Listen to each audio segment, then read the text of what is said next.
Good morning, survivors of the Vietnam War. Looks like we're starting off okay in the pre-market, but nothing to write home about yet.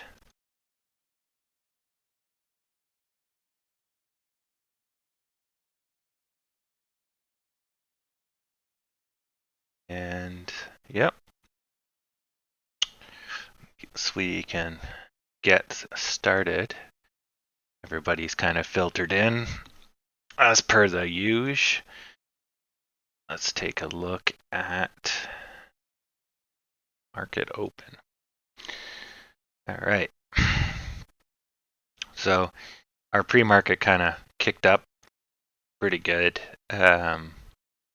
basically around 9 o'clock, but nothing too much to write home about. It went up to about 3%. We're now down a little from that.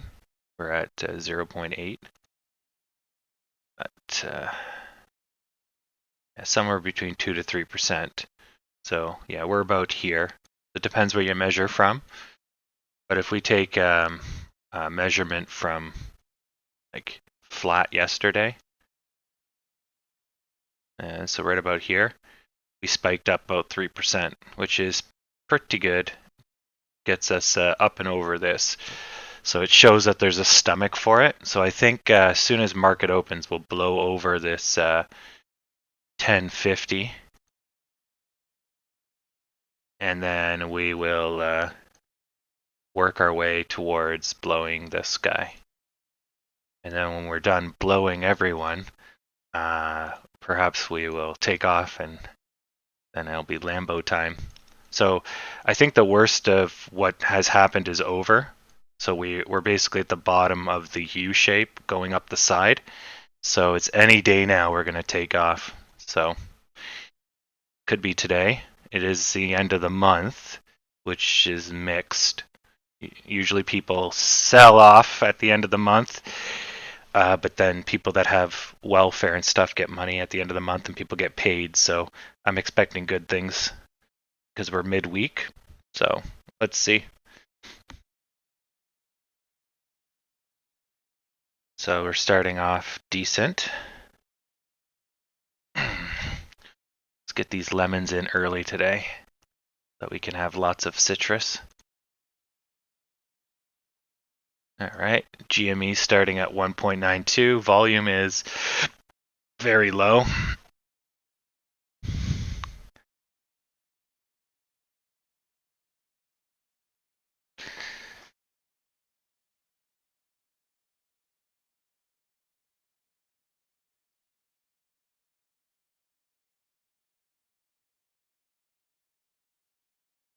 I think Zach misses out on the sarcasm. Obviously, nobody wants a Lambo. What a waste of money. I mean, cool, but you're paying for the name. You might as well just buy a whole bunch of crappy, well, not even crappy, like moderate sports cars, and then just trash them every week. Drive them off cliffs, go nuts. You know, when they wear out, just run them into a tree, like real rich people do. So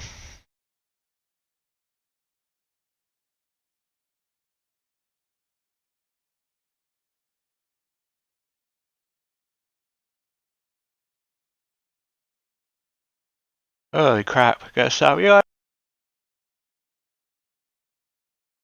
I'm trying to talk, but all I'm doing is yawning. Okay. So this is just the morning warm up. So nothing to worry about.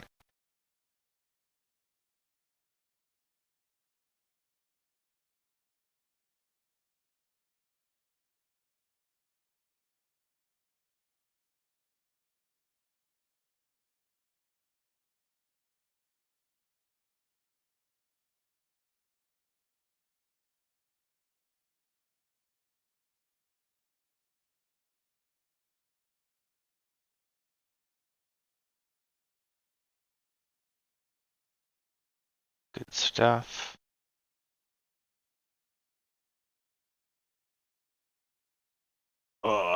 Now I can't see because I'm yawning so much. All right. Let's see what GME's doing. So, not bad. It's retracting. The markets are starting in the upwards position. The UK is taking a nosedive. Now, the UK may be trending because people put money in there in hedge of the US having problems. So once the US shows that it's not having problems, there's a huge money withdrawal as it gets transferred over to the United States, like that, see? So they take the money out of the UK and then it gaps up because they're putting the money into the States. But I don't know. That's just a guess. I mean, this is a lot of money, but it's not a lot of money. You know, it's not like a red line that goes from the top of the screen to the bottom of the screen. It's this big. It's not huge. So we need to get over this black line hopefully soon.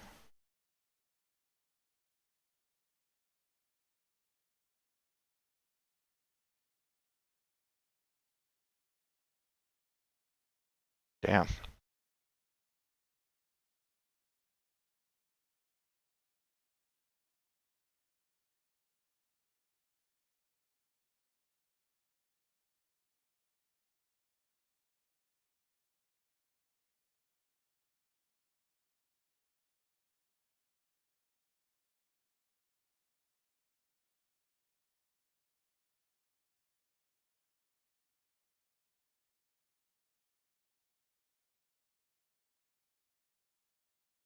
How's our volume? Oh, our volume. Oh, that's GME. I was gonna say GME has low volume. I saw this. I'm like, whoa, 21 already? Yeah, our volume hasn't moved. Slow cakes. Another slow day.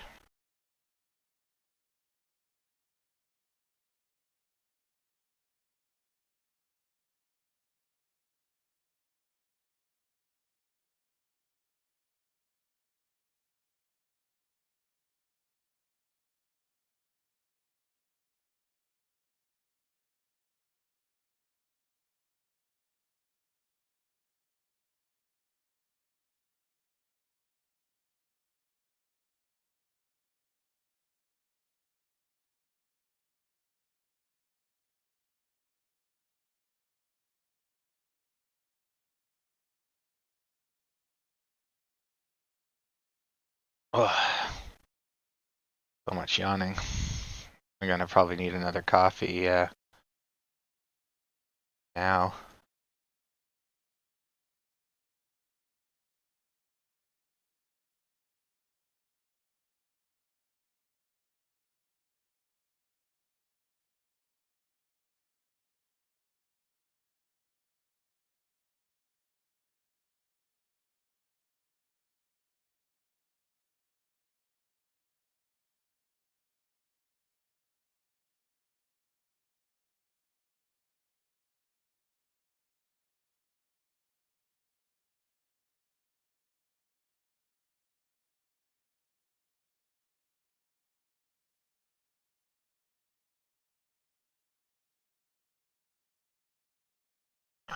Don't worry about that.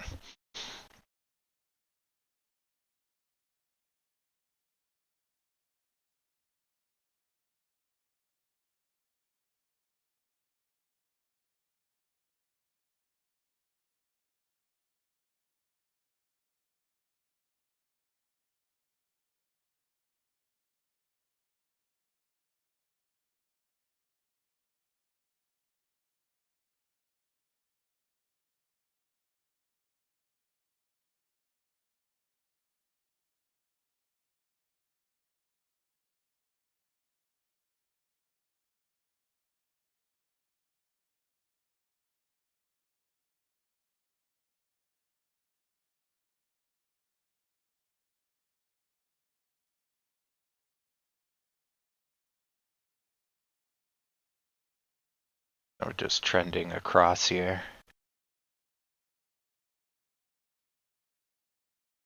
So because it's the morning, it's too hard to tell if it's going to be a breakup or a breakdown. It might go into a dip, then break up. But right now it's, we just came from coming down. So it's possible that now it's time to go up. But it's still too early. We could have the natural flow of things. And everybody else is, gone flat. Gone flat. So it's like they're all waiting. There's no indication.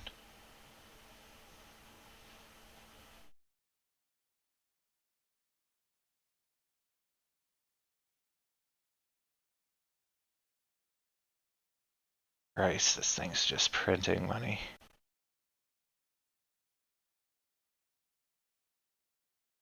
Yeah, I think when I get my money free, I'll buy back in. I should set up an alert just so that I can get 1 second. Where the hell's the... There we go. There we go. All right. So if it goes down to, let's say, here. Let's say here. I'll buy in when it's 2 cents.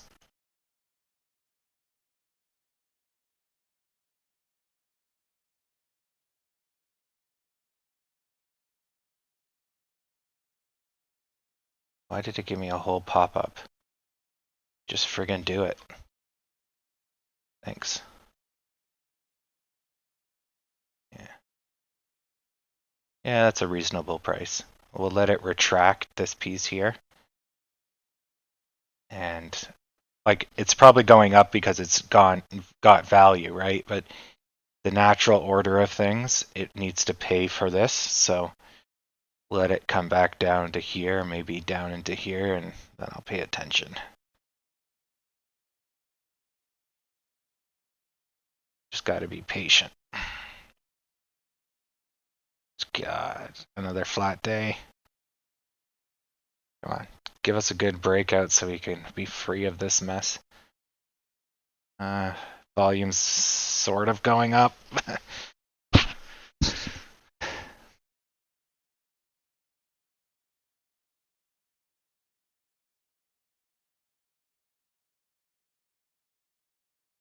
Yeah.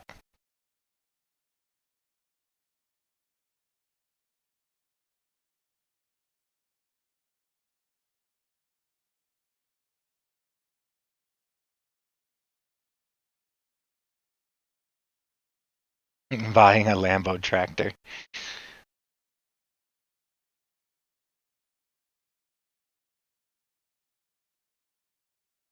Lincoln Black Navigator. Jeez.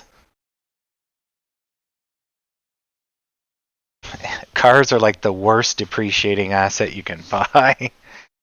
Immediate 30% loss. I know it's 36% loss in the first year.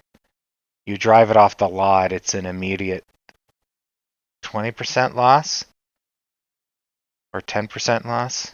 Second it gets off the lot. And then within a year, it's 36% less than when you bought it. It's like, God.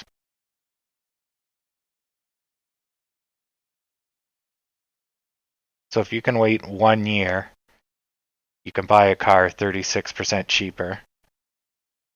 And then you can negotiate it lower if the supply is high. It's like, oh man.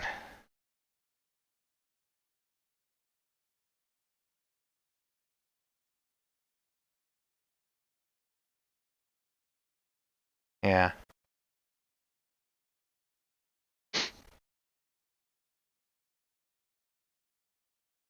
If I got filthy rich, like tomorrow, let's see what I would do with that money. Haven't really thought of it.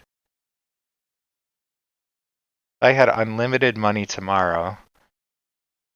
Well, if I had unlimited money, I would start a company and go do all those social services, and I would just buy my way, buy my staff, and just buy all the problems, all the things I had to learn to save money. I could just buy, and it wouldn't matter if the company made money or not because I'm so rich. But if I had if I had non-unlimited money, thus limited money, but I was still rich, I think I'd probably just keep investing. Money makes money. I don't really have an interest in a car. I do have my eyes on a Cybertruck just for shits and giggles. I don't really care about vehicles. Maybe I'd try my hand at making a human-sized drone, and then I could fly around in like an oversized DJI drone.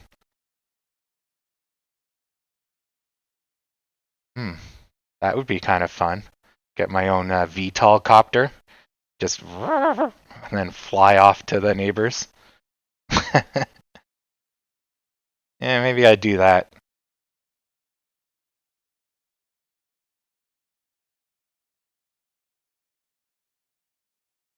Yeah. Yeah. Well, yeah, definitely. I can pretty much tell you what every human would do. They improve their surroundings. They increase their safety and security, and they try to mitigate problems that nag them. And so they do that by purchasing things like a house for safety and security, a car because it lets them go places without walking and buy bigger things, furniture and all that because it looks good and makes them feel good and impresses others, blah, blah, blah, blah. So I'd probably fall into that trap as well. I'd probably improve my couch. I start looking at things that I can improve, right? But once you're around 30, 40, you pretty much have gotten everything you want. You have the best computer you want. You got your TV you wanted. Have the furniture you wanted. So now you start looking at what they call self-actuation. So you start articulating artistic stuff.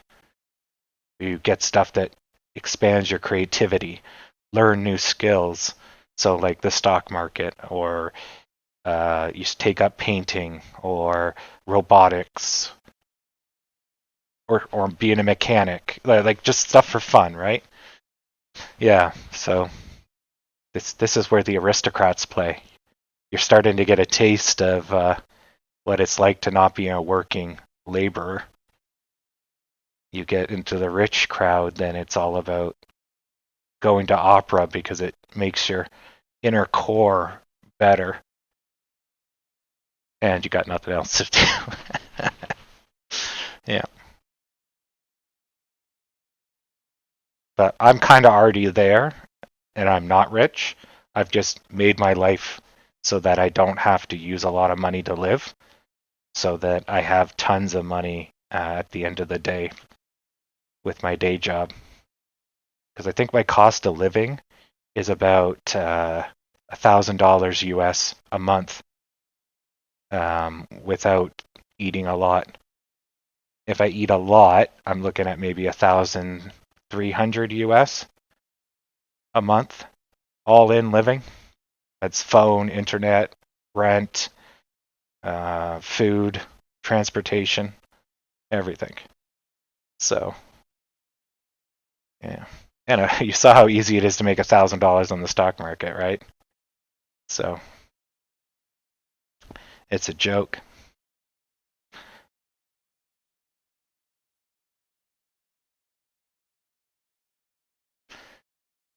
Well, if you want to make a lot of noise belts, just stick those cards in the spokes of your car wheels. So as you drive, it's like.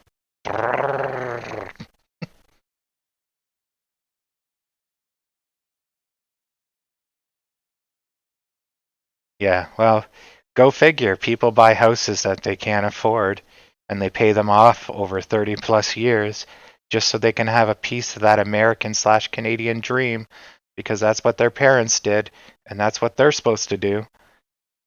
Yeah, same old bullshit.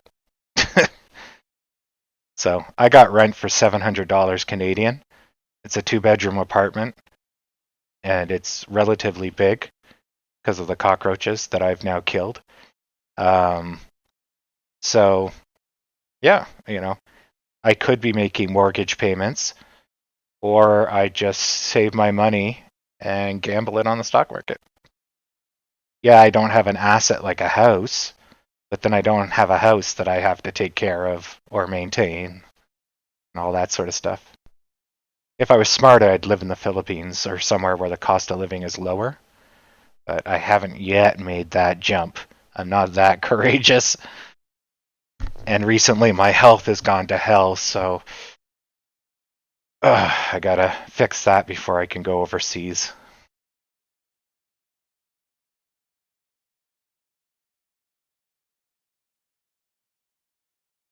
Yeah, no thanks, Belts. If I'm the only apprenticeship I'm gonna take on soon is maybe my financial license, so I can legally trade stocks for other people. But I'd have to work at a bank for 3 years.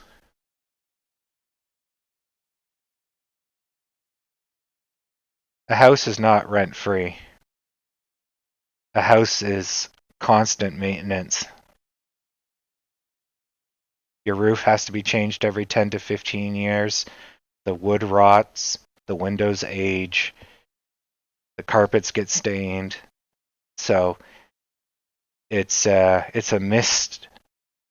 misrepresentation when people say houses are money free, cost free, and you still have property taxes and so forth. And yeah, he just pointed that out.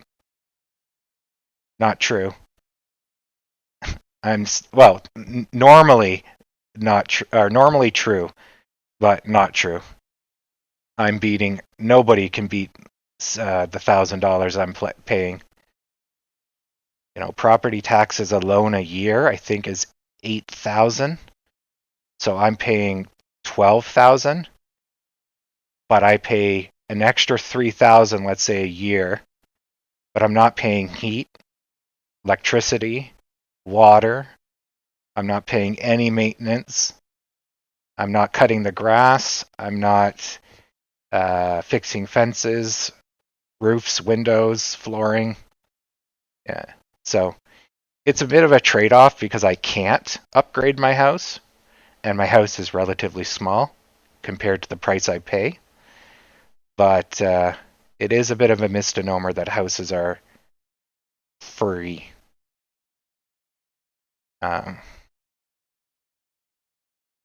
Plus, you got to factor in when you get a mortgage, and say the mortgage is 3% or 5% over 30 years or whatever, that also has been taken out of your pay, right? So when I pay an extra 3,000 a month, that's most likely less than the interest payments you're paying. So I'm technically living, if it takes you 30 years to pay off, I get 30 years free if we do the math, right? So, in the super long term, usually house owners win, but who's going to live in the same place for 60 years? But if that's your goal, good job, you know? So anyways, you aren't wrong, but it's not completely right. So, yeah. Well, it depends what your rates are, right? Um, if you do a 30-year, if you're doing a locked in or a 5-year convertible, variable, blah blah blah blah blah. In Canada too, it's higher than the States because we're trying to regulate people buying more than they can afford. So we charge higher interest rates to discourage overbuying. Yeah.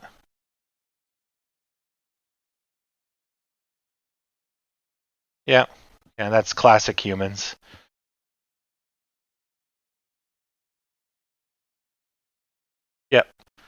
Yeah.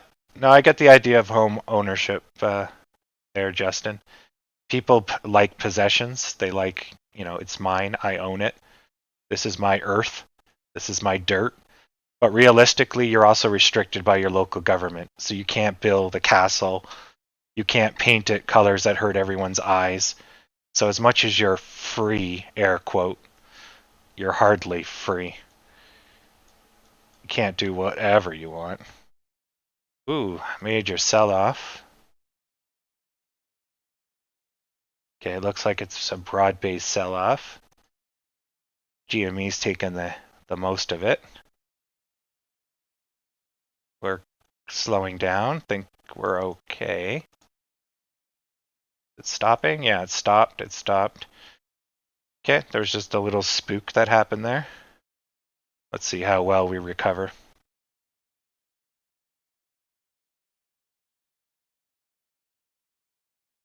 Yeah. And I think I'm a little spoiled because my parents or my grandpa grew up on a farm. So in our family, we own a lot of land. So I I've experienced what having 1,000 acres looks like. I've never felt restricted. So to me, a home is just where you sleep. If I want to go build a cool fort, I do it at the cottage or I do it on the farm. So if I grew up in a city and all I had was like a tiny room, I think I would grow up wanting, my own piece of earth, right? But I don't really care. Just like a car, I don't care one bit. I'd rather have a helicopter and fly over everywhere, but the cost in gas is so fucking high. So, yeah. Anyways, you're slow, Zach. You're so slow.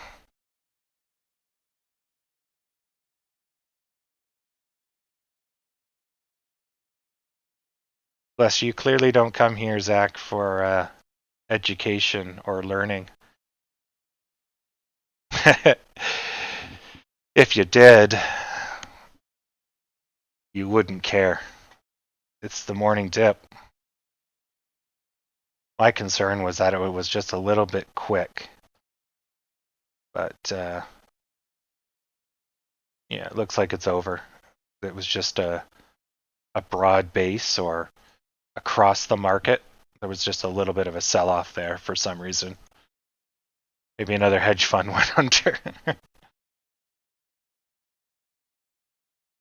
One can only hope.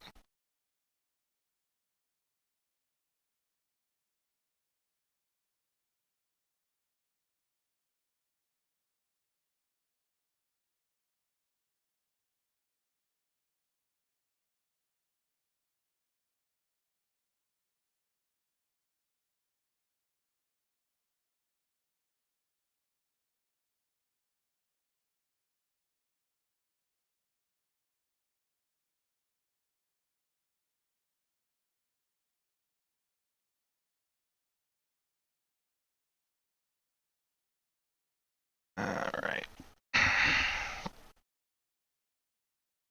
Still nothing. How's their volume? Their volume picked up pretty good. Our volume?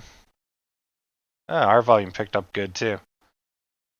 So we started off pretty dead, and we're or what time are we? We're about 20 minutes in.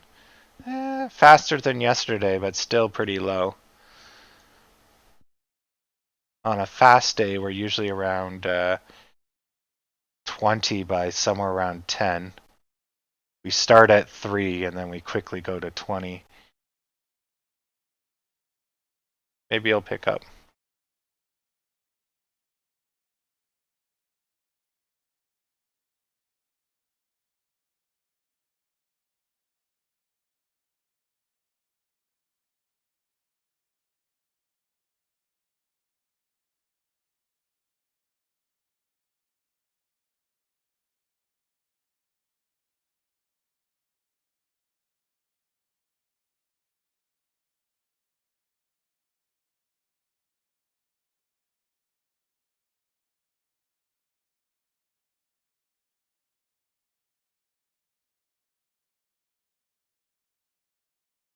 Yeah. And the neat thing about what you guys are talking about is moving to like the middle of the United States is not the middle of nowhere. Or in Canada, if you move away from the cities, it really gets desolate, like scary desolate. Um, so you can buy a mega mansion in anywhere in Canada. Um, the cost of building the mega mansion will be the same regardless, but the land cost will be pennies if you build it in the middle of nowhere. And that's what people in our city of Toronto is doing. They've all become millionaires because of the land value going through the roof due to Chinese investment and people gambling on the market, et cetera, et cetera. So now they're all fleeing to the countryside and building these giant mansions in the middle of nowhere. Um, but the problem is employment, right? In the middle of nowhere, there's what are you going to do? You can farm, you can sit in front of a computer, but now with COVID, right? People are like, oh, hey, I can work from home. I don't know if that's going to last forever, but we'll see, right? So it'll be nice if telecommuting, I think is what it's still called, remote work is finally going to get its time in the sun.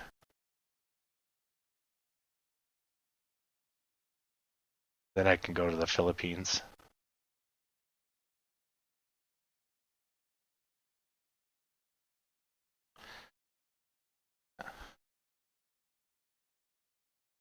And the only reason I do the Philippines is just because English is prevalent. Singapore's nice, too expensive. Malaysia's got problems, but English is uh, getting a lot better there. And then China's got some questionable detaining of random people problems. So I have to wait a while on that one. Oh, it doesn't matter where, right?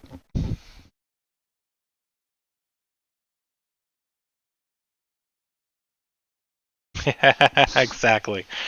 Belts knows what's up. She's like, hey, you know, $5 American will buy you a good time. I'll be like, oof, sorry. I need to save that for AMC. Shares before hose. It's the rules.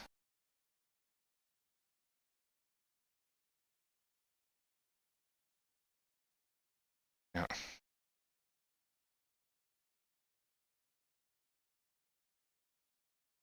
Dow's not doing great. Started off really good, but it broke the bottom here. I want to see this curve up.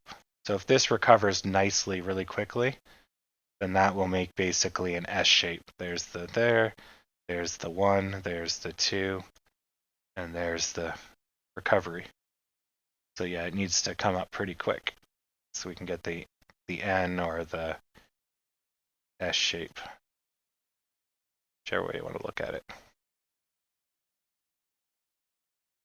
And that's a very strong pattern, especially if it breaks over this, then it takes off like a rockets. There's the S shape in the negative form. But because it's part of a larger one, this is more like a cat bounce. But if it was coming along and it went like zook, zook, zook, this part then probably would go. Because then, or no, actually, sorry, I got that wrong. It goes like this. It would go over, needs to end up down so it can go up. So it goes like this, which means it has to go like this to do this. There we go. Okay, so if it goes like that, it rebounds, that fails, and then comes down. If it breaks the bottom, then that would take off. Okay, so it would look like dip, peak, and go. There we go. And then that's the S shape, but in the negative format. Red, all the way to the bottom, red all the way to the bottom, and maybe 2 bits of green. Yeah, so 2 reds and a bit of green.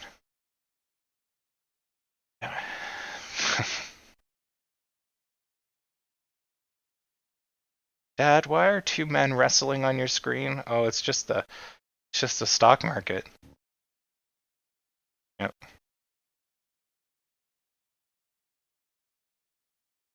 Yeah. And if you got friends, dogs, or cats, you can get the subscriber count up. We'll have glorious days ahead. Or just spread awareness. You know, we get most of our awareness now from YouTube. It used to be Reddit. 80% of our views came from Reddit. Now it's pretty much YouTube.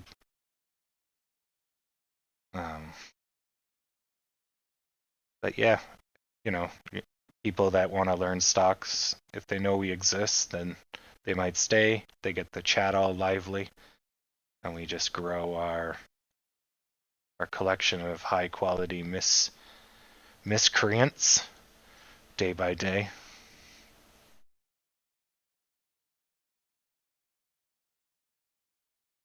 It's a finger.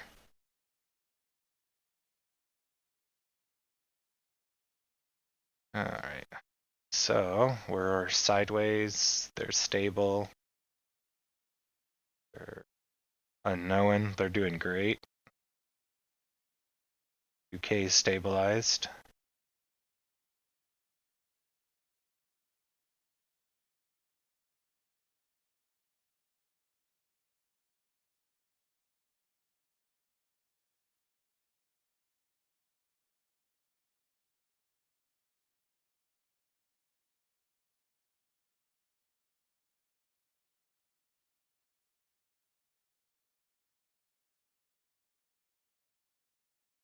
Okay.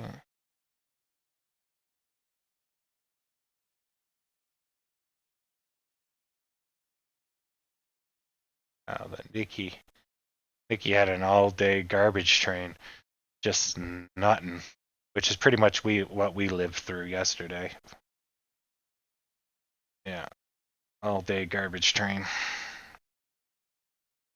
Hey, don't you be trying to escape the lemons. Get back up there.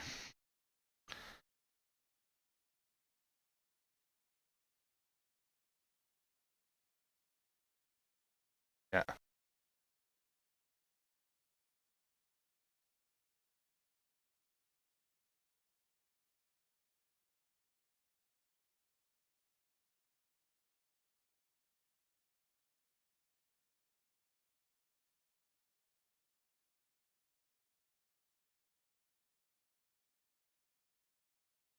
Draw a little design on the nail. Give a fingerprint. A knuckle. Some creases. And that's looking pretty phallic. Let's move on. Yeah, so I'm hoping that this is basically like this. Or like this. But we just have to wait it out. Volume is, missing on the bottom of the screen. Something happened to it.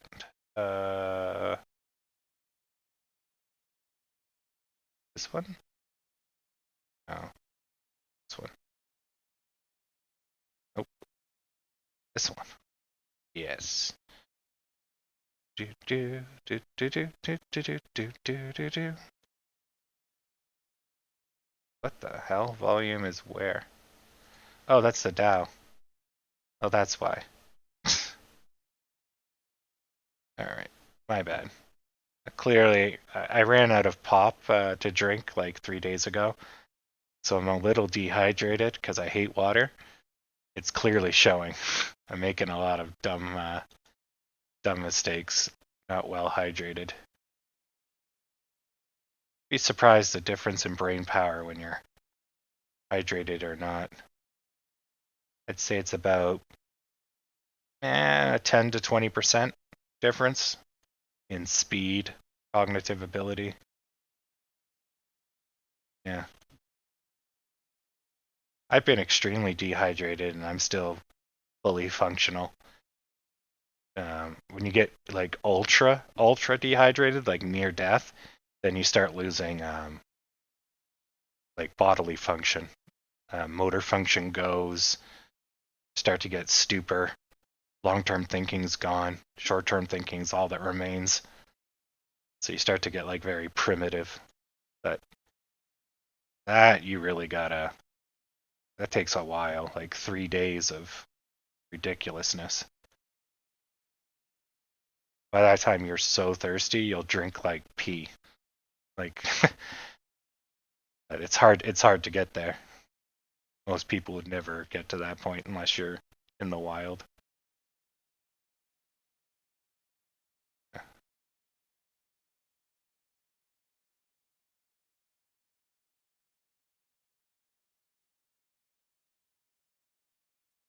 Yeah, yeah. The foggy head. The foggy head's the worst. Yeah, when I first met that term, people said it brain fog, and I'm like, what the fuck is brain fog? But that is a really good descriptor. It's literally like a fog in your head, like you're walking through a fog, and it's really hard to describe, but it's a very good descriptor of exactly what it feels like.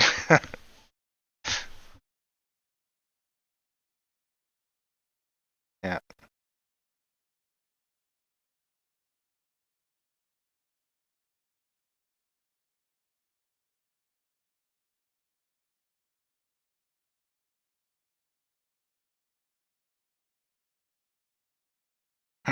Joe Biden's gonna kill the stock market. Nice.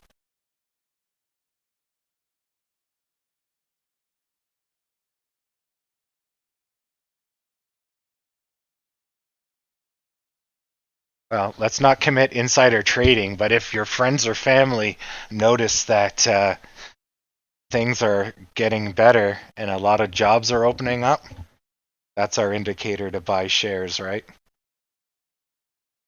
That's if you ever go hardcore stock trading, that's one way you can find out if a company is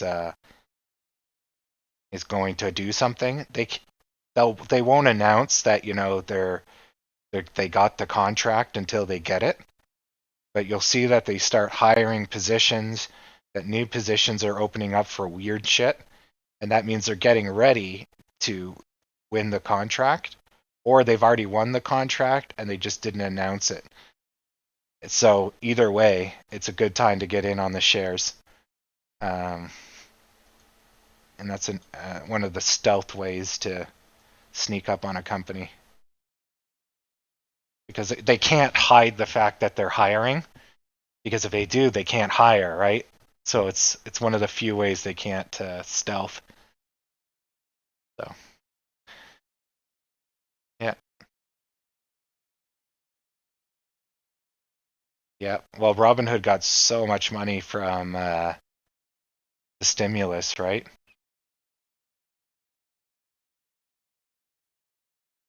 NUE. Oh, that's Nucor. Yeah, Nucor is a big boy. Let's take a look.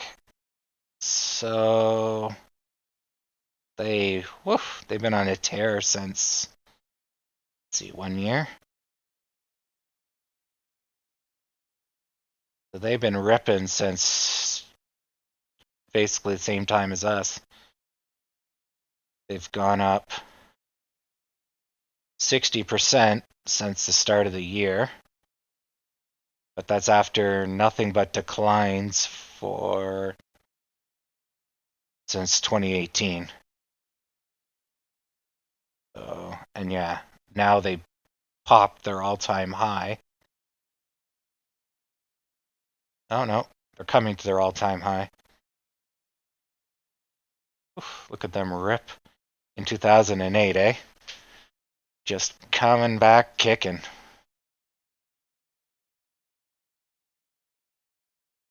And that kind of makes sense. So you have a housing crisis crash. Their construction, right? Nucor.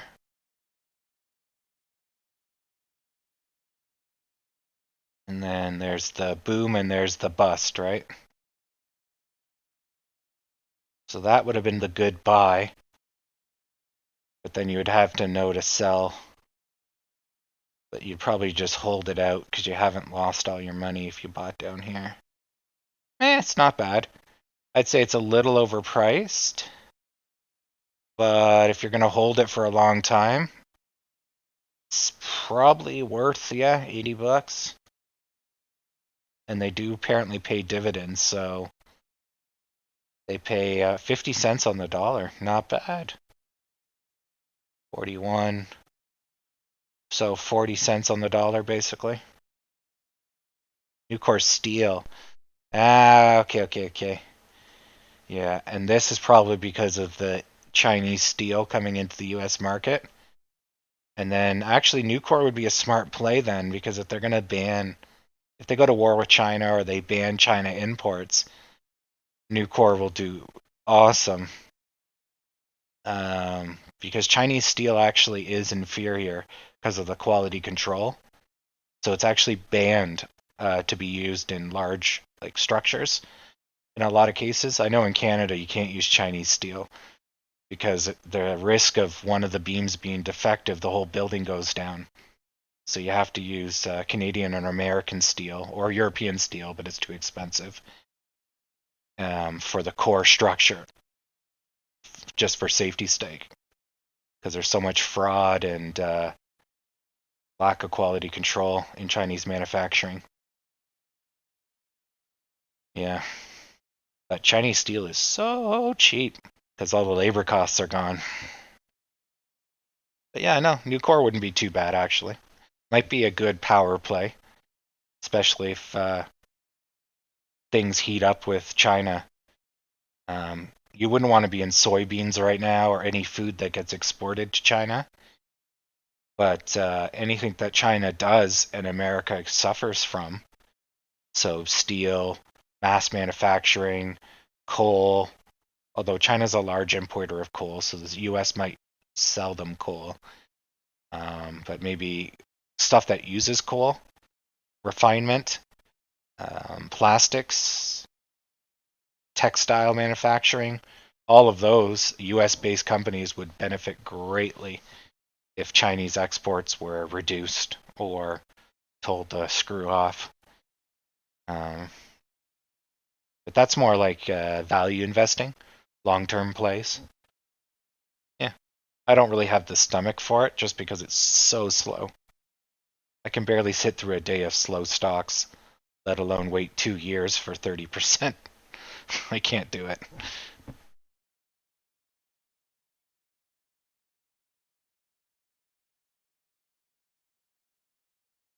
Uh, I mean, yeah. But see, Glenn Beck would say Biden's killing the dollar, but you know what's a good buy? Wait for it. Hold on. Where is it? Gold. Buy gold, because I'm Glenn Beck. Yeah, they all the Fox News has interest in selling gold, right? Because they're all invested in it. So they're pumping gold all the time because you can't trust the government. And the US dollar, look at it go down. You're losing money. You're losing a whole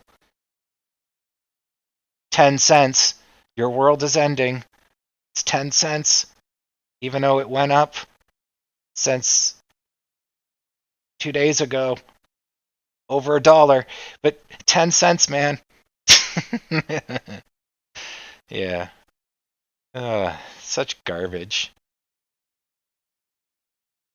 I mean, he's not wrong, but it doesn't matter if you tank your dollar as long as you're doing other stuff alongside tanking your dollar.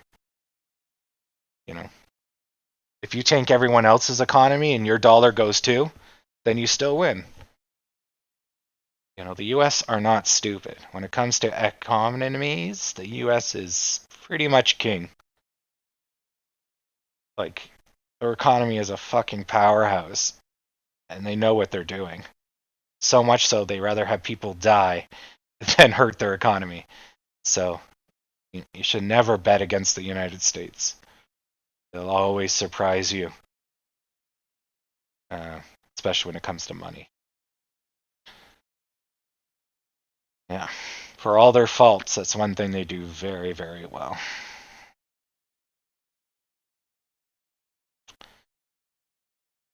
Yeah.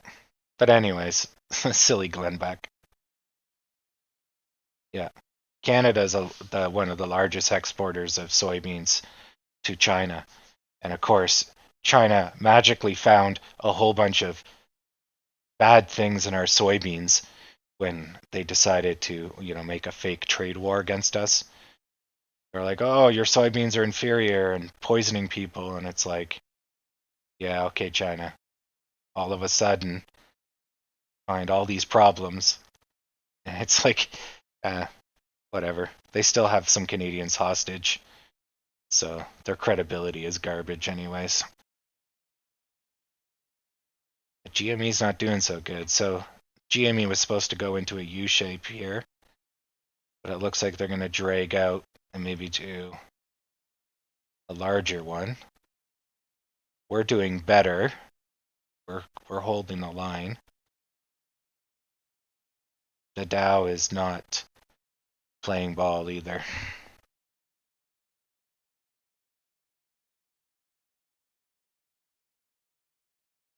Alfalfa. Wonder what alfalfa would be big.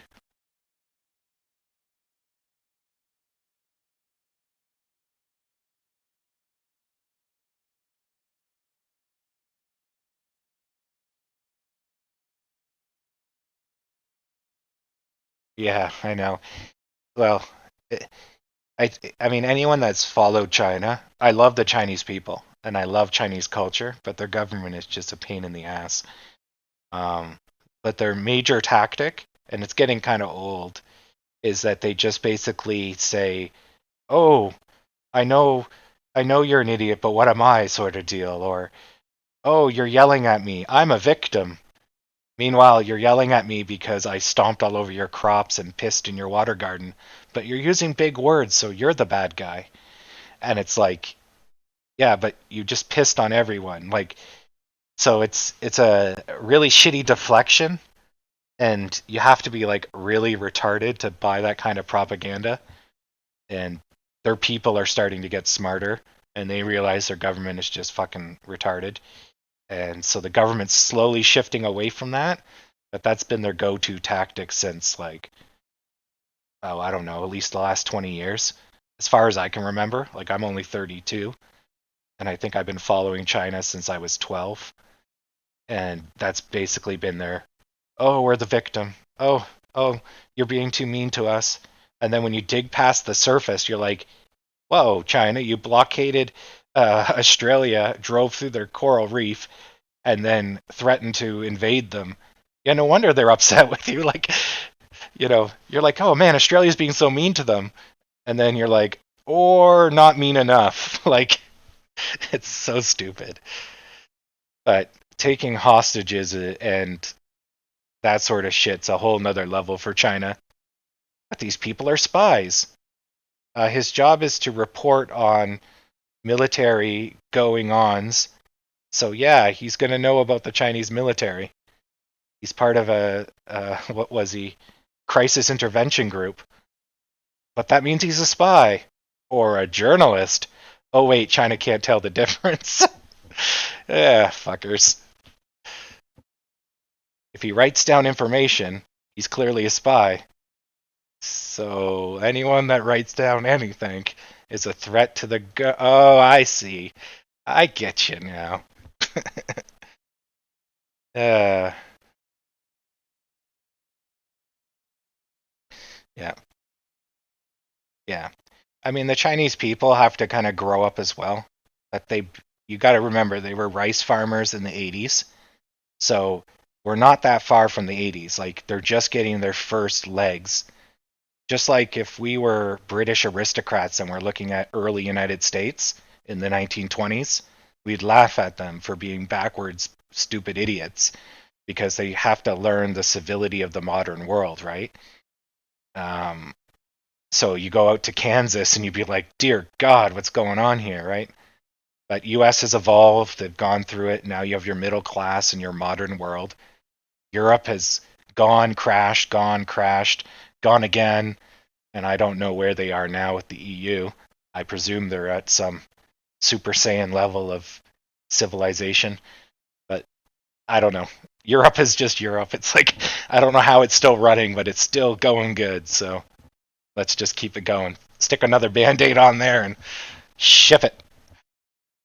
Um, so yeah, China's basically getting there, and they're going through a lot of changes because now people are getting educated. They're thinking outside of the box.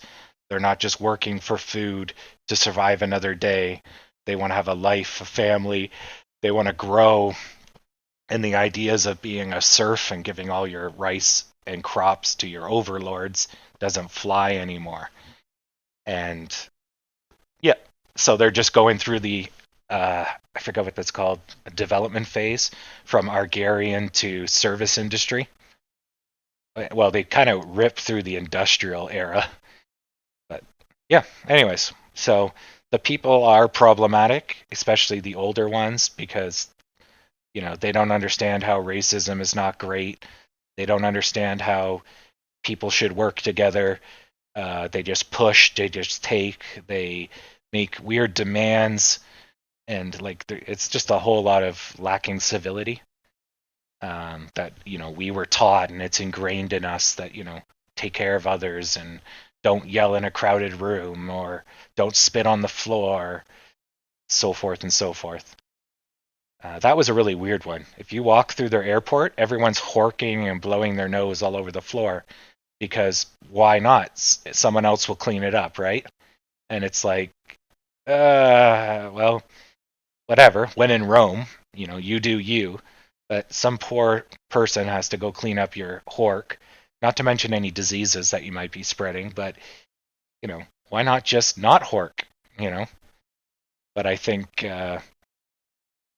years of maybe bad air has made that a cultural thing. I don't know where it started, but it's stuff like that, right? So if they come to Canada, they start horking out everywhere, spitting on things, people spitting inside stores, right? Because it's okay there, but not here. So, anyways, long story short, they'll get there. Just like American tourists had to figure out how not to be giant assholes when they traveled, they'll get there. Uh, yeah, so, anyways, AMC is looking like it's getting into the U shape. So this might be it too. And it's a good time, 10:30. If we can get all of this done before 10:30, we probably want to be about this high in the next few minutes. So hopefully it's rapid.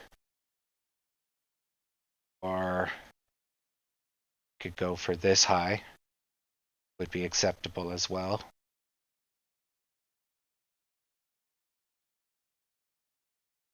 Yeah, and poor Hong Kong.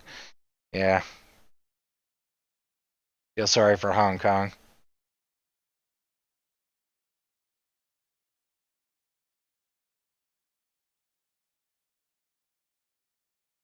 Yeah, you got it there, Liam. That's exactly what the problem is. They have to strengthen their grip because basically the serfs are now thinking for themselves. And this is the same thing Europe went through when the printing press came out and the peasants learned to read. They did the same thing. They doubled down on the core strength of the army. They doubled down on draconian rules. So they became an iron-fisted government. And then the Soviets did the same thing when they started to lose control because the peasants became smarter, as Russia went through the same thing. After World War II, they had industrification, they had strong economy, so then the government became intensely iron fisted to try to control the serfs that are now free thinking. And same boat. China's going through that. The United States sort of went through that, but because of the idea of liberty and freedom of speech and all that, the government got really strong, but then they backed off and said, okay, now we have control of the country on a safety scale, but we're not going to take that to the next level, which is trying to suppress free thought and revolution and all that. But they did beef up like the CIA, the FBI, or well, created them, and they did go hunt down, Christian religious extremists in the beginning, cults, um, bootleggers, which are just common criminals, but they did have to elevate themselves to that position, and they did get awfully close to, knocking people out for morality crimes in the very beginning, being indecent, having unpure anti-government thoughts, right? But they learned that smashing people with a stick is not where they want to be. Where Russia still goes around and beats everyone with a stick. So, you know, every country goes through that. Britain went through that. How many people got jailed because they spoke ill of the king, right? France got out of that probably the first, I guess. But I don't know my Russian history for like Germany or Spain or any of the other majors. So, but you get the idea, right? It's like a growing process that everyone goes through. They just have to go through it quickly. Yeah. Or not, if you really want to be assholes, I guess. Like, say, parts of Africa, Russia, China, they're still running it at the barrel of a gun, basically. Yeah.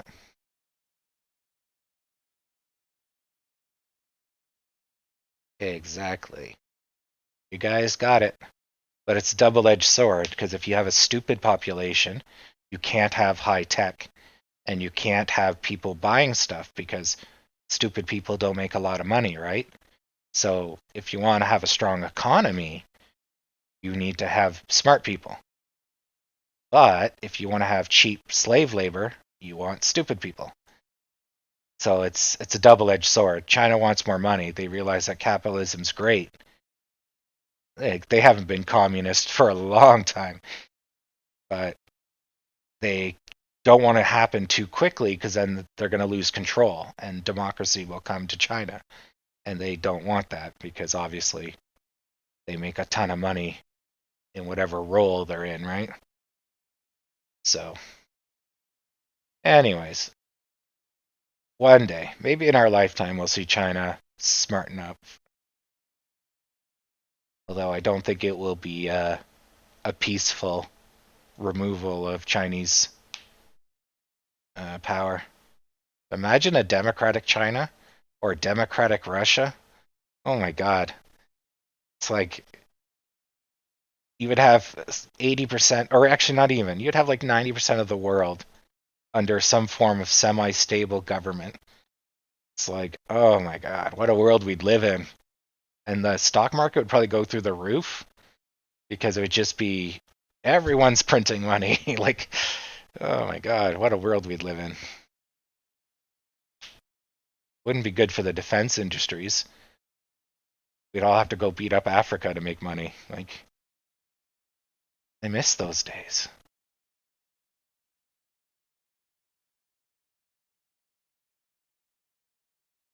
Or the West Indies. We can go back to Indonesia. Go secure some trade routes for the Queen.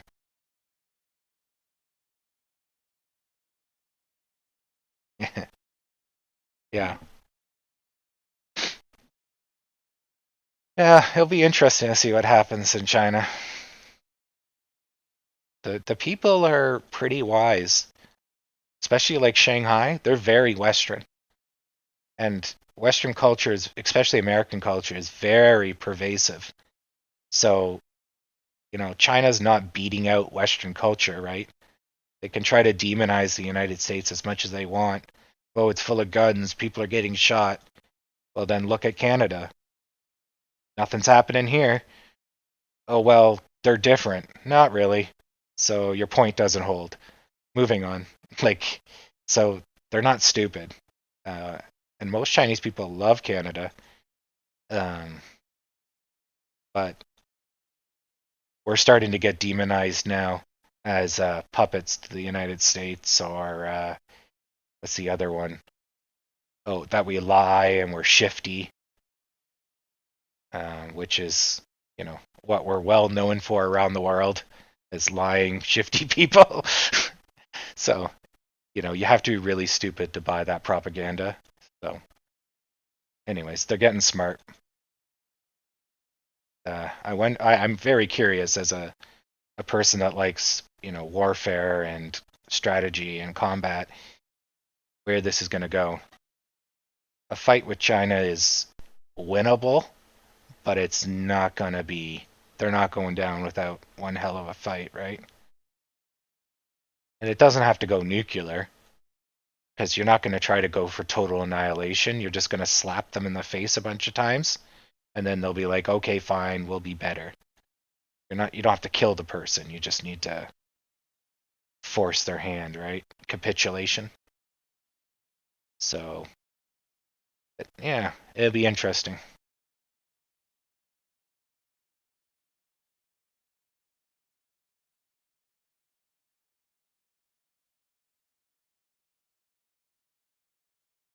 Yeah. I wouldn't buy it that it's very widespread, but when I was in China 2 years ago, no, 3 years ago, you could see the national rhetoric. It was, buy local. This is, you can see it in the United States too, right? Where it's made in America, buy ours. You can't trust overseas. Now, with the Chinese products, sorry, quality control is kind of all over the place, right? So there is some type of truth to, if you're eating it, consuming it, or it goes in your mouth, it could be covered in lead paint for all you know, because they don't care, or some of the factories don't care. Um, but where was it going with that? So they have a very similar thing in China, where American products are seen as higher quality. Same with German products, but they demonize the shit out of the Japanese. They still blame the Japanese for Nanjing.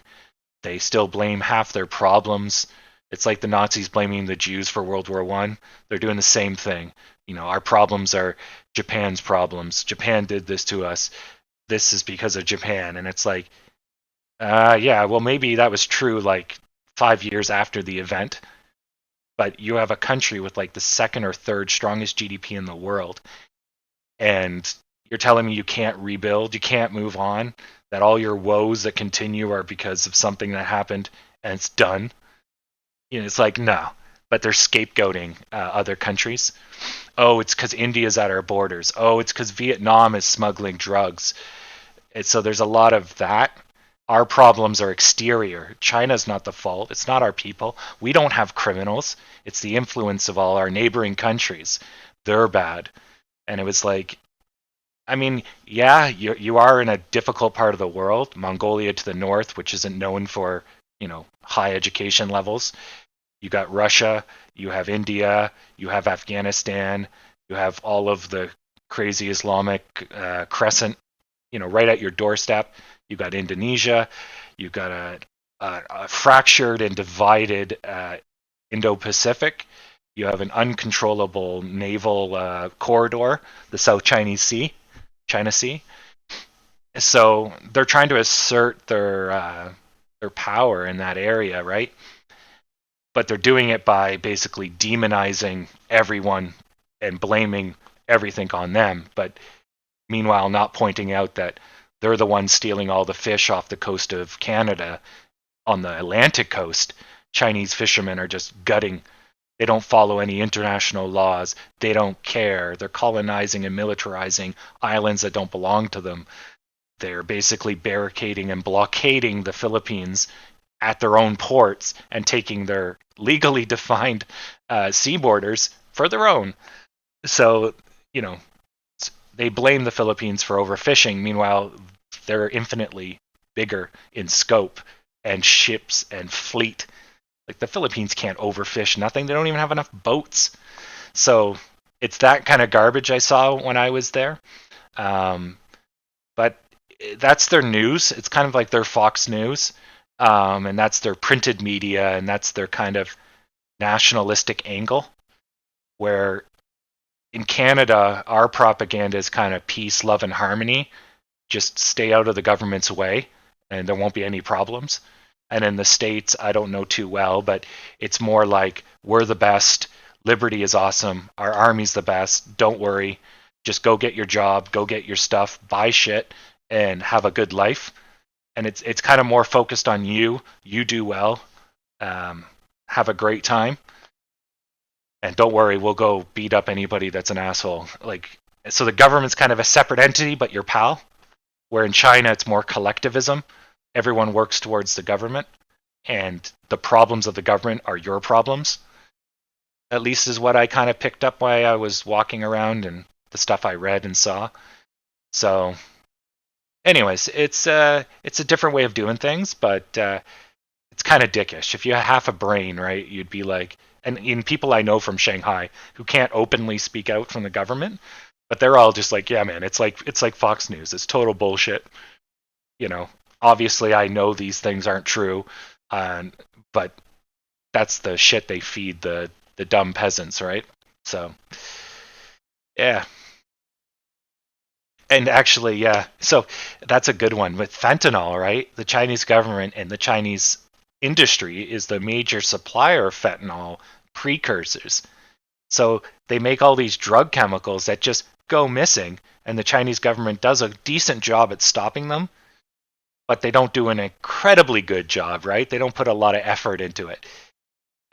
So it's like you could try a little harder, yeah, but we don't want to because we know where those drugs end up, and it's like, son of a bitch, you know. But then again, the U.S. has done the same thing in the '60s and the '80s, so it's like, well, it's not our problem if everyone gets addicted to opiates, is it, guys? So, but again, the U.S. is not really producing the opiates, right? They're just not doing anything to stop it. But you get the idea, right? But in this case, China's actually manufacturing it. It's like if you're making the guns, well, I didn't ship them to Africa, but they managed to get there. You're still part of the problem. If you didn't make the guns and didn't put them on a boat, there wouldn't be a shipment, right? Jesus. But anyways, that's just geopolitical good times, and no amount of bitching and commenting about it's going to fix it. But since we're having a spirited conversation, that stuff just, it doesn't bother me, but it's just like, oh, it just hurts the brain. Like, I really wish China, like my girlfriend's Chinese, and I got quite a few friends that are from Shanghai. One's from Xi'an, Chengdu, where the fuck's that other place? Dalian? Dalian, yeah, the major port that used to be Russian. So, you know, they're all over the place. And actually a few from Beijing, I guess, as well. And yeah, they're all English. Like they came here for school. That's how I met them.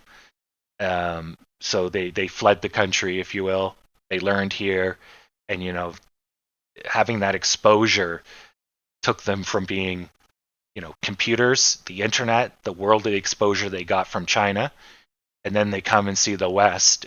They don't, you know, prescribe to what. When I traveled to China and I saw the people that never left, and I went to rural places in China and I went to villages, and you know, they're really, really fucking sweet, nice people, like salt of the earth, fucking amazing. But when you dig past that and you ask them about their biases and how they feel about things, it's dark. Like they fucking hate the Japanese. And you're like, this is a 5-year-old kid. I'm talking to a 5-year-old kid, and they will kill any Japanese they see. And it's like, holy shit, where are you getting this hatred from? But they're taught that hatred, right? And they're taught that violence. And the 5-year-old kid doesn't give a shit about the Japanese or World War II or anything, right? But they're told by parents, the teachers, or whatever, right? I don't know the history of this 5-year-old kid, but I remember that blindsided me, because I was like, I can expect it from exposed 40-year-olds and 50-year-olds, but when you're teaching the next generation to hate, oh, fuck you guys, you're doing something wrong, right? But they're so sweet, everybody's so nice and friendly, right? Because you're a tourist with money. But when you scratch past that surface, there's a lot of garbage. Yeah. Anyways, but let's not get too dark here. We're trading stocks, but yeah, yeah, that was a bit of an eye opener. But the city folk are not that bad. The ones I met. It was only when you went to rural places, so it'd probably be the equivalent to the United States hating Muslims, or Canadians disliking city folk or immigrants, because immigrants come and cause trouble basically because they don't know what to do and they're driving all over the road and parking in the middle of the road. And then in the States, you can make a boogeyman out of Islamic culture, which is very disruptive. Like anyone with any knowledge of Islamic culture, it's very disruptive. But then Christianity, back in the day, it was even worse, right? Modern Christianity, they know to lie low. They kind of just sneak in.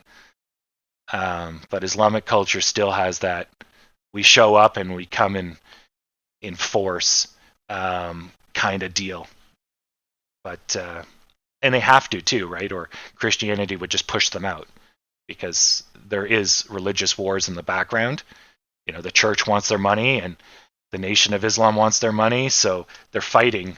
They just need to keep that fight out of the public view, right?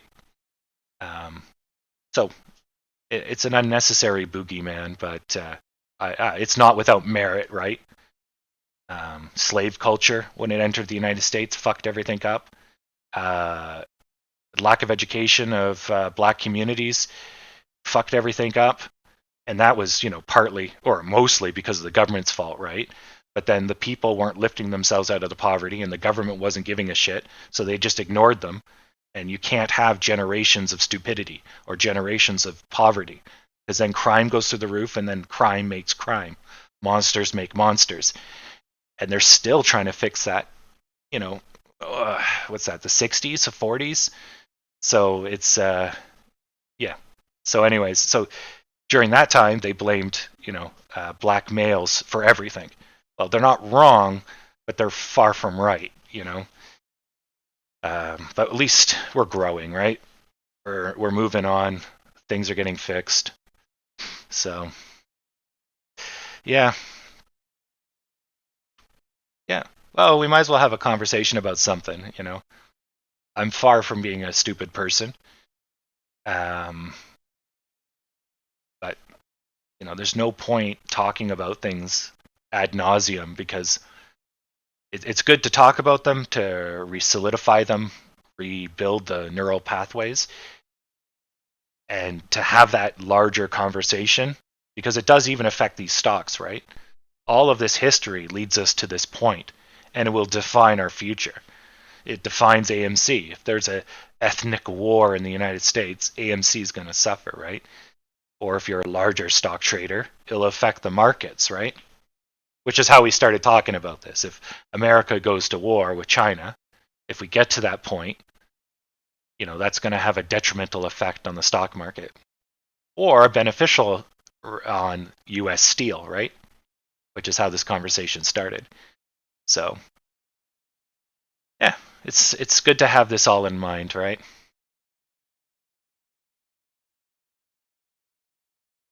Yeah. Yeah. But there's no point talking about it all the time, because, fuck it. It doesn't matter. Uh, but damn, we need this Dow to get out of this hole. I really wanted to get my Lambo today. I was ready to go down to the dealership. I got my best Canadian tuxedo on, jean pants, jean jacket, a shirt made out of jeans, jean underwear. Like, I'm ready to go.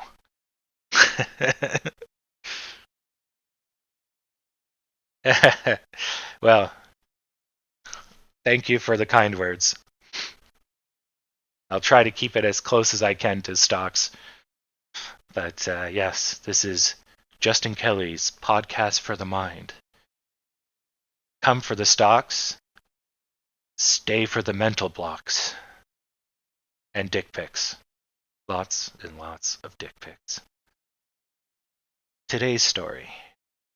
How is the genocide in Rhodesia affecting the global market? But first, is Biden secretly pissing in your water to make your friends and family gay? Or is Donald Trump actually Jesus Christ? Should we buy gold or should we buy gold?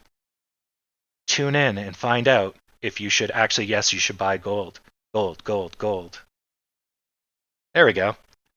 I can be like Fox News.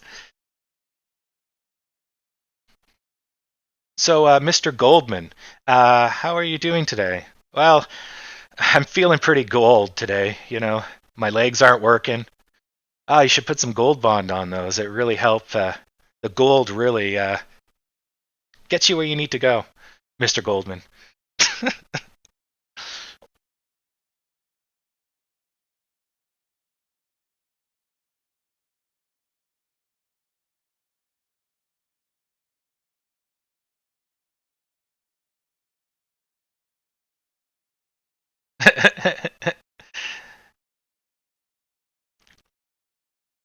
Actually, so speaking of Elvis being alive, apparently the largest or the oldest Elvis um, fan club, uh, I don't know what the hell to call it. It's well, okay, I don't really know the name of it, but maybe you can deduce what the name of it should be. So it's a restaurant in Ottawa, and it's full of memorabilia, and everything's Elvis themed, and they're a fan club or something, and there's a membership, and they've been following Elvis since the beginning, and they have a membership, and they operate out of this restaurant. So I guess it's kind of like a fan club, but a little bit more involved. I don't know. And plus, the person's dead, so is it still a fan club or like some type of other word? Um, so, anyways, that building's still around. It's pretty impressive. It's not that big, but they got a lot of cool stuff on the inside. And Elvis themed everything is pretty good. Like Jailhouse Rock, I think is a burger. No, I don't know. It's been a while since I've been there, but yeah, cult worship franchise. Actually, maybe I can just quickly Google it. I think it's in the name of the oh, name in the title. Let's see here. Ottawa. Okay, I'm just going to check on AMC. Yeah, we're basically the same as the Dow. Okay, Moe's world famous Newport restaurant and Donna Express. Yeah, they used to have the word Elvis on it. So Elvis came to Ottawa in 1951.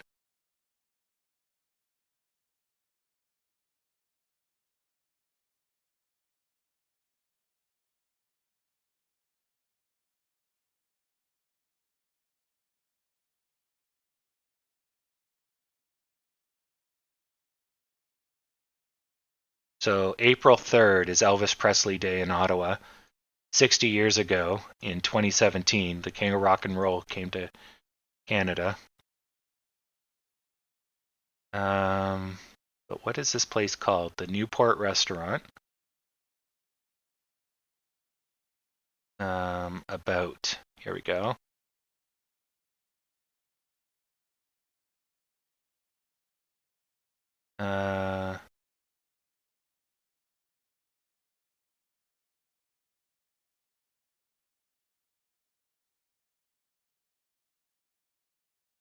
Uh, where is?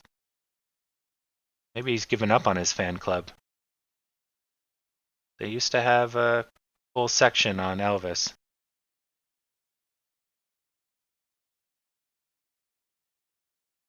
Hmm.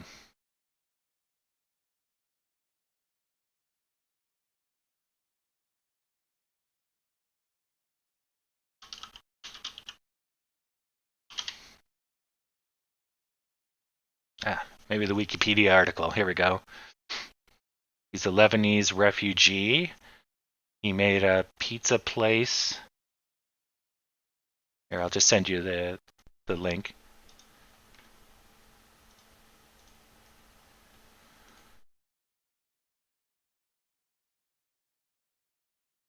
Yeah, so that sign that got removed in the picture, that said something about Elvis, I recall.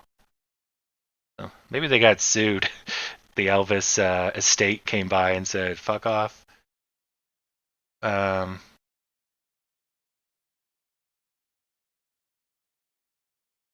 oh, it's the Elvis Sighting Society. That's what they called themselves.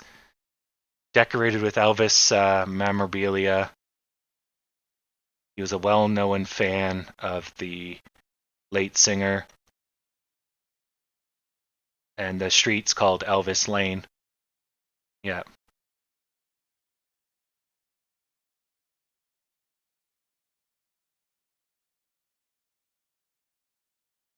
Okay, that was the Elvis Sighting Society. That was the word I was trying to find. Okay, neat.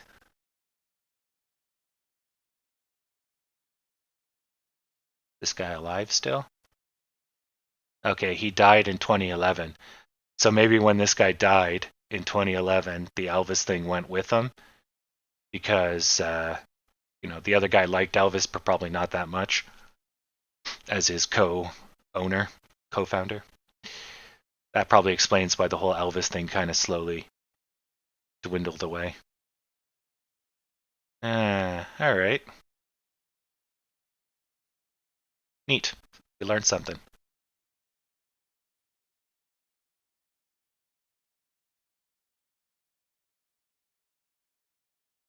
That's pretty good, wear, Jer.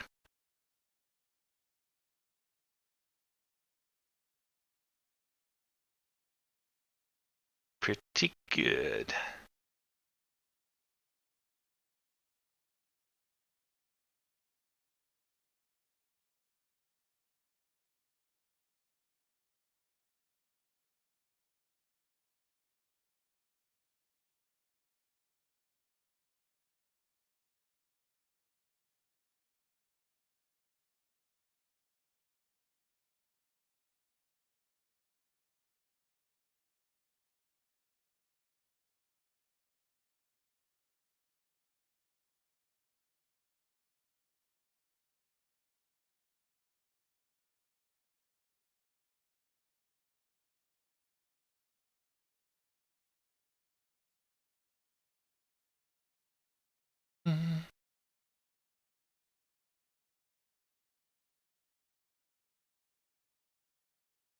So, slow day it seems.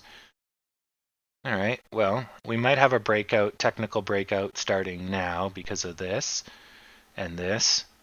So if we can get over 10:21, we might take off. I'm debating if I want to run across the street and get some beverages. Probably not. That's too much effort.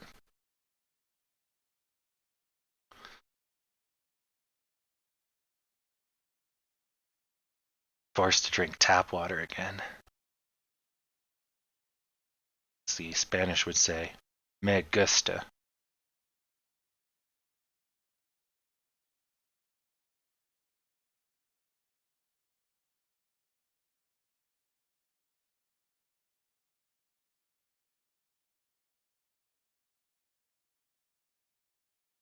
Oh yeah, that'll be good. No, it's good. It's good. No, if I run, I'd make myself sick. My digestive issue. But look at that volume. We might see some life.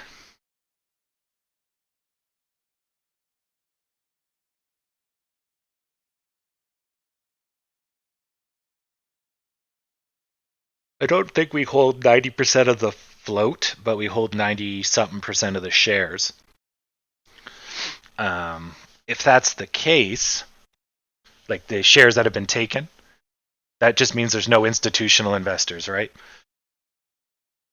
So that would mean we would have increased volatility And as we consume more and more of the float, and the float becomes, gone, if you will, then we're going to see incredible volatility because there's no shares to trade.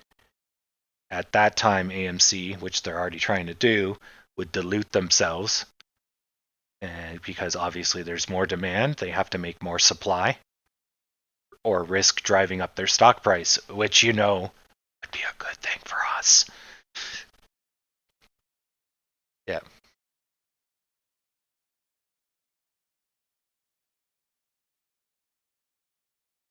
Yeah. Oh, yeah. Look at that volume. Nice. A second commitment on volume. So you see how volume ramps up usually before a breakup or breakout? Volume is a good indicator of commitment, and it's a great indicator that things are going to change because they're committed to something. And in this case, a bull run. Now this one is starting to stutter, but it is, if you look on the left side of the screen, attempting to get over these guys. But it gapped up. Nice. So it got pushed down, and then it said, fuck you, buddy. Jumped up. And then when that happens, you can expect one of two things. Either the red is going to continue. If it was pushing it and it jumped over, the push will continue. If it gaps, if it's not green immediately, then it'll probably go red. So in this case, the red continued, and now the red has stopped, and we still have 24 seconds left to continue this green running.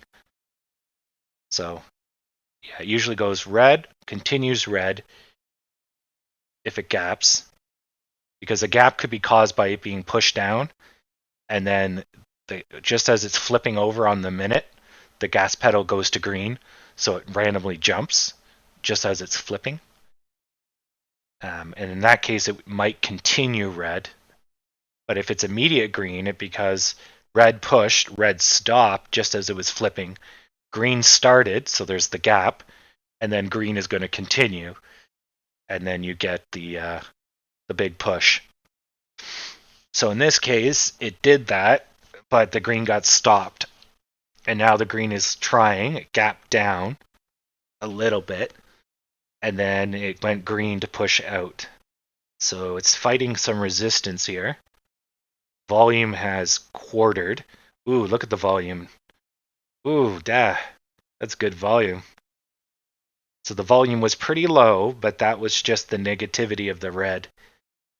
So the buying volume is solid. Now that's nice. What the fuck's going on? Is there a massive buy-in across the market? Well, the Dow's going.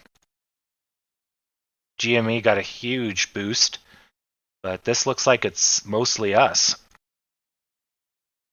Something kicked us all off at 1050. Yeah, there's a surge in the market, 1050. Yeah, there's a broad-based surge, but the Nasdaq didn't see much of it. S&P, which is industrial. Oh, you know what? This might be Biden's infrastructure, right? Maybe it's the confidence in the infrastructure. So high tech, it's doing good, but maybe his confidence is strengthening in the. Let's see how it's been doing for the last couple months, because they're going to be like, Biden's going to do infrastructure. So Biden got in when? November? But he was officially confirmed, forever ago in January. Yeah, it's been on a tear since basically Trump got his fucking face punched in. But then the whole market's been on a tear while Trump's been a president. Obama, set that up. I don't know. I wonder. I never thought of that actually. Because of course I'm not American, right? So I don't think in terms of America's woes. But yeah, if they do have infrastructure week, air quote, that's going to need a lot of U.S. steel, That's going to need a lot of U.S. resources. Hmm. Hmm. We'll see.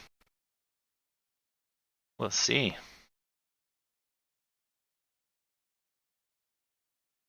Oh, I was like, why does this look like garbage? I'm at the 1 hour.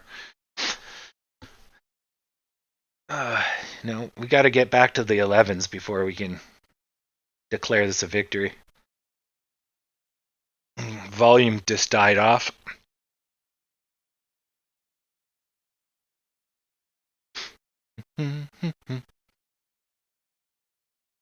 Actually, I could probably order drinks from Amazon and they'll be here. Um, it's possible. There's no way to know, Sarah.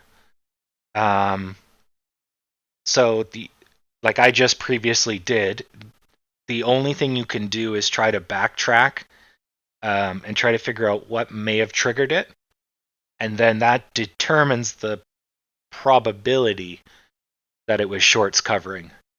So, or whatever you may want to guess it is, right? So we know coming down the pipe, Biden might get tough with China. Biden's probably going to fix infrastructure in the United States. Maybe take away all your guns and enslave you to become gay, Broadway musical homosexuals. The usual stuff, right? So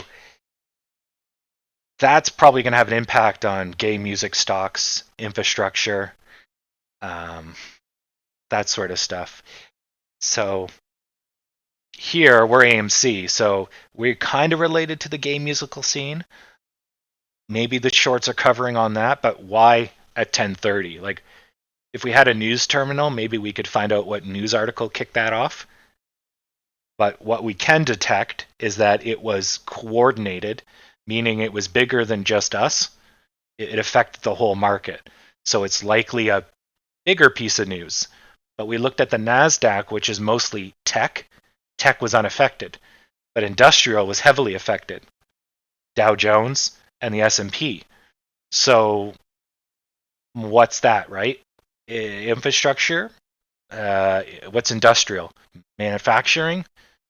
What kind of news could have happened relating to that? So that's what we have to figure out.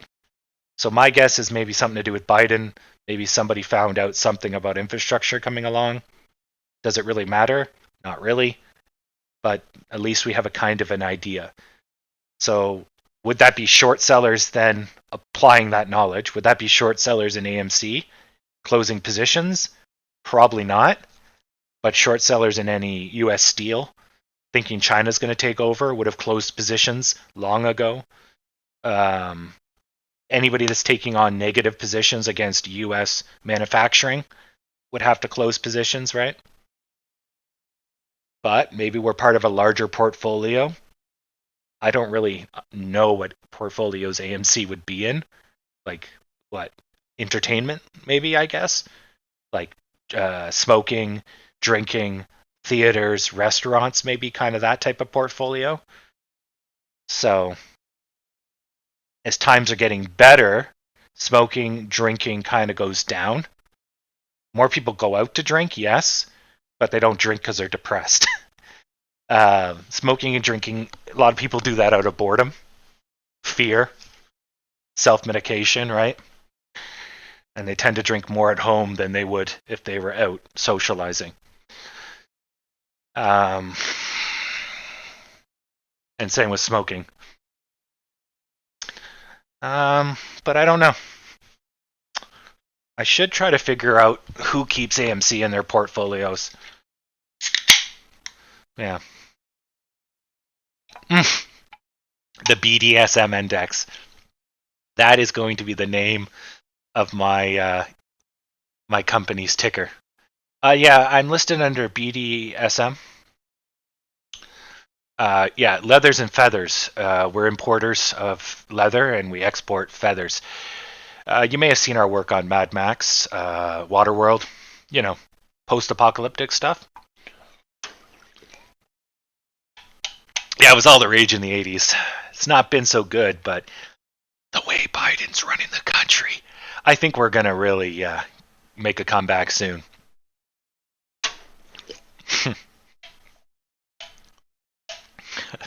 That'd be awesome.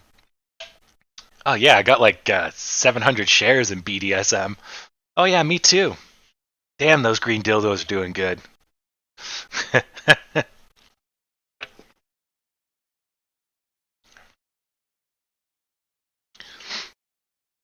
It's probably a band ticker.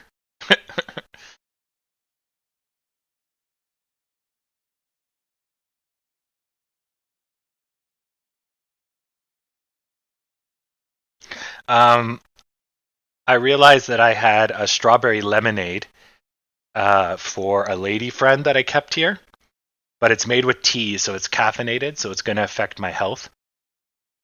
But there was a drink I was saving for her, but I don't fucking hate. I can't drink water. I fucking hate it. I'll drink anything. I'll go bare gills before I drink my own tap water. Oh, stock market's going red. Time to drink my piss. But there's perfectly good liquids around you. Nope.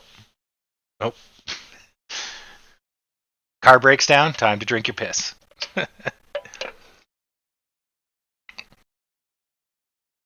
Yeah, I like alluding to the joke, but people don't know it. I have to spell it out.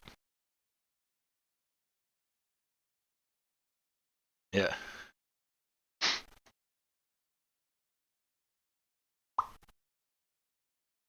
This can do with more lemons. So yeah, we didn't break out, so nothing to really talk about until we get to here, 10:46. Hopefully we get the energy. You don't go into a second dip, and then we just go for a push. But we did manage to do 80% of the U shape before 10:30, so that was good. Oh, sorry, before 11. My bad. Yeah, I was hoping for a quicker recovery at 10:30, but such as stocks, whatever that is in French. C'est la stock.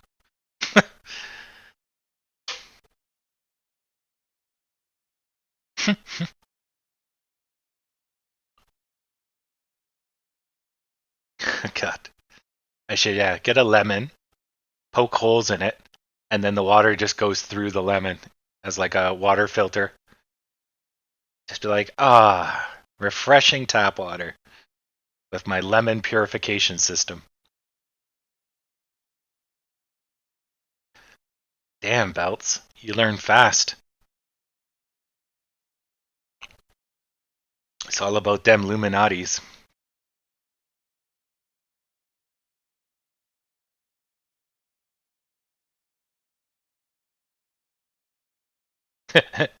Ladder attack intensifies. I love that. You just start shaking, and it's just a ladder. Oh no, it's a vibrating ladder. I should make a GIF where the ladder with like a knife or something, and it just has spinning knife arms. Ladder attack intensifies.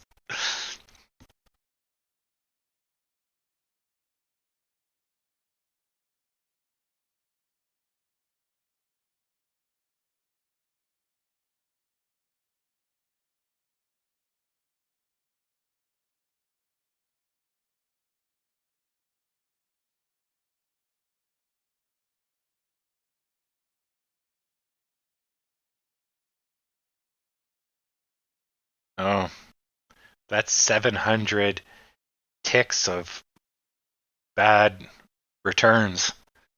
Can't walk under a hedgy ladder.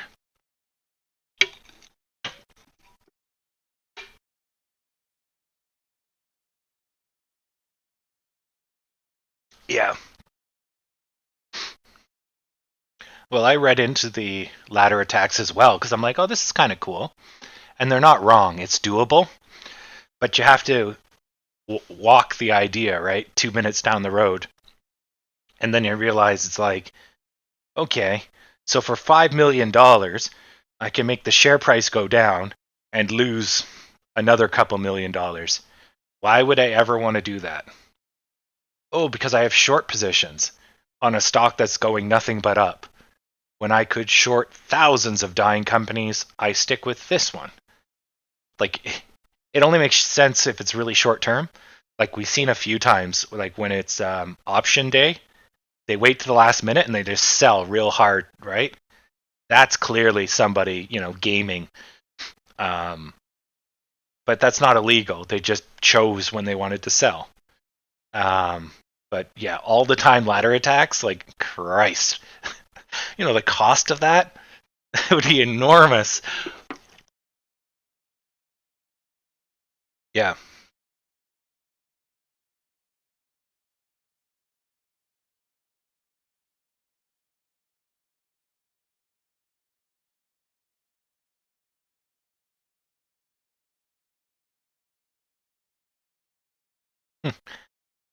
Is that an actual question, Daryl, or are you just trying to spread disinformation amongst this resistance group? Are you secretly working for the man?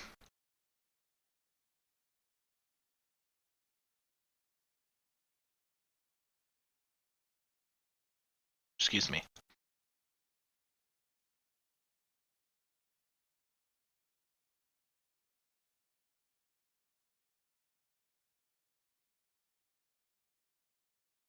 Okay, apparently I don't want that. I want to clone.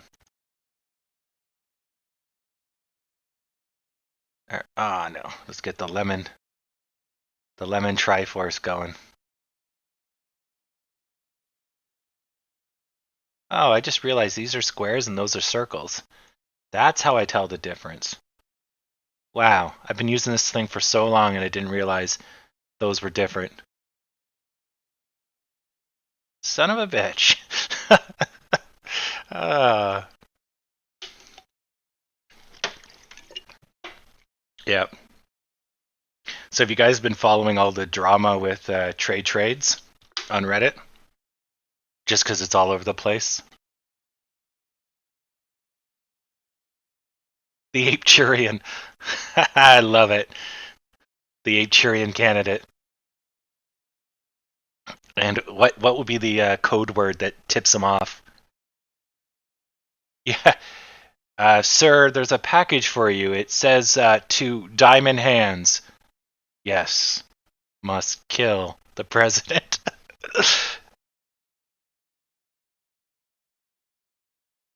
uh, or it could be something that wouldn't happen all the time. So, like, Diamond Moon Boost. Just a random phrase over the telephone. AMC 5000 Mars emoji emoji emoji. Yes, sir. Oh no, so yeah, there's just a little bit of delay. You guys are about 8 seconds away. So 4 seconds for me to get to you, and then 4 seconds for you to get to me, basically. It's about an 8 second round trip. Because, internet. So anyways, no, I haven't read much into it just because whatever, it is what it is. But what I've seen is like the guy has some type of eye issue. He's military living on base potentially. And basically after the witching day didn't happen, he laid low and, his health or something. So he just kind of took off time. But, I don't think it had anything to do with, them hyping for over a month that this was going to be the day. Nothing happened. Then it was Monday, nothing happened, and then they all just magically disappear. So I don't know what's going on, but I'd like to think they might be getting some fallout, and so everybody thinks he's like dead or injured. He had to make a post saying I'm not quite dead yet. um, Anyways, that's all I really read, but it was just like I was wondering if anybody was following it more closely than I was because I don't really I don't like news too much because it influences you negatively generally, and a lot of it is just garbage. Like it's occupying brain space. Even if you, so the psychology of learning is that even if you just are exposed to it, it sticks in your brain. The more you're exposed to it is basically brainwashing or teaching, right? You can amplify that or resist, but you are a byproduct of your surroundings. So if your surroundings are garbage, you become garbage, whether you like it or not. So I try to avoid garbage. But Reddit is pretty much the cesspool of garbage. But there's some interesting stuff in there. So, plus some of the shit's really funny. Like some of the prayer posts about holding forever, or oh guys, I'm not a robot or a shill. Everybody banned me from chat because I said hello, and you're like, oh, this is hilarious. It's just ridiculous. Oh, someone finally got the hold AMC license plate. Good man. There you go.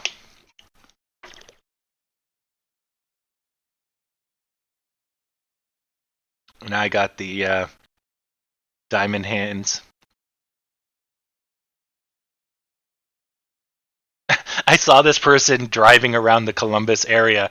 I saw this person riding my wife. Fuck. Fucking great. This is why I still read Reddit from time to time. Just fucking comes out of nowhere with the comedy. Damn.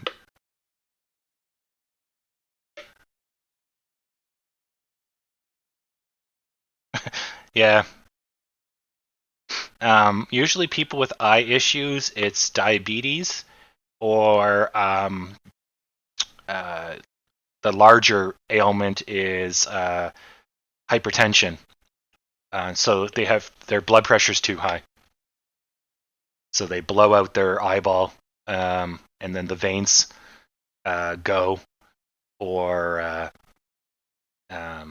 think diabetes is also hypertension. Yeah, and they basically get, I think, glaucoma. Yeah, pressure builds up behind the eye, causing it to either pop out of the socket, or just you can't focus the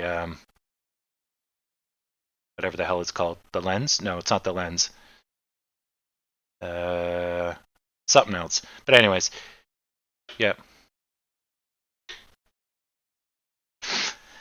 yeah. So I don't know what he's suffering from, but yeah, my guess is you can't yell like that for long periods of time, or your body gets jacked. Yeah.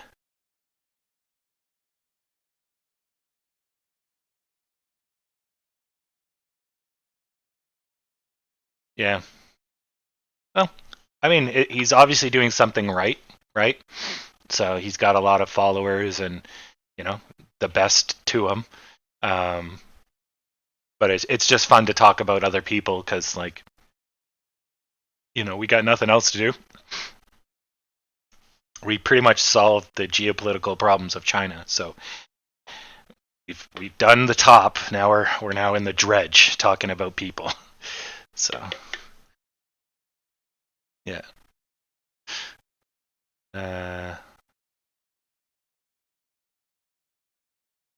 Yeah, exactly.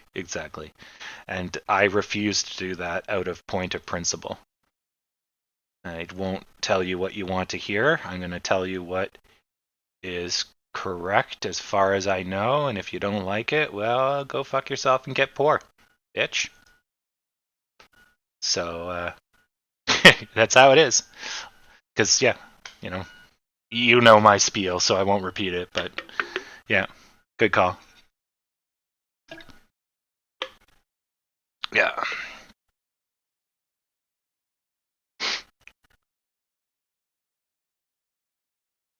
Oh, Interactive Brokers allows you to lend your shares? Son of a bitch, I need to sign up. Especially when AMC, if I lend my shares, that's because people want to short sell, which means I get fucked. Unless they're wrong, then I win. Well, actually, no, nothing happens. I just get paid regardless. Problem. Well, what happens if I want to sell to minimize risk? Although I guess maybe if you bought in really low at like $5 and it's now at 30, you don't mind lending them because who cares if they're short selling from 30 to 28, right? Yeah, okay. There's still a way to make profit here. It can be like the Ferengi alliance here. The first rule of acquisition. Yeah,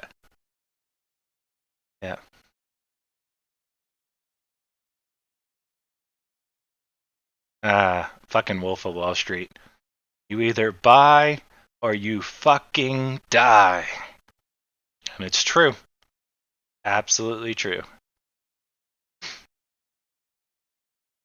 Now, in his case, he's saying, make them buy, right?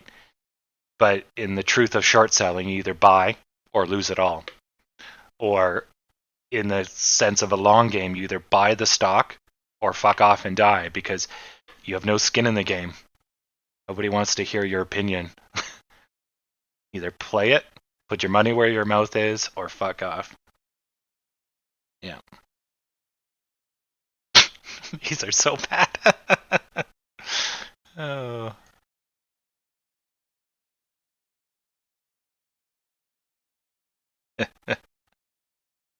Oh, did anyone check out that arrow-shaped house I found yesterday? I went back. It was kind of interesting part of the world. I have some experience from military simulators playing in kind of an Afghanistan type setting. So that part of the world kind of brings back memories. But yeah, it's a really well built up valley, which is kind of cool.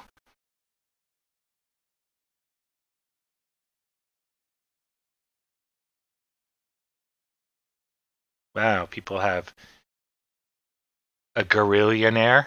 I got to remember that. What up, my grenillionaires? Grenillionaire gang. That's hard to say. All right, GME. So the Dow is meh.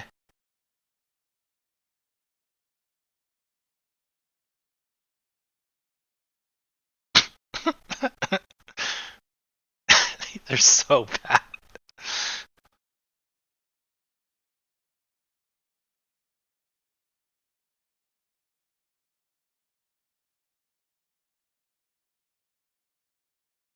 Really? You had to get a. It takes like 5 minutes to make a map with 3,000 data points. Why would you? Why would you need? How many? How much time did this take him? 30 hours? Man, it doesn't take that long to put a map on a website. But he's probably bought the domain and he's probably built the web service, the security behind it. That's what takes the time. Yeah, that's true. I say that a lot. People have no idea how to live without money, and it's like, oh yeah, that's the new poor. Yeah, yeah. Because I'm just poor financially. Like I only make $4,000 a month, which is not a lot in Canada. But because my cost of living's so low, I'm technically richer than most people around me because I have no debts and I have no. Because it's not the money you make, it's the money you keep. And it's the same thing with the stock market. It's not the money you make on the stock market, it's the money you don't lose because the damn AMC won't go fucking green for over a month, right? So, when people brag about how much money they make, you have to look at how much money they've lost.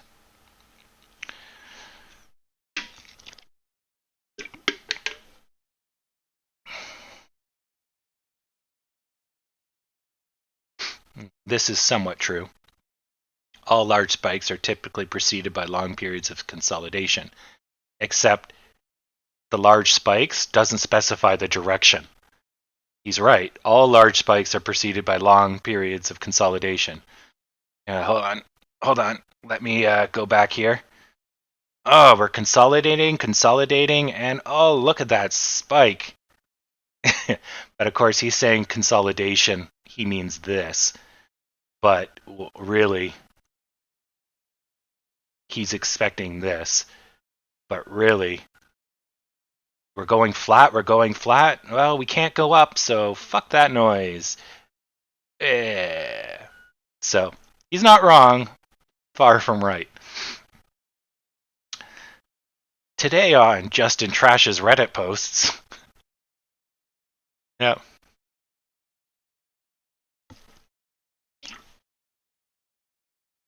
Yeah.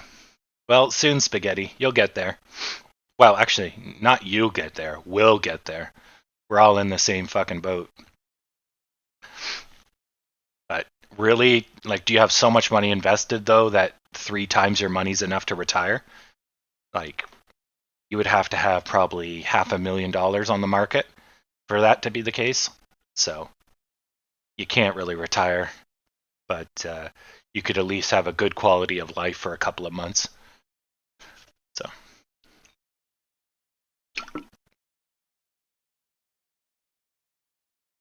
yeah, I like Jordan Belfort just because the guy knows what he's doing, and he doesn't care about bending the rules to succeed, and that's really what makes America so exceptional. Is that you're pushing the limits, you're pushing the boundaries. You can't do this. Well, fuck you. I'm going to do it and pioneer. Like, but of course, it goes into the level of criminality, right? But it's a sense of constantly pushing boundaries, moral boundaries, financial boundaries, legal boundaries, right? Space, technology, exploration. So that's what makes America amazing, and he embodies that a little bit, and he embodies the mentality of that. And I really enjoy that because Canadians are very passive. We're not aggressive. We don't take what we want. We don't fight. We don't push.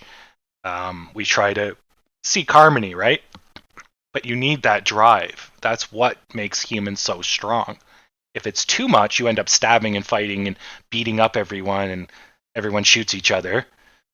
Okay. If you dial it back a little, then you got a really strong country. If you go too far, you're a giant pussy.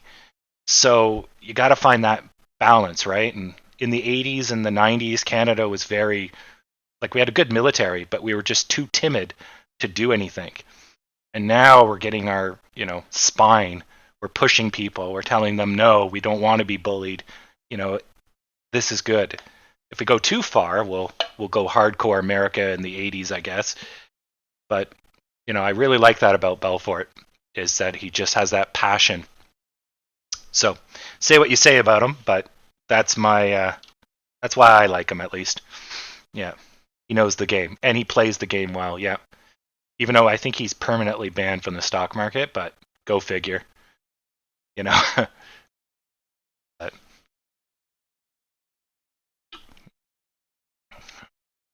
and I like that he helped out on the movie Wolf of Wall Street.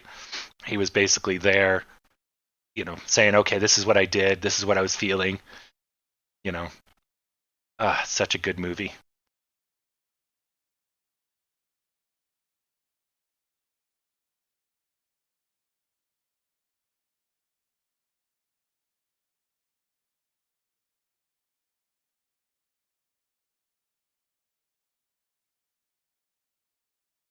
There's no stock market on the moon.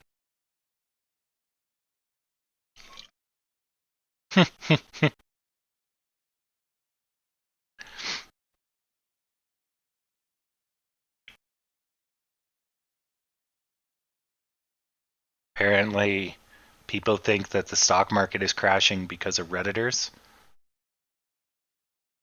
Who the hell even made up that news? If a bunch of Redditors can crash the market, you have a very bad market. Because if multi-billion dollar and trillion dollar companies can't destroy the market, and they do try, then how the hell is a bunch of measly guys on a boat going to save the world? Cue Mortal Kombat theme.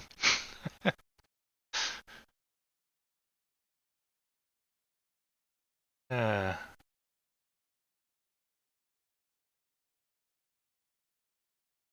silly, silly, silly.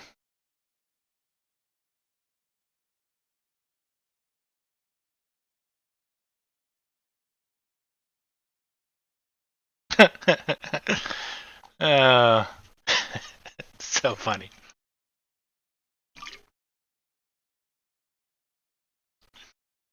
Oh, come on. Let's get some height.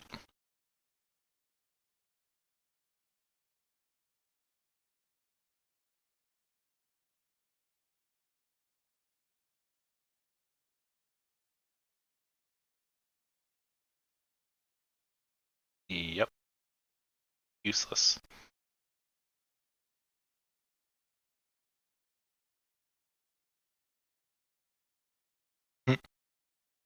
Man, he was so young there. Holy crap. He's aged.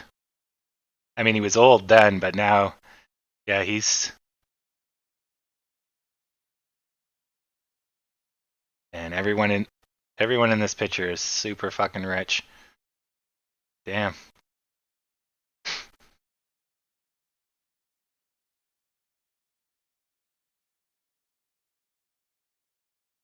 Somewhat Stone Age. You don't get being rich by helping everyone around you, right? And you have to be defensive when you're rich because everybody wants to take from you, right? They think they're owed your hard work, your time. Because as much as people demonize the rich, the majority of them just aren't handed all their money. They have to work hard to sustain that money, keep it, right? Because it'll just evaporate.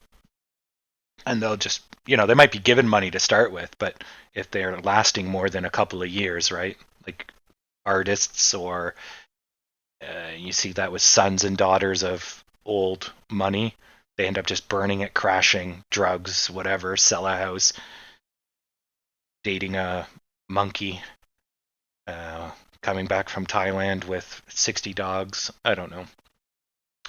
So there is a little bit of negativity that comes with the territory, and then snobbery. But then you get the finer things in life. So why would you waste time with the dregs of society that everyone comments about how much they suck?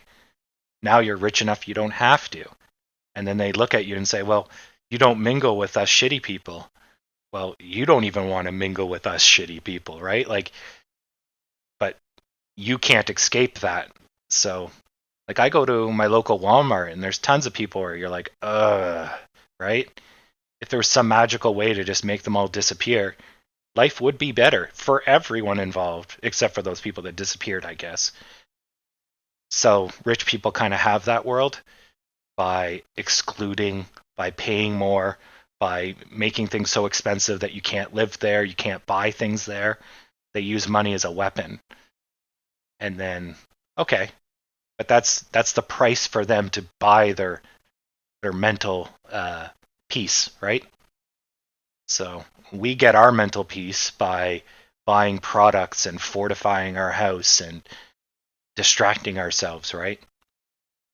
They do it a little bit differently.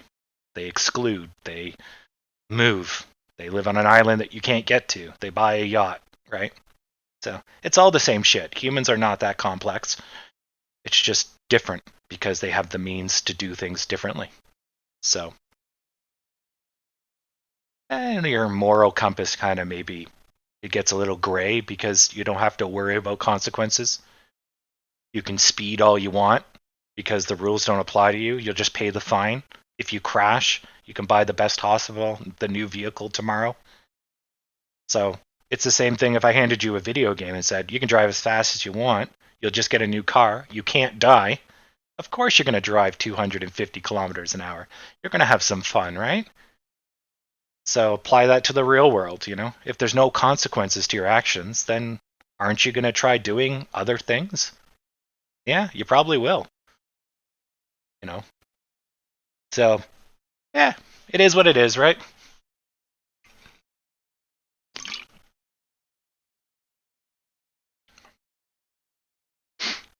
I think we should start an arena where we have hobos and they run around, and then rich people pay money. Oh wait, that movie's already been done. They go on safari and hunt the hobos.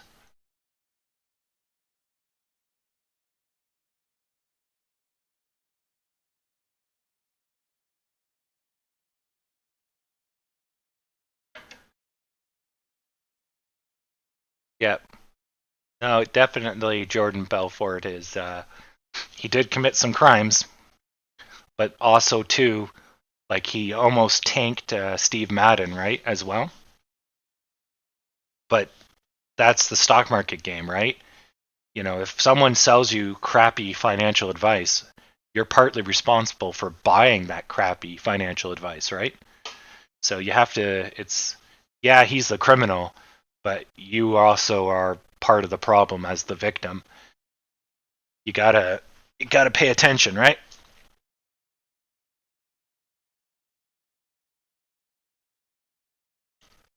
Yeah, or Bloodsport, I believe, is also uh, what I was referencing. Yeah, technically, the MMA, the UFC, is basically a rich person's version of bum fights. They basically like, you know what? I want to see two people fight it out, and boxing is too slow and too expensive. So they hire professional fighters, which are like, you don't got anything else to do but fight, and let's set them on each other, right? Which is just gladiatorial games in a new generation, right? With obviously we don't want to kill our actors, but you know humans don't really move that far.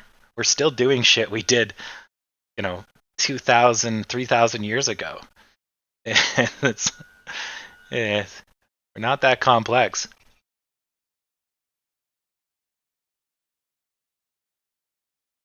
Yeah.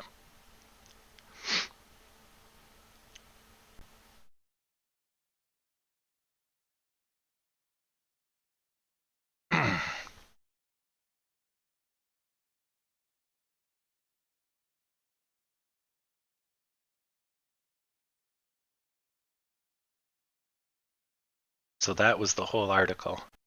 Need to bring in the big guns because that's it. All right.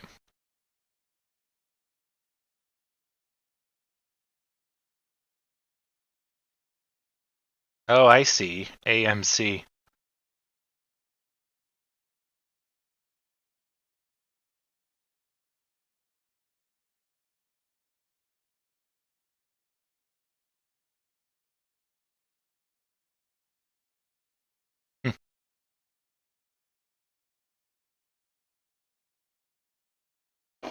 Interesting.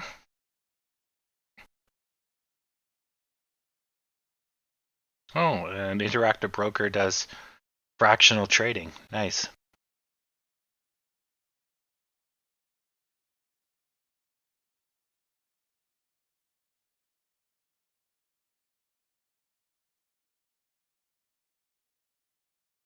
Excuse me.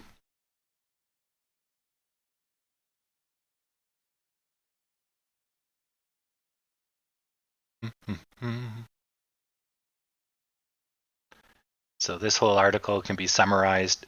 It worked for VW, so it's going to work again. Past performance does not indicate future performance. Or sorry, guarantee future performance. It does indicate, definitely, but it does not guarantee.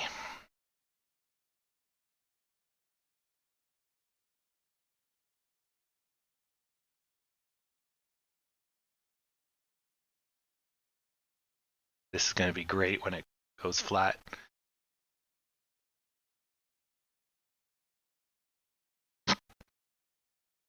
Stocks only go up. That's true. I want to see the squish. It mostly went out the back.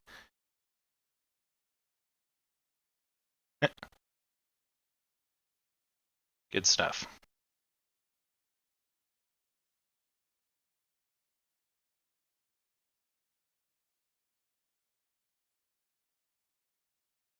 They won't allow April Fool's Day posts, even if there was a flare on them. My God. Who cares? One day a year, not to trust anything anyone's saying. And that's too much for it's too much for them.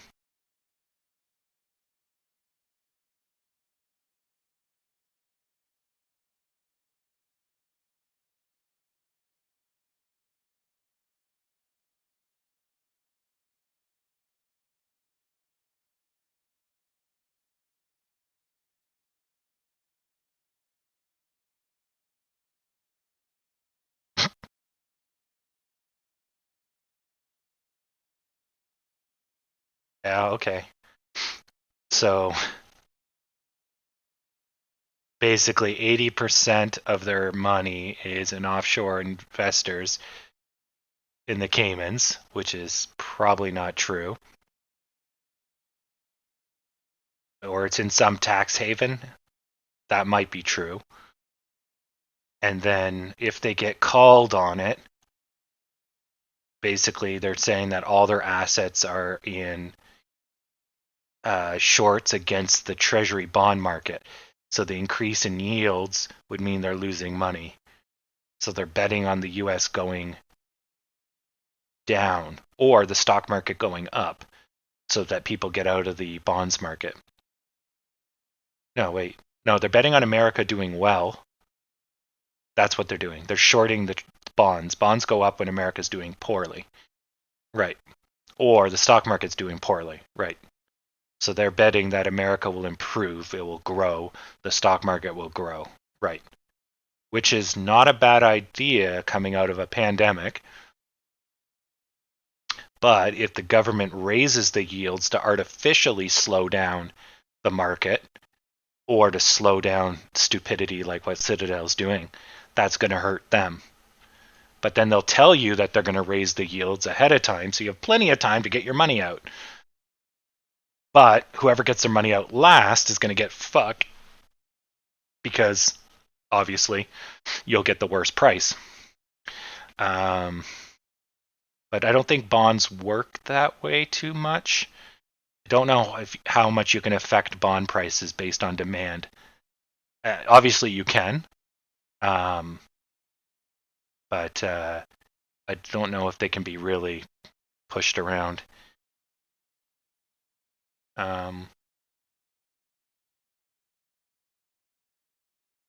And yeah, that's fine. Repurchase and reverse repurchase agreements. It's just loaning them. Yeah, that's the normal. Yeah, repos are the lifeblood of the global financial liquidity. I'm a big bank. I loan you money. You take that money, you loan it to other people. That other person needs to give you the money back, and then you give me the money back. No shit. That's normal.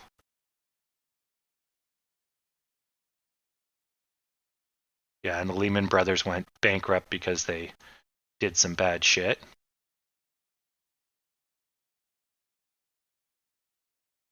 Yeah, and so, well, it's not exactly true.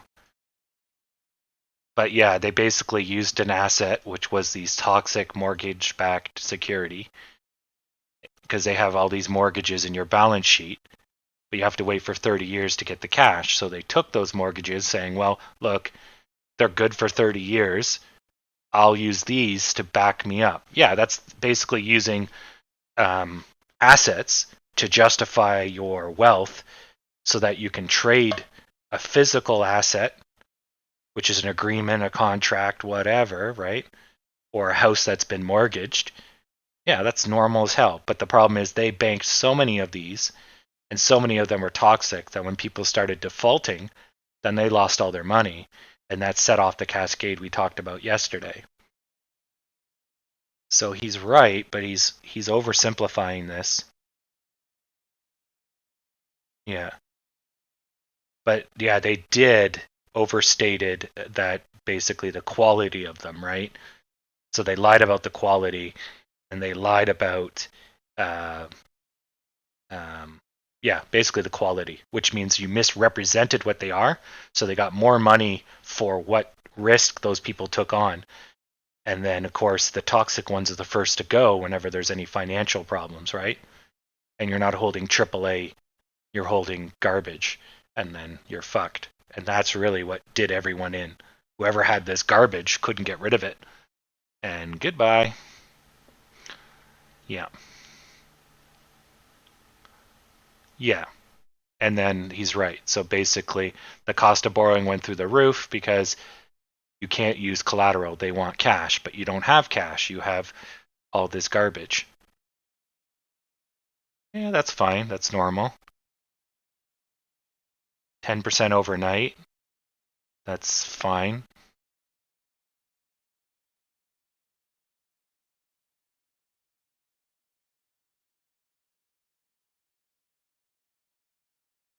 Yeah, and that's fine. So if institutions do not have enough excess liquidity on hand, then basically shit goes crazy. And it's the same thing here.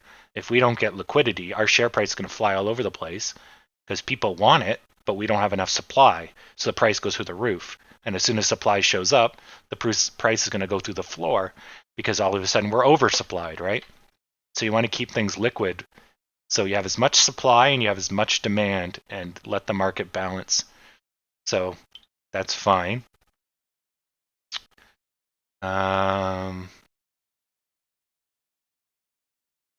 that's fine.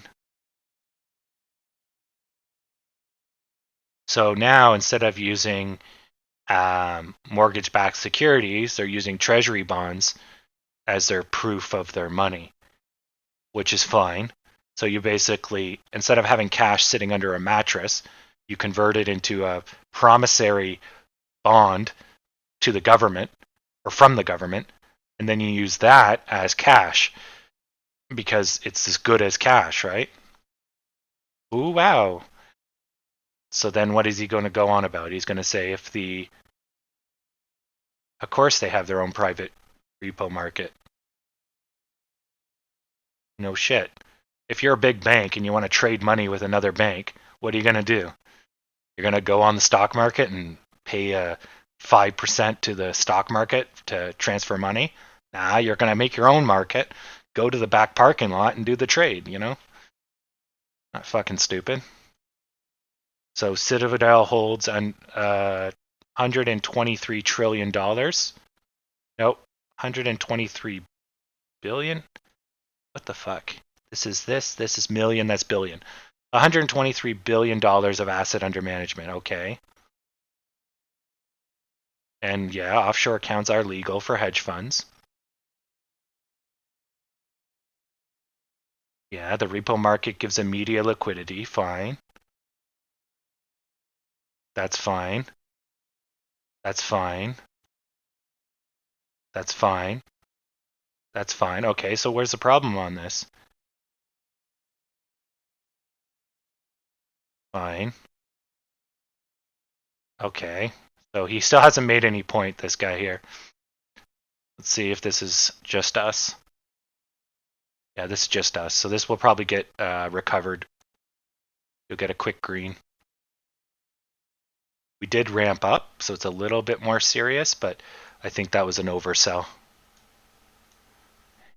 Okay, let's see here. Yeah, Cayman Islands are basically a tax haven that was popular for U.S. companies because they're nice and close, essentially like the Swiss kind of deal. Or now Ireland. Ireland's a corporation tax haven. You move your headquarters to Ireland and you don't pay tax because the benefits of not being or not taxing them, getting them there outweigh the cost of not getting money from them. Okay, so I'm just reading this Reddit post because I'm just waiting for this to do a thing. So we basically just collapsed on our going up, but I still think we're positive. I'm expecting us to kind of go, but we're just taking our dear sweet time. Okay, so he just says, there must be some Illuminati. I'm suspicious. Blah, blah, blah, blah, blah. There's so much foreign influence over our bond and repo market, which is not correct. He's basically saying because it's in the Cayman Islands, they somehow control the market. No, the money's sitting there, but it's still controlled by Citadel, right? It's 25% of the market is owned by Citadel. So, you know, oh, so if Citadel goes like, I love the Chinese government or Russia's my best friend, okay, now you got a problem. But he's implying that somehow the people that store your money control your money. That isn't correct at all. So who the hell cares? So what's your point? So he goes and says, now I'm going to make your head explode. And I will be disappointed. So let's see. The repo rate went up in 2008 because people are getting burned and they wanted cash. Uh-huh. Well, now it's the opposite. The short-term lending rate is 0.0. Okay, which means there's too much collateral and nobody wants it. But that's not true. Everyone wants it and the government wants the country to rebound. So they made the interest rates basically as low as possible. You still owe them the money back, but the lending rates are super friggin' low because they want to promote growth. And it says nearly dropped, but it's never going to be zero. It's going to be 0.1, point whatever, because when you have $1 billion, you'll still owe them a couple 100,000, right? Versus $1 billion and you owe them $1 million, which is like 1%, right? So it doesn't mean much. It just means that the lending rates are cheap. So the Fed is printing free money, sort of. Nothing is free, but nobody wins if the United States goes under, right? If the economy collapses and businesses go under because of pressures around them, nobody fucking wins. Nobody. Zero. And maybe, the suicide group, undertakers, drugs and alcohol, they might win, but really no one wins. So that's why the Fed is printing nearly free money. And there's no difference between the collateral being lent and the cash that's being received. No shit, because they're the same. Cash is just a promissory note. So cash is basically a bond with no extra special stuff attached to it. So if you take out all the special stuff that makes a bond, a paper bill is the same damn thing. But he's getting confused thinking cash is one thing because you can buy goods and services with it. And a bond, you can't buy goods and services with it because no one will accept a bond at your grocery store. But that's just because this guy is not a financial person. If I hand a treasury bond to a bank, it's as good as money, right? If I'm the Lehman Brothers, I don't give a fuck. I just want your money. You're right. Now, of course, a bond is locked in. So I can trade it to somebody else, right? Like an option or whatever. So it's not locked in per se. But if I want the cash, which is ultimately the most liquid, if you will, US dollar, then I need to wait 30 years, right? So anyways, you get the idea. So this guy obviously doesn't understand cash. With all this free money at ground, whatever. And of course, yes, if there's a lot of free money, the 10-year treasury does go down. Because why would you buy treasury? Why would you lock your money into bonds when the stock market's doing so well and the government's going to lend you fresh cash for almost free? Why would you lock your money into the treasury? Like, it's dumb, right? So he's arguing, and if you don't believe me, so anyways, so they've been shorting the bond market. Yeah, that's intelligent. And now they must locate the treasury bond in order to swap them for cash in the repo markets because the Fed is tied up in whatever. So they can borrow shares from their friends and whatever. So BlackRock purchases a shitload of treasuries, keeps them on reserve for hedge funds like Citadel to short. Fine. That's normal. And then the argument is that the hedge funds like Citadel have shorted more bonds that are available. But if that's the case, then BlackRock is at fault because BlackRock sold them stuff that didn't exist, not Citadel. Right? So you can't argue that Citadel's at fault because I bought 10,000 from BlackRock, and if BlackRock doesn't have them, well, that's a naked sell, and that's illegal. So if this is true, they've broken the law, which makes it generally improbable. So whatever. Investors were willing to pay somebody $4.2 in interest to lend them their own money in exchange for a 10-year treasury bond. Okay, so that's fine. But all that says is what I was talking about earlier is, so if you have all these treasury bonds and you want to turn them into cash and nobody wants them for some reason, right?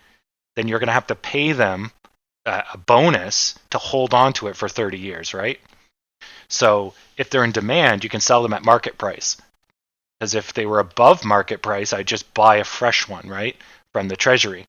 But if you're trying to offload them because for whatever reason, right? So this doesn't mean anything either. It just means that treasuries on March 4th, people didn't want them.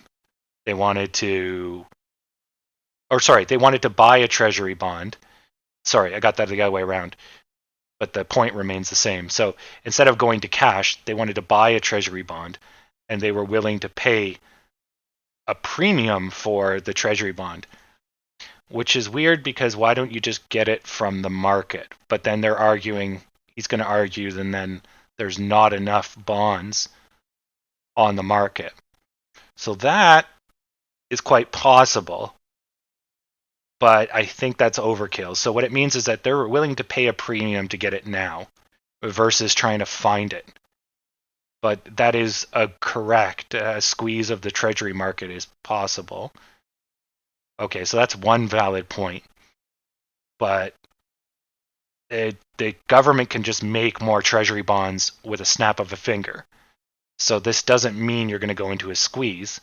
It just means they're going to flood the market with more treasury bonds because they weren't in demand, but then people shorted them, causing an artificial depression, but the yields went up, and now the shorts have to get out because it's not good to be in.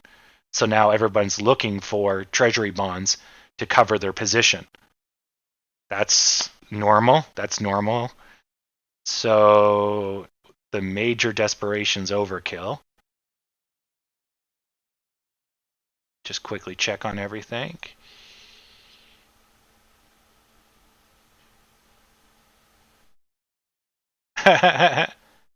Wow, that's nuts in the chat there. So there's $1 billion in gross repo agreements, and 30 billion were directly repurchasing treasury bonds. Okay, so there's $1 billion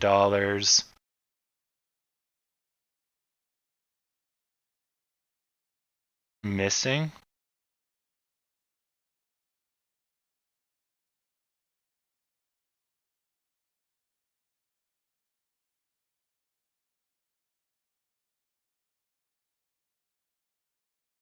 Mm,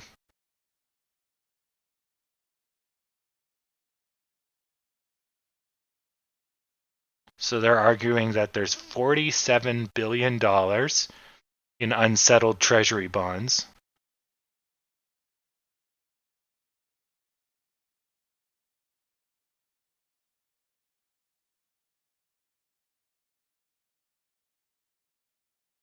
Mm,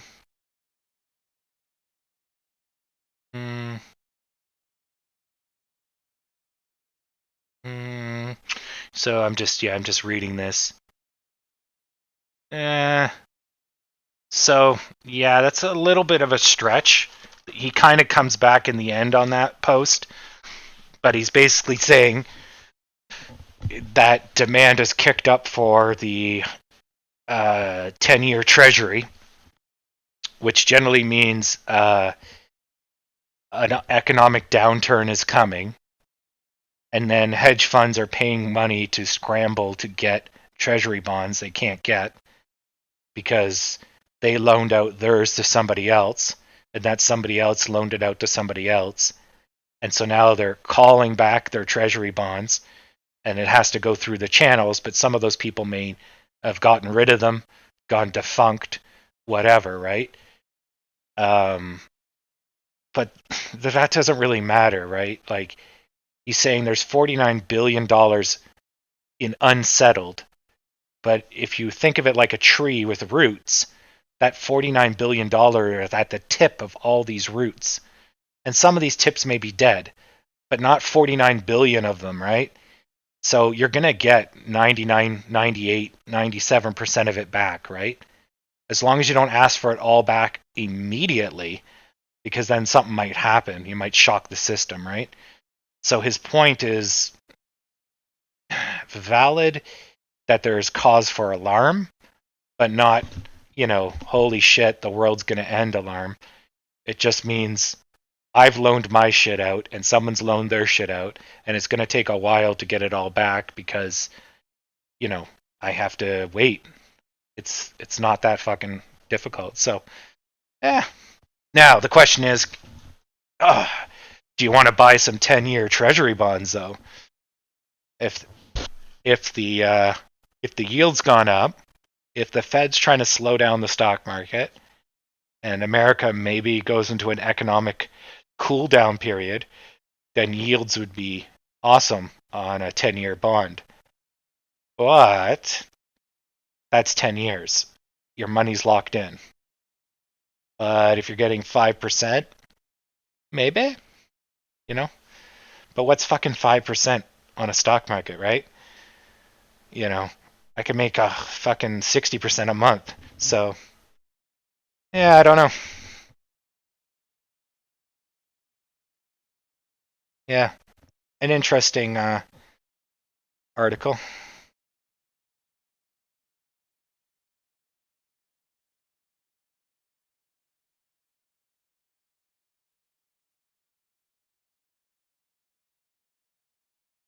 Fuck, we're going flat. So we're probably going to roll. I don't think this is going to be the breakout. I really wanted to see a quicker recovery here. GME is going to be a pain in the ass today, aren't you? So GME is going to go for a technical breakdown. If they get to 192, they'll pop down, probably drag us.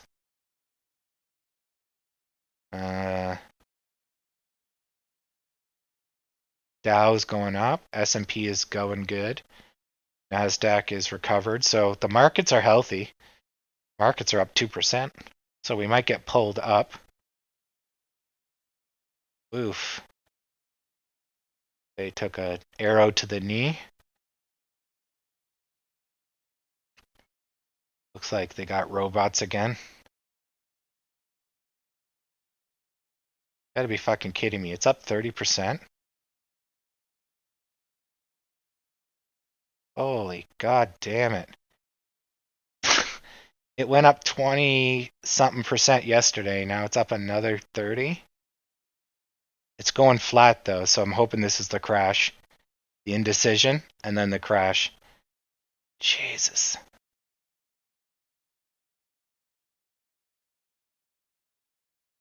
Oh my god, the stock's on fire.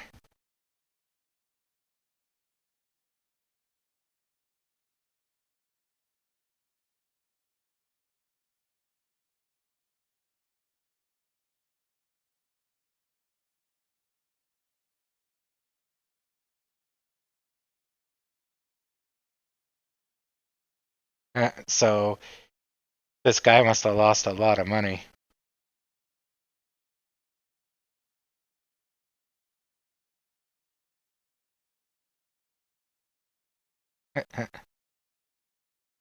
Yeah, I don't know if Canada has wash rules.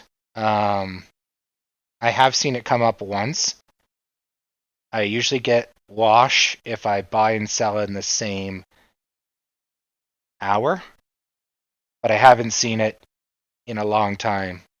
So maybe that's when you're under 25,000 and you can't day trade. I don't know. Um, what else was it? In Canada, you basically just add up all your losses and add up all your winnings. And if your losses exceed your winnings, then you pay no taxes. And then it's really easy. And you only pay on your winnings, not your capital. So it's pretty fucking straightforward. Did you make money? Yes. Pay 15% on the money you made, minus, your losses. So your profit, your take home. Done. I love it. Makes sense to me. The government just wants their cut. And then you could argue, it's like, well, the government has no place in taking a cut, right? And that's why it's 15%, because you're using your money, your expertise. It's not a business. You're not, generating revenue or using roads. But if you turn this into a full-time job, then you're leeching off the government and giving nothing back, right? So that's why 15%. So, anyways, it works. My tax bill's going to be massive this year.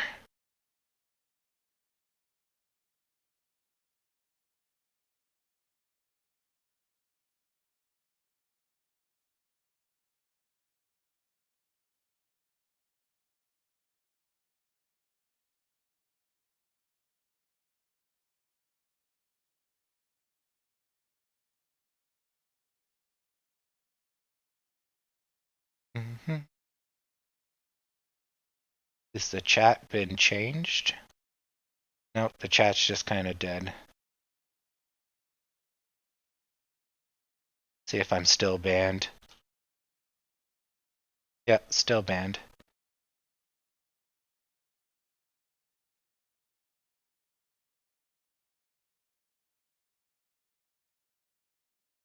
All right.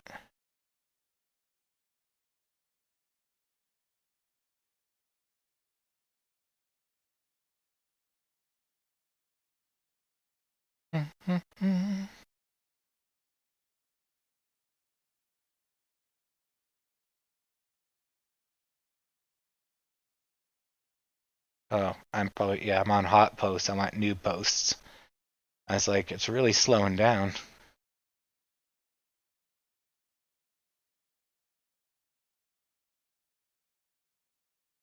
If you bought AMC before it was popular, you would be rich. Oh shit. It's like every stock, if it gets popular.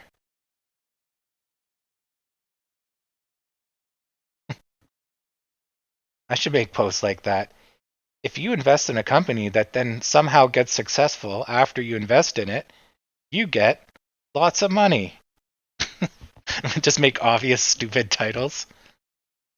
Stock market goes up when people are happy.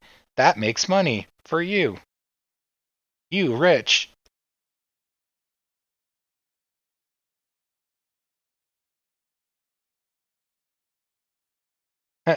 Museum Fartag guy.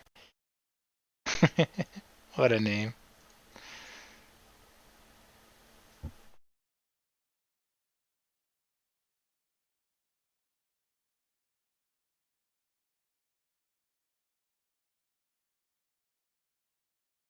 Post deleted. Nice.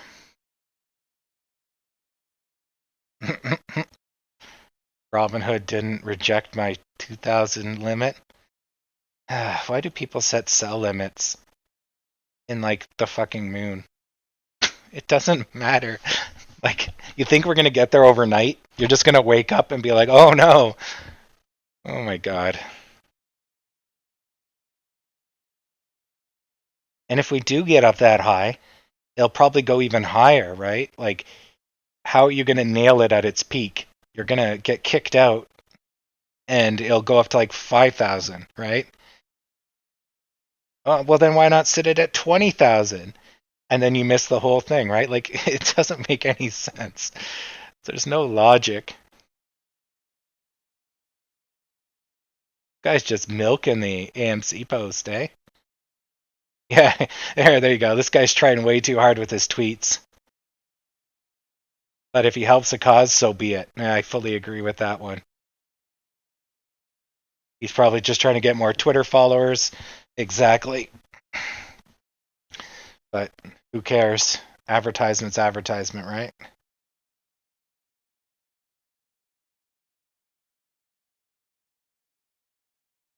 I like to just downvote that.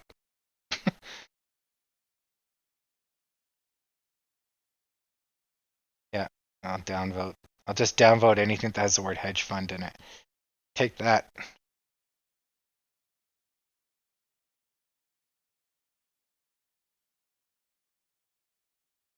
Such a troll post.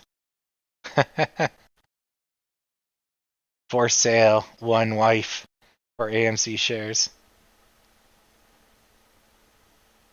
Oh, yes. I forgot about that Stone Age. You're right. You're right. Yeah, that is why they set them high. Yeah, initially it was just because they wanted to you know, set it to when it goes to the moon, right? But you're right. The new reason is exactly that. It stops it, so they say, from being lent out.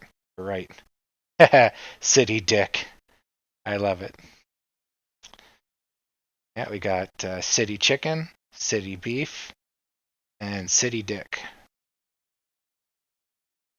Uh, South Park, you done good. Every time a retail investor tries to build a goddamn wall, goddamn Mongolians.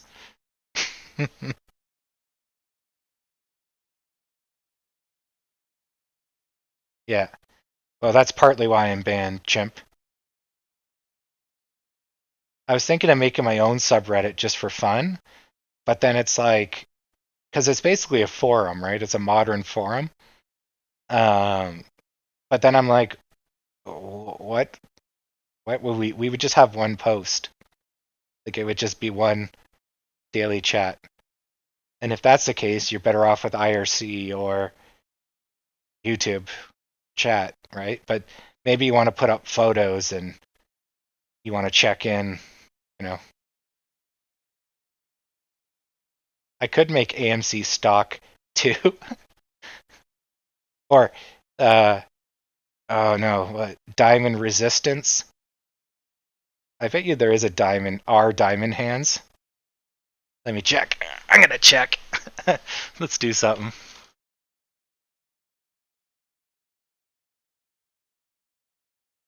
Well, I'm still active. I just can't post because I'm banned.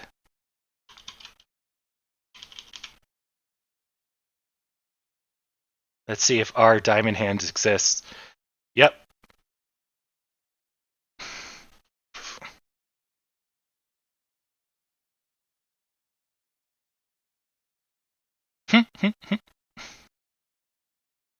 That's the logo for that Japanese show. Uh,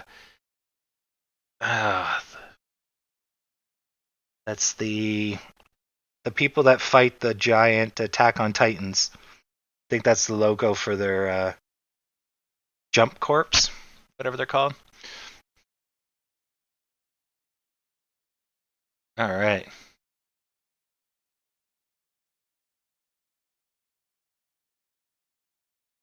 Let's see. Maybe I am unbanned. No, there's no indication to make a post, so I'm guessing I'm still banned.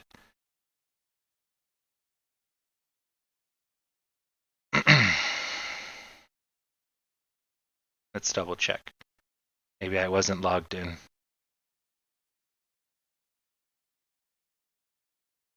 Poop. Yeah, still banned. All right. Oh, it doesn't cost anything to make a Reddit sub-channel. Where is it? It's Great Post. I think it's in here. No.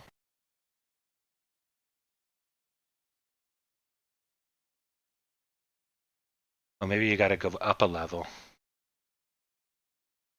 And then...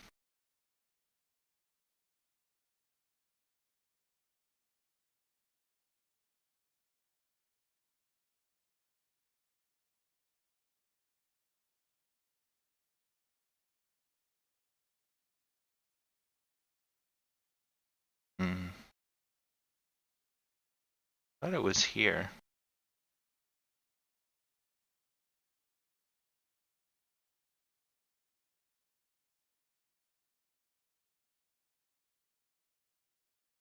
There you go. Okay, create community right here.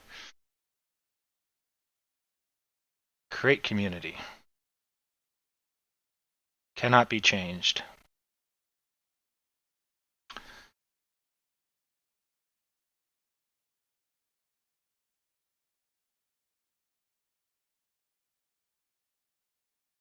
Adult content. All right. Primary topic. Celebrity. Me. Gonna be finance and whatever.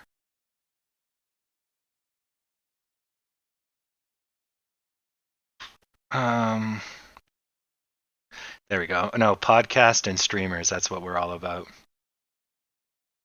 Or sexual orientations. We're very concerned if you are a seller or a buyer.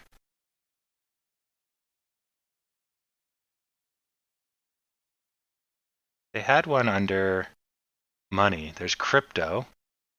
But where's the investing in advice under I? A, B, C, D, E, F, G, H, I, J, K, L, M, N, O, P.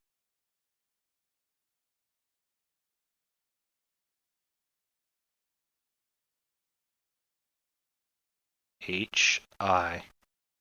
So internet culture memes is the only one. Okie dokie. Let's see what Wall Street bets. Oh, watch people die. Wow, that's a Reddit. Hold on. I gotta go check that out. Wait a second. W-A-T.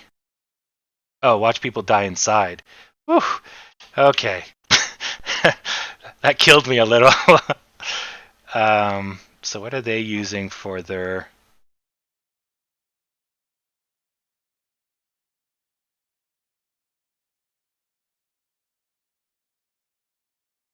Using for their crap.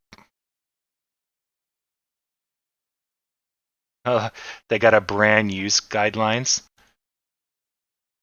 Yeah, good luck with that. Yeah.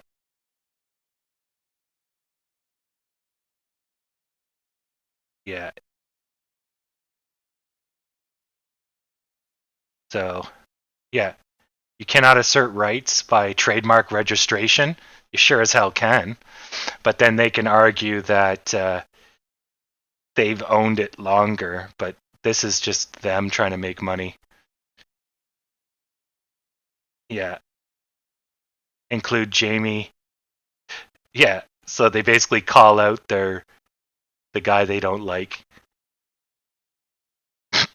And we reserve the right to revoke your approval of logos. Well, yeah, or I'll just use it anyways because you have no legal use. Because one of the rules about trademarks is that first you got to have one, and if you don't have one, you need to enforce your trademark. And they only just started enforcing their trademark 1 month ago. So therefore, they have no call on it, right? So nice try, buddies. So you can, no court would fuck you over for stealing their logo. Sad pandas. But anyways, what's their? They have a wiki.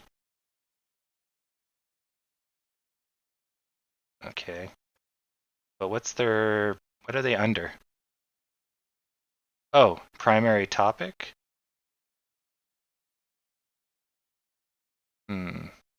Finance. F. Ethics, fitness, funny, gaming. Yeah, there is nothing.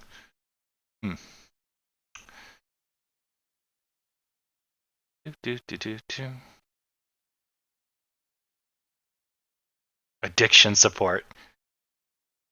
Yeah, that's our primary topic.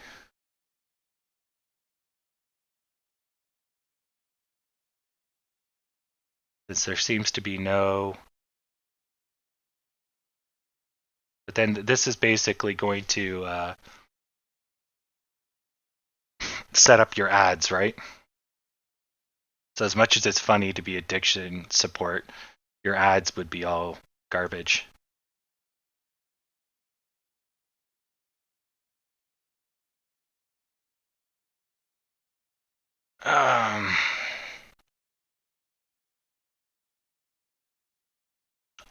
What should I call it?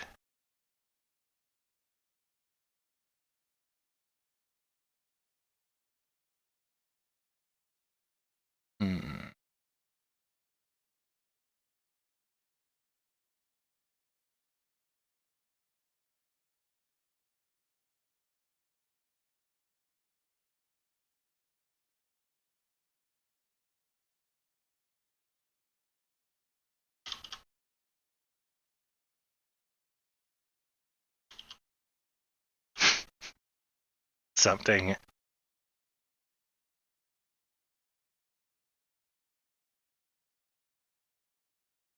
I wish there was better choices.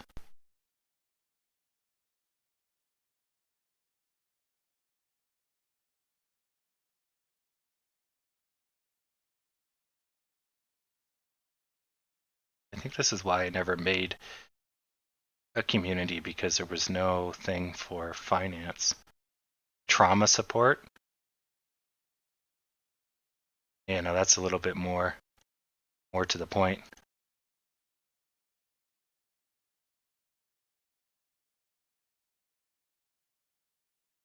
Technology, military, finance. Oh, so there is a, if you type it in. Okay, so trauma support in business, economics, and finance. Okay. We're going to be under trauma support. Or is it addiction? Nah, we're really addiction, aren't we? Yeah. A support group for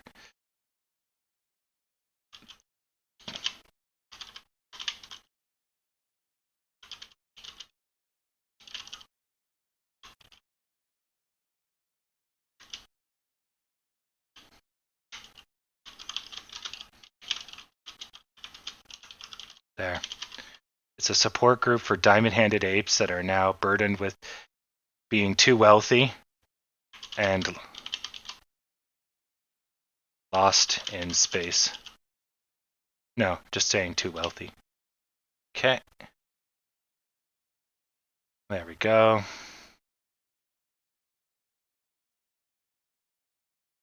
What else?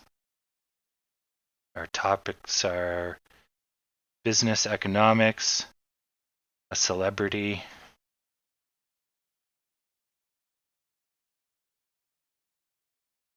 podcasts and streamers,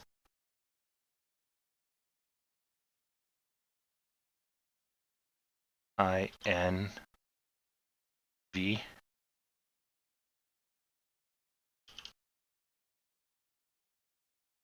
investing. Okay, so I can actually add I can type them in. So business, economics, investing, AMC, GME, and can I change these later? I guess I can.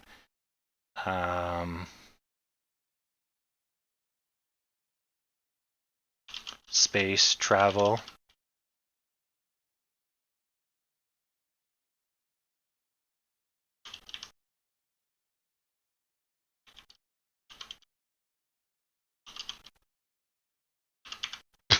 And geopolitical turmoil.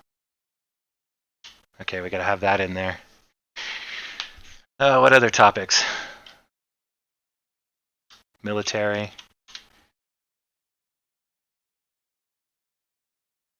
Oh, Lambos.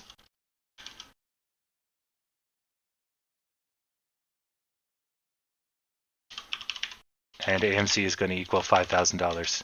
Those are common topics we cover all the time. Um,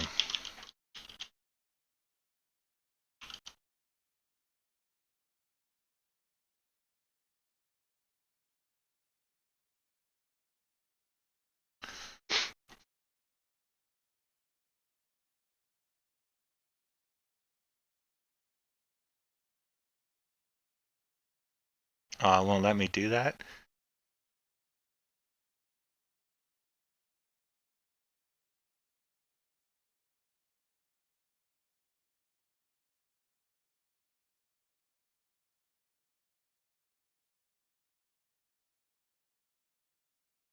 All right.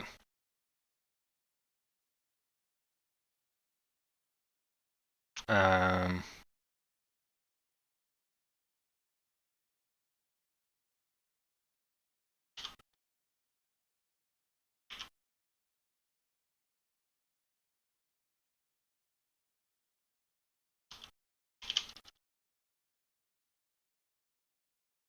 wonder if Gorilla Gang is taken.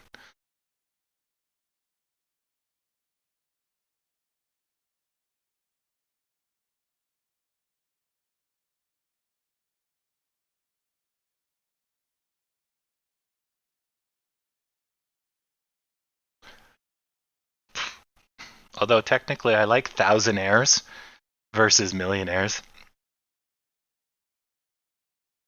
Could be the Thousandaire Club.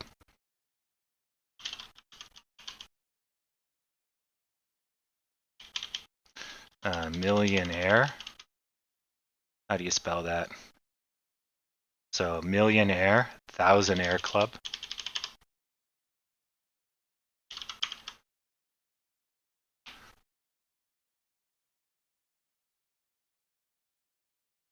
Yeah, will be the Thousandaire Club.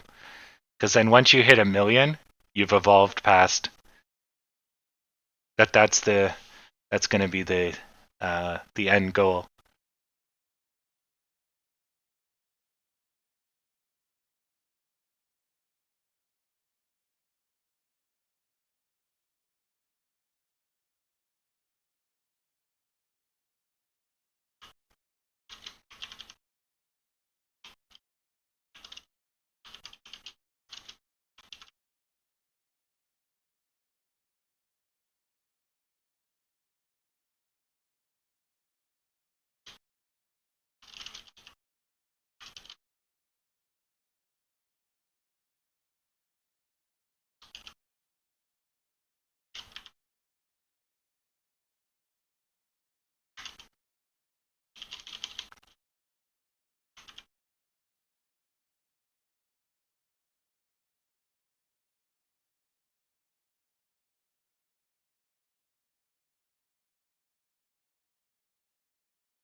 No, that doesn't sound funny enough.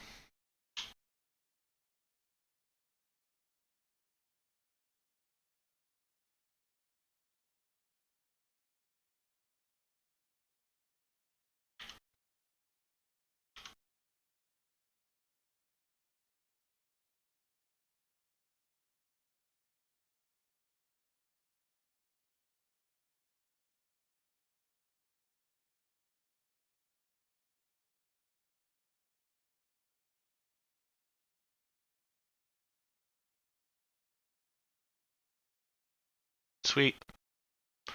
We're now the proud owners of the Thousand Air Club. There you go.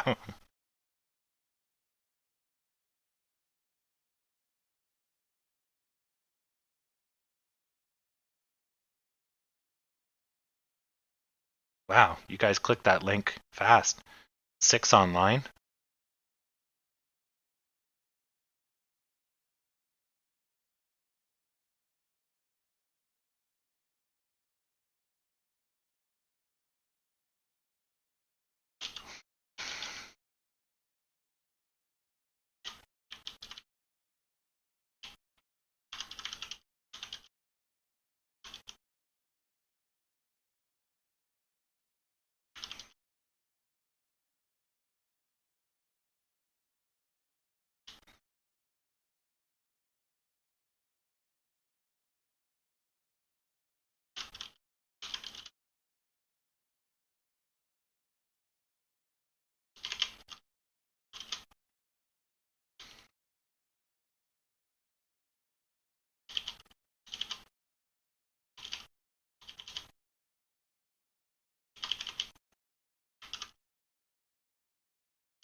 Oh, I can't spell Thousand Air.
Um,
there's some robots.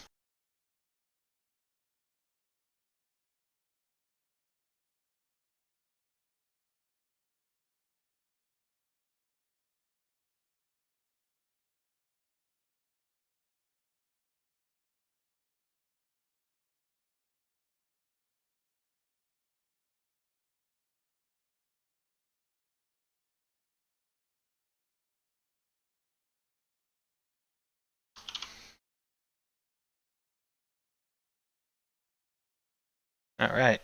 So now there's a Thousandaire Club. Why we trend sideways. Ah.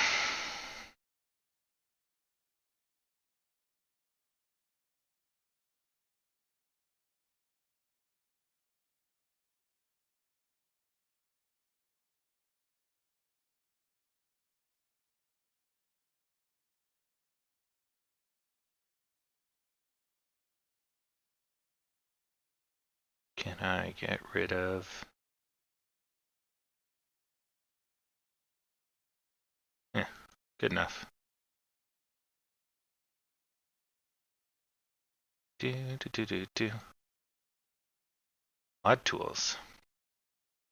User management.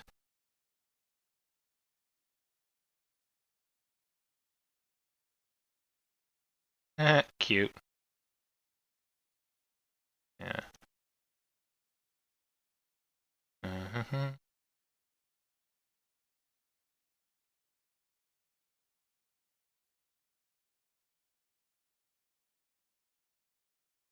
Okay.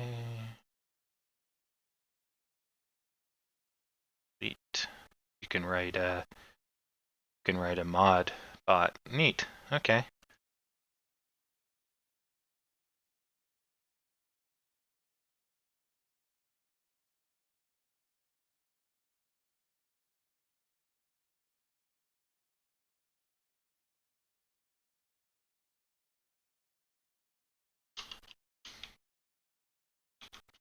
Okay.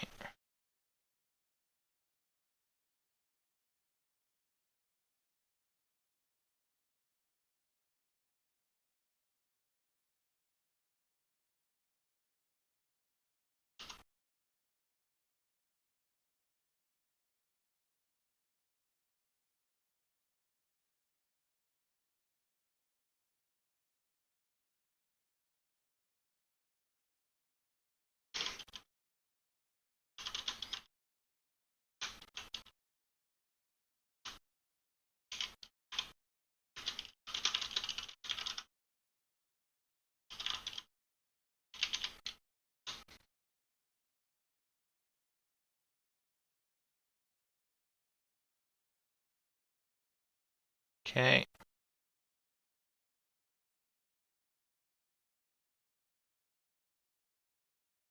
Yeah, we'll make it 18 plus because then we can go spam.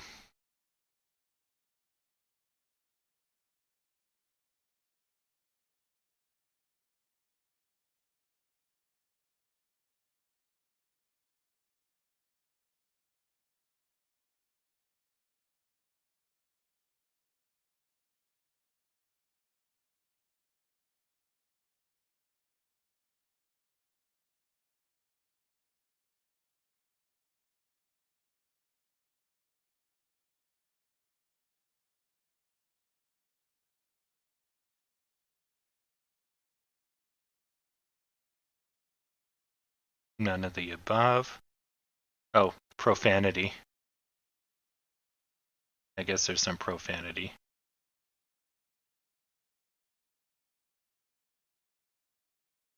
Occasional mild profanity.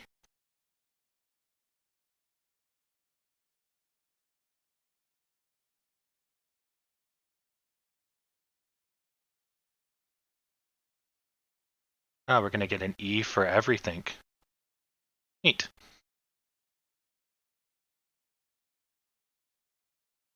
But oh, but if I do that though, then I lose my not safe for work. Oh, Then we can't have violence and gore. Well, we'll see.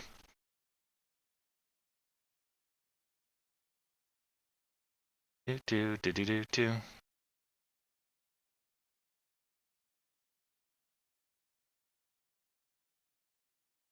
Yay.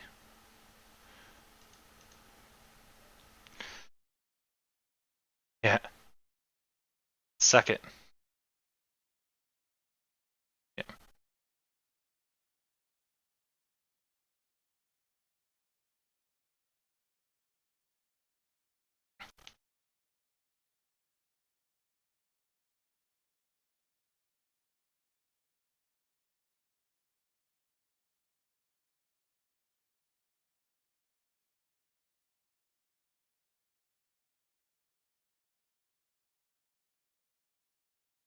Mm. And then we can set up the Thousand Air Lounge, and then that can replace the Reddit chat. Yeah, that works. Now, what to use as our logo? I guess I could just use the flag of the resistance for now.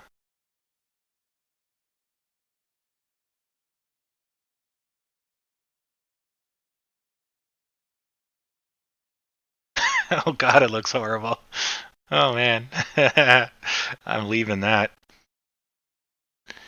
Um,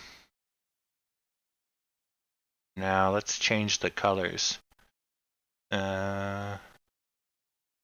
Community appearance, okay. Color theme. The base is color of money. That's no good. Hex code US dollar. Ooh, it's also known as the dollar bill hex code. I love it.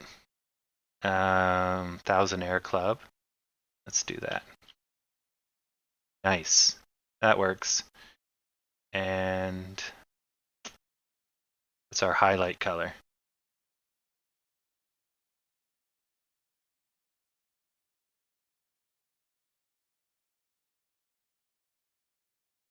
Red? No. Well, red and green's not bad, but want something that's easy on the eyes long term. Hmm. Yeah, green is kind of hard on the eyes. Maybe dark red. Then it's pastel-y. It's not too bad. Yeah, let's go with that.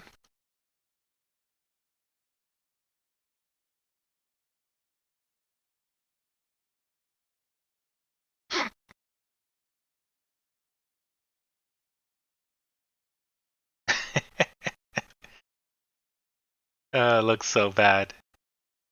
Save. I'm doing it. Doing it. It looks so bad. Yeah.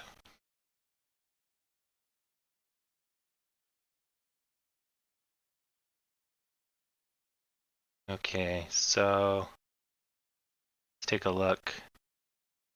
Ah, yeah.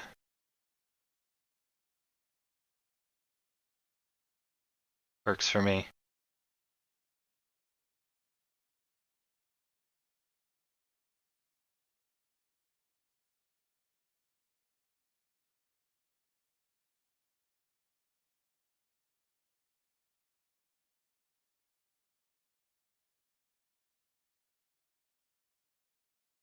Nice.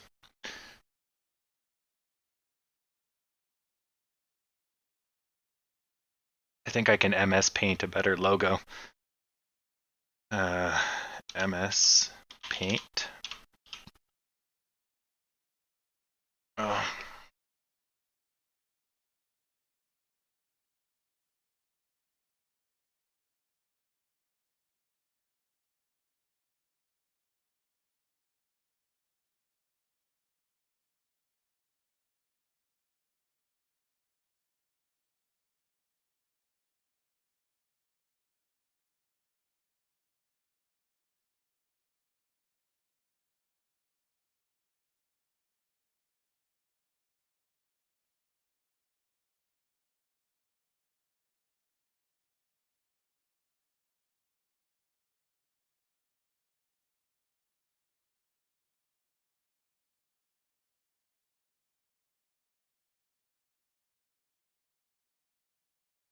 Okay.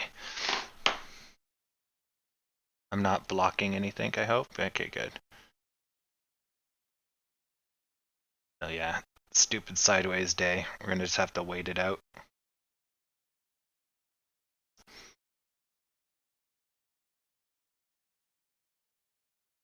Nothing too amazing.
There we go. Upload the logo to a hat with a T on it.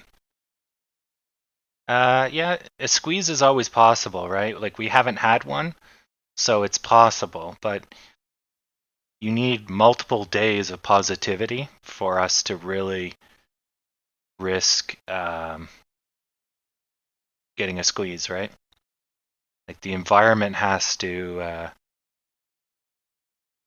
be there for it.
There we go. I've updated the banner. We're now totally pimped out. MS Paint.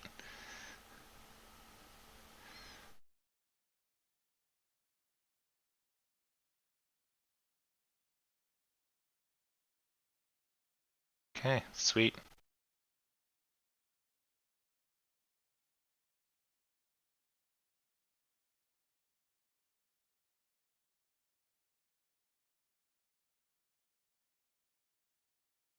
Good enough. Just something to... Diamond hands are forever. Yeah. Yeah, this is pretty garbage. And it's garbage across the board. Like, the markets are doing okay. They are still pretty neutral. But, yeah, like, holy crap. Just killing us here, right? So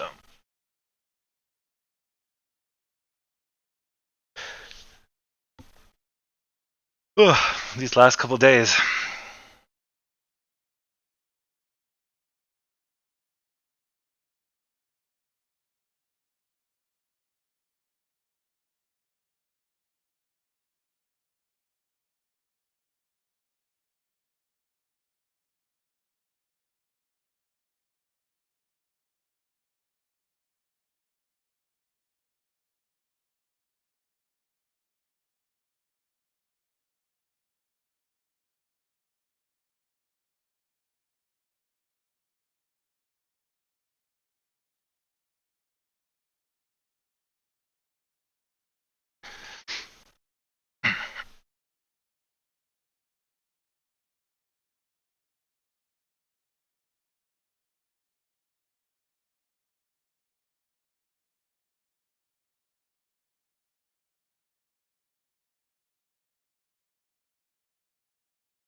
I wonder how that looks on mobile.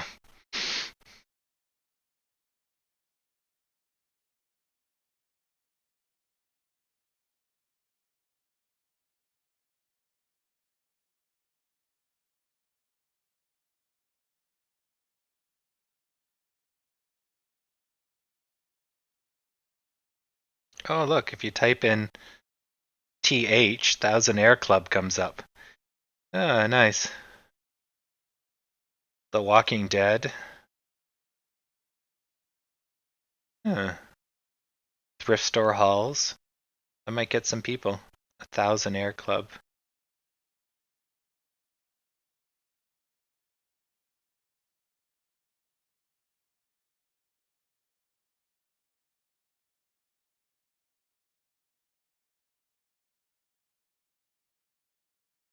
Oh, it looks good on mobile.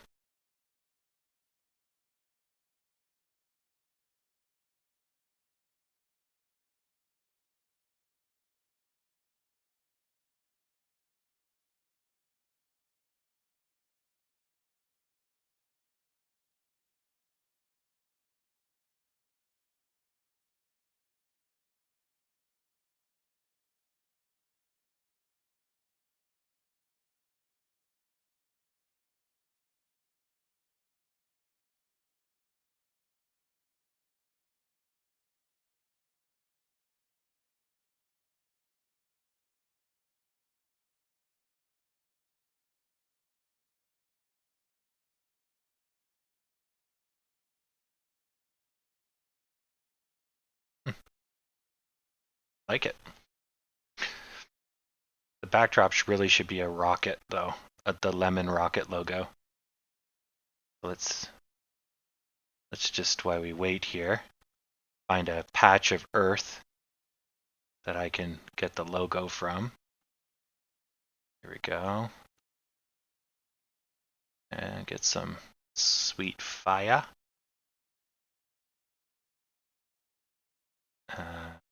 Color is where? Double click in this one. Red. I want this one. Goes here, and I make it Z bigger.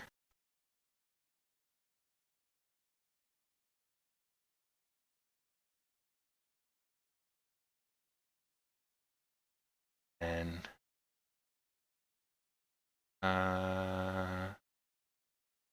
the rocket ship. Oh yeah, of course. The rocket ship.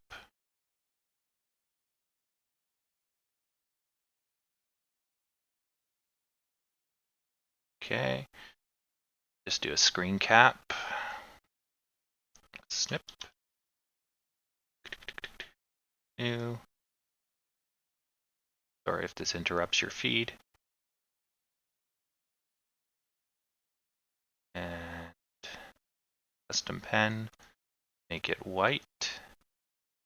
Erase this garbage at the bottom.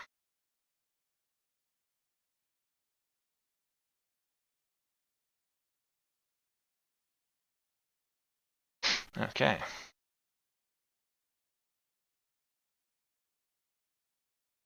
Done. Let's Let's update the logo.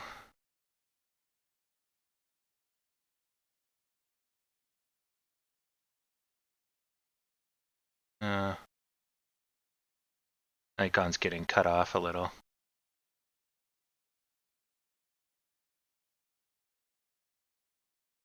Paint.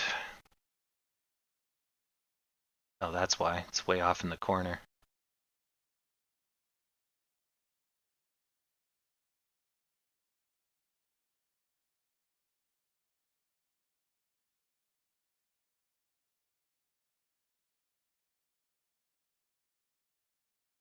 Oh, let's go back to AMC. Sorry about that. Not that it's going anywhere, but don't leave that up if I don't have to.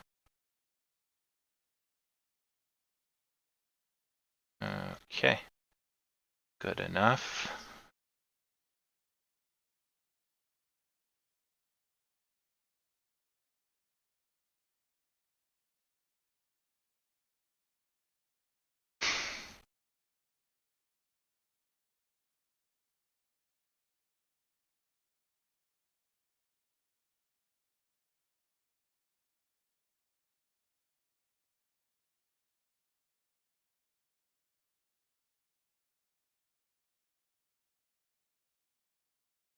Mm-hmm.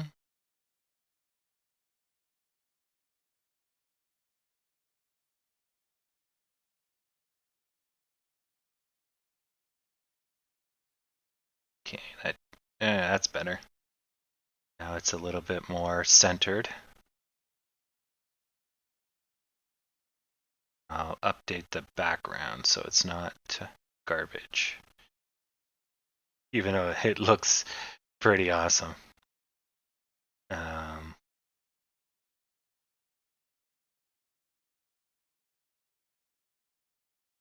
I always wondered if you have emojis,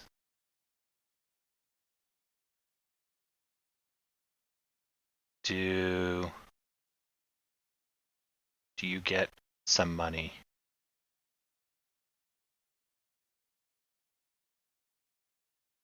Or post flare?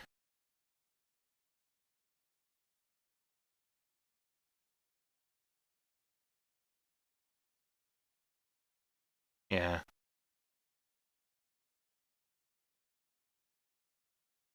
I don't know. If I add a flare,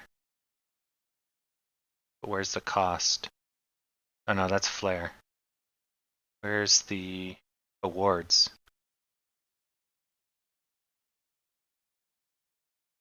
Yeah, but that's post flare, user flare.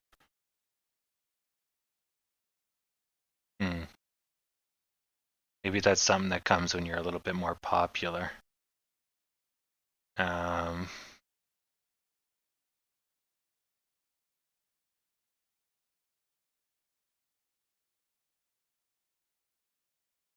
Okay.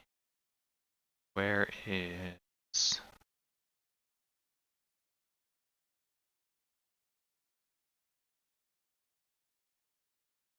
Where is the coloring?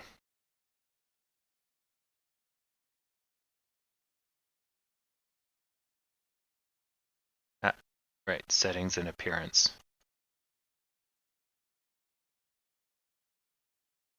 So appearance, here we go. For the background, sidebar widgets.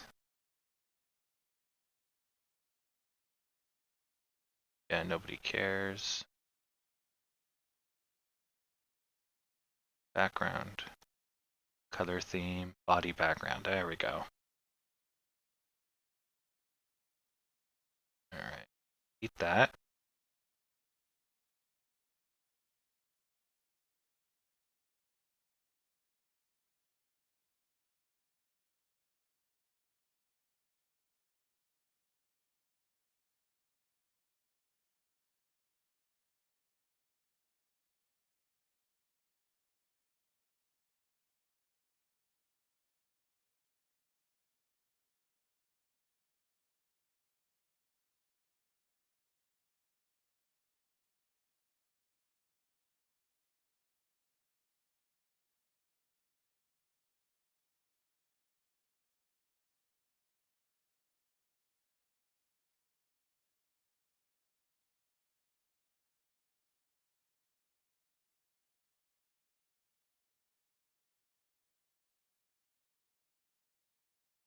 Kind of like that.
That's me. Okay.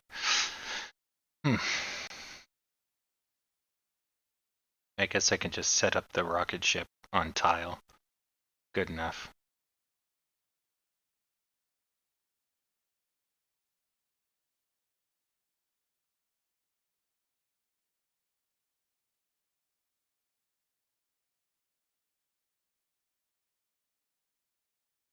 All right.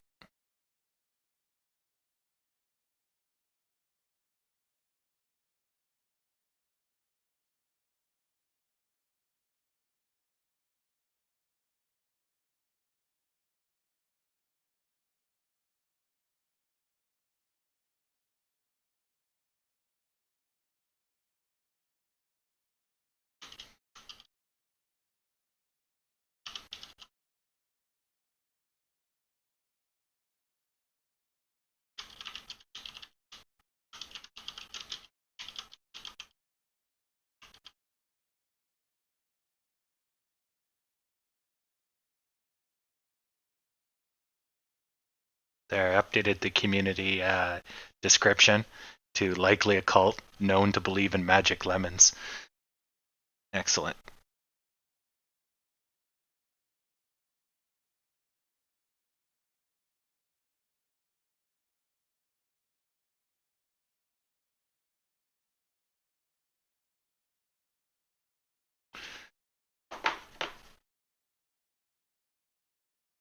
Oh, time to get rich. And I really wish I got in on this.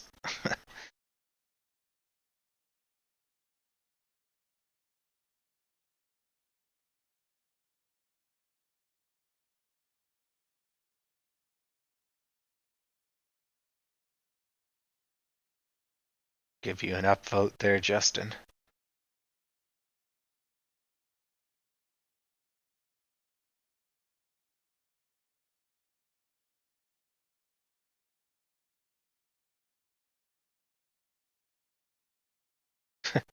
A mess.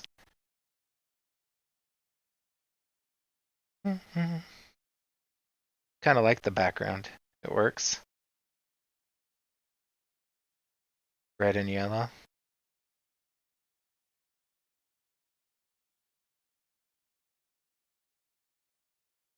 I said, I like your post. I upvoted it.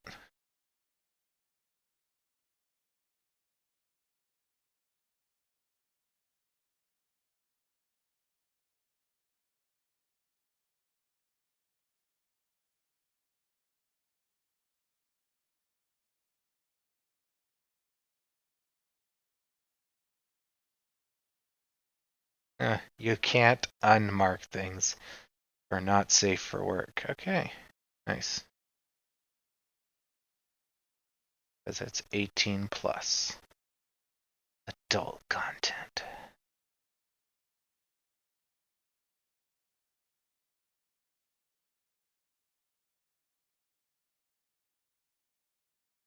See, just dead. Dead, dead, dead.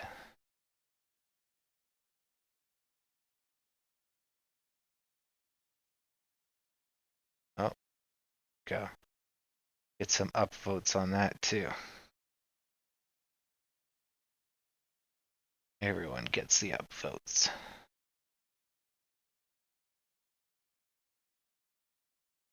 And I picked a good day to make it too.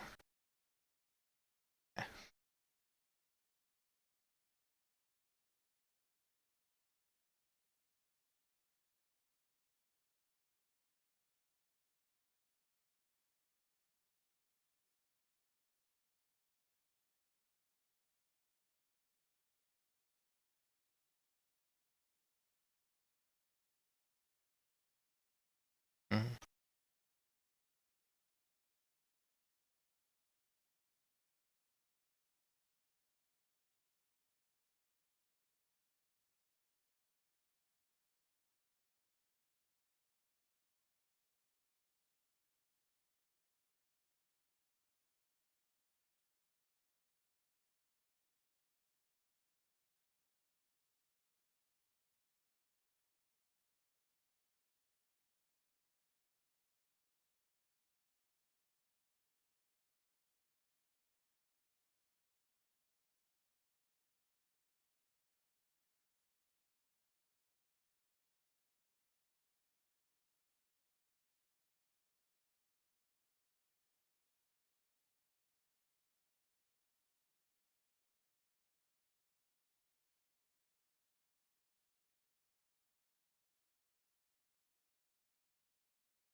And I'll just leave it as green for now.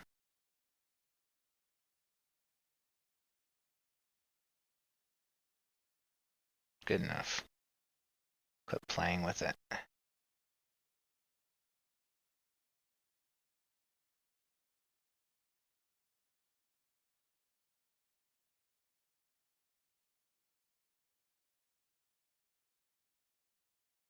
See if we gained any new members. We have not. All right.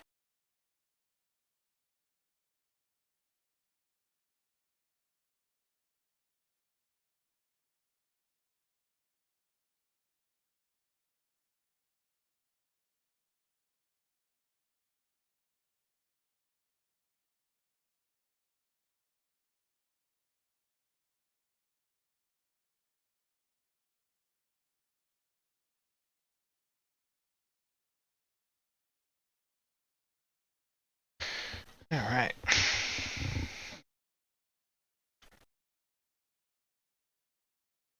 Just killing me softly here.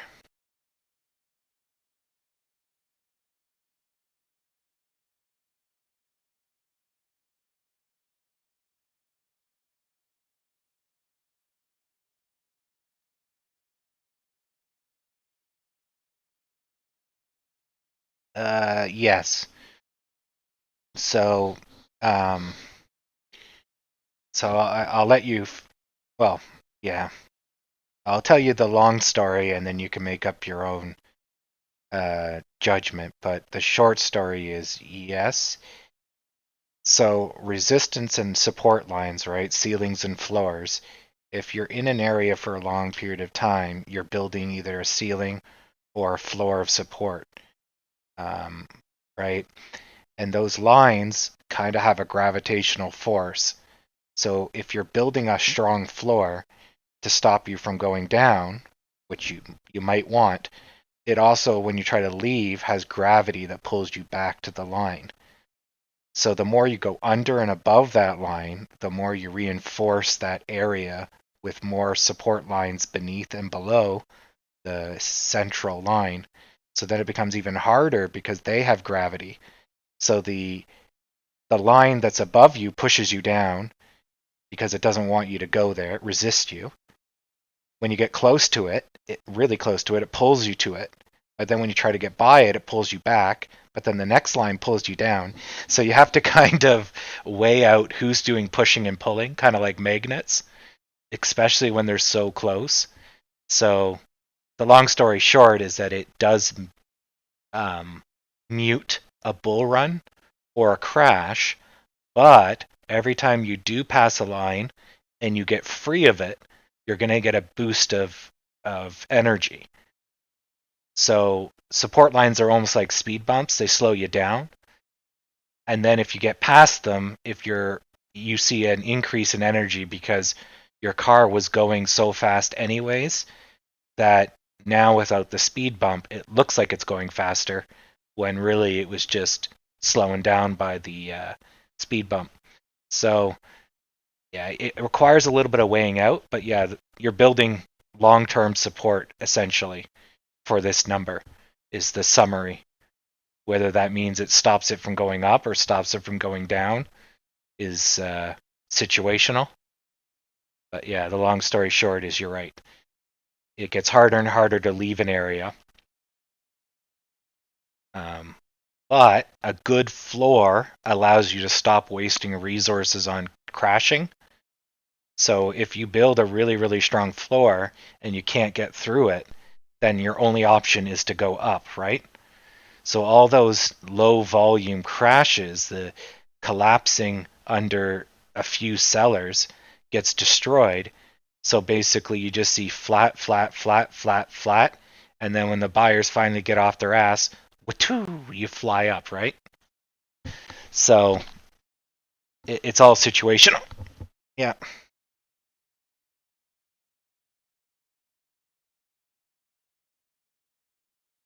Yes, it's possible, right? It all depends on how much distance you get, right? So, like, we can look at an example, say, here, or this line. These are support. So as it crashed or went down, it stopped. It stopped here. It went up, it stopped here, then crashed. So in this time frame, this was the floor where we are right now. So this is supporting it from going down. And then when it went under, it came back because it wanted to be here, right? But then that line gave it a little bit of trouble getting through. But because it wanted to be above this line and the line gave it the support, it gave it the energy to jump like this. If there was no support, it would fall and fall and fall, and there would be no turnaround point, right? So it would just have crashed into oblivion.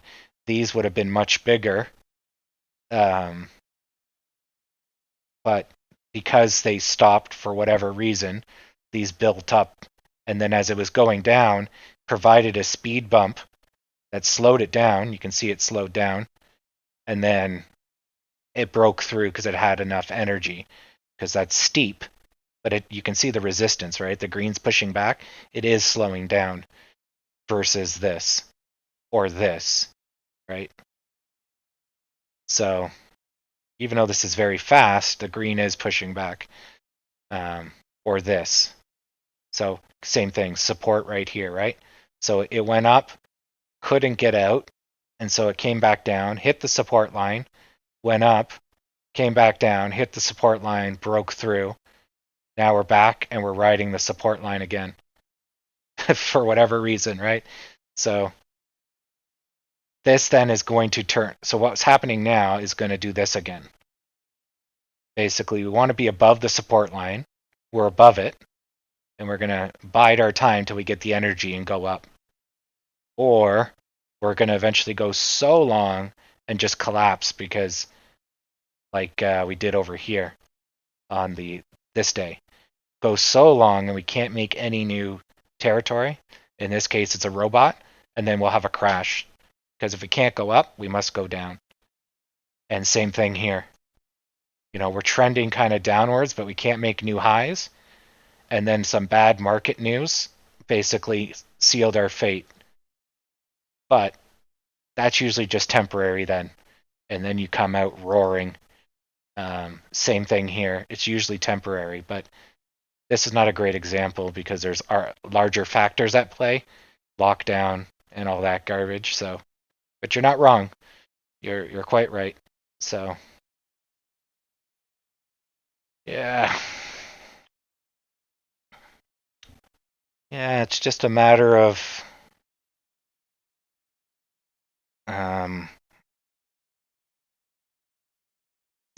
I don't even know what to say. I guess waiting for the bad blanket to lift.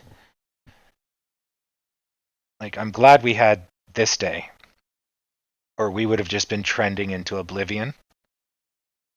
But I was hoping that, you know, we would start to see our upswing, but we're just really going flat. Like, nobody wants to commit to going up.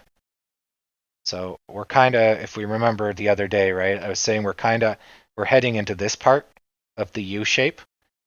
We're right now kind of right here in this green red part here. So when it happens, like we're looking at this coming up. So we're looking at that. It's going to be good. You know, it's going to be like more than 30%. It'll be 38% or so returns for whoever bought in, and even more whoever bought in down here. You're gonna be fucking laughing. But this has gone on a day longer than I wanted it to. But it could be like that. So this is April 1st. This is April 5th. April 6th. So it may take till, let's say, April 7th to get us back. But yeah, I was really hoping that we'd be at least up here, or yesterday we'd be up here. Then today we would have done something like this, and then we'd see. Because once this commitment kind of happens, people will pile in the fear of missing out, right? But right now, we're going into a gigantic wedge pattern. Like yesterday was a pennant, and we broke down. Well, we broke up, and then we broke down. And then today, we're just continuing this giant pennant shape, which probably in itself is maybe a gigantic Uber pennant. But I don't think that's the case. I think we're looking at a cycle of U's here. Boom, bust, boom, bust, boom, bust, right? So this is a U, and then we got a U.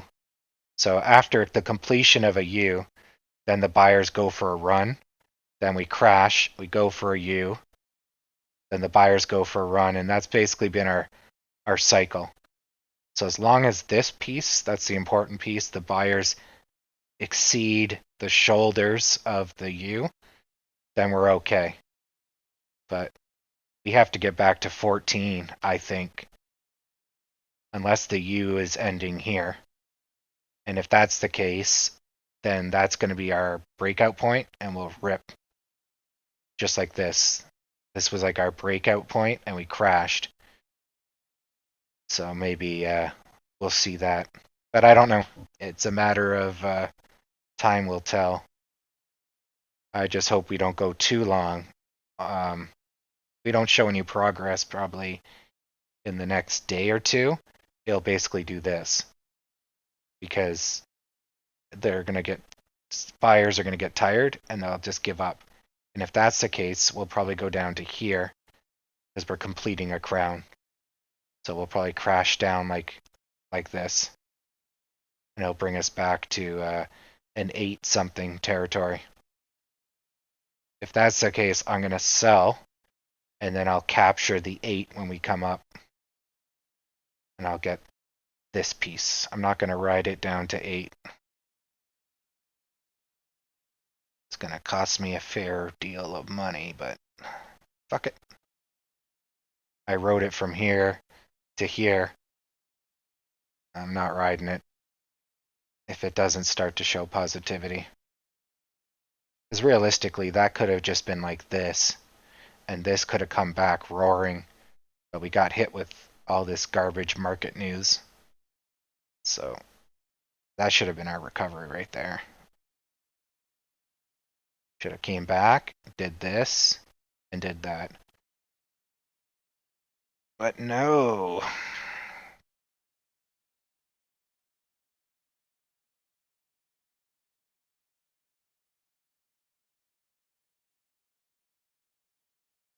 We get stuck with... Oh, geez. Why does everything look like dicks? Man, I think it's because it curves everything. Everything just looks very phallic. It's very annoying. Okay, there.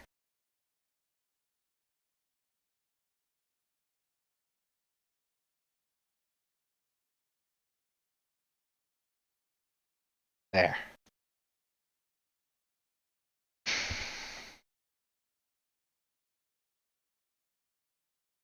Uh, Wait till you're down like 70% of your money. Every day is like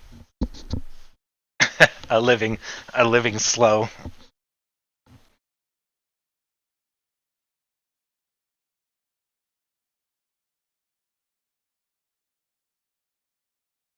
Well, if we completely buy up the float, right? You're basically looking at the price going all over the place, but probably in our favor.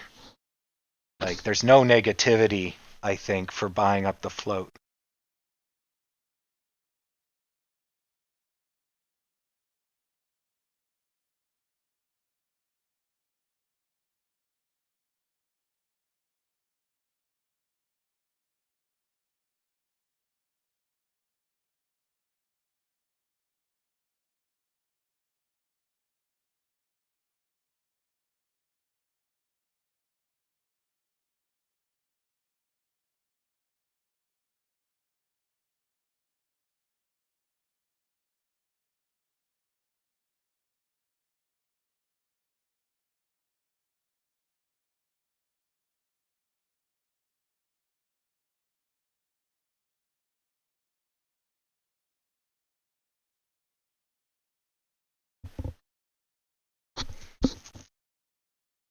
Oh, all right, gotta get comfy. Yeah, I should have said that. That probably is a little too personal, though. Yeah, or a breakup that is taking a very long time to come to the end. Oh man. Or if you want to get really grim, watching a loved one expire. Holy fuck. That will age you more than anything.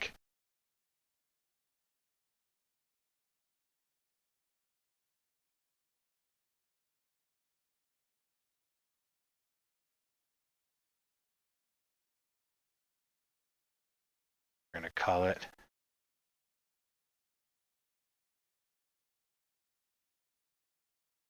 There we go. It's the stock ninja.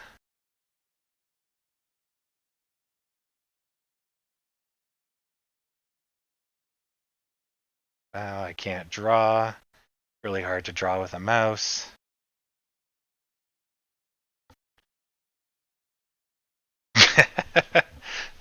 Well, no amount of positivity is going to fix the volume. I'll give it a rocket shoe, invented by the Dutch. There you go. Rocket shoe.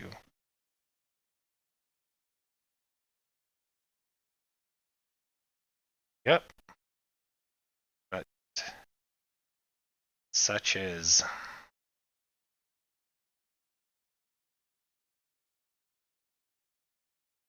Yeah, I can do better than a rocket shoe. Let's see. I dare not draw an animal, because we know how that works. Oh, that's a foreboding. Go.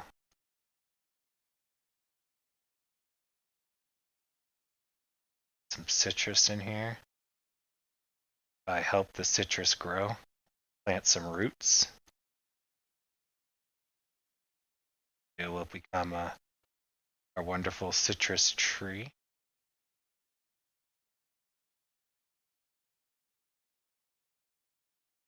We'll start the trunk out right here. There we go.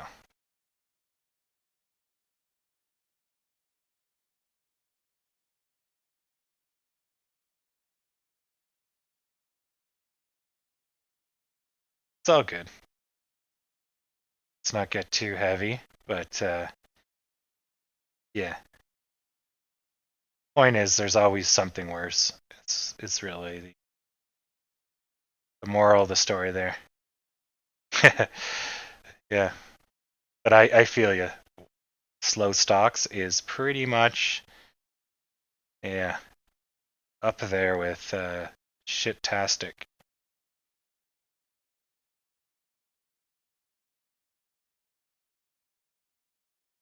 Man, even this looks like a giant ball sack. Why is everything dick-shaped? Oh man, I gotta go see a doctor. I just can't stop drawing dicks. Sir, I think I know your problem. Oh man. Oh, are you gonna here, I'll put some pottery dirt, some extra fertilizer. I'll even water it. Come on. It's a really shitty water bucket.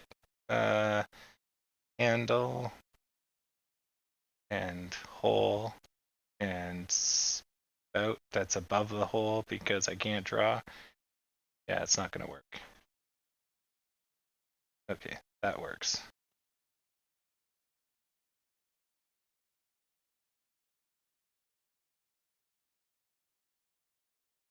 There we go.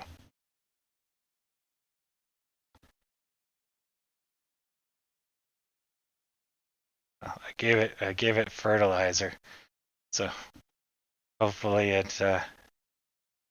Maybe I'll add some worms. This is fertile territory here. Get the.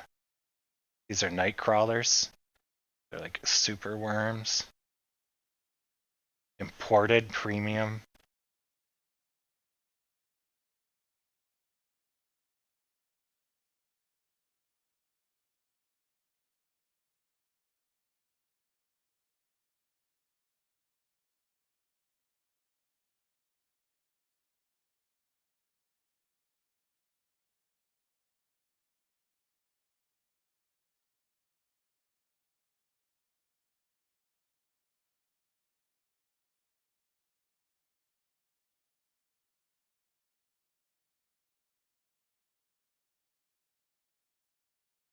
All right.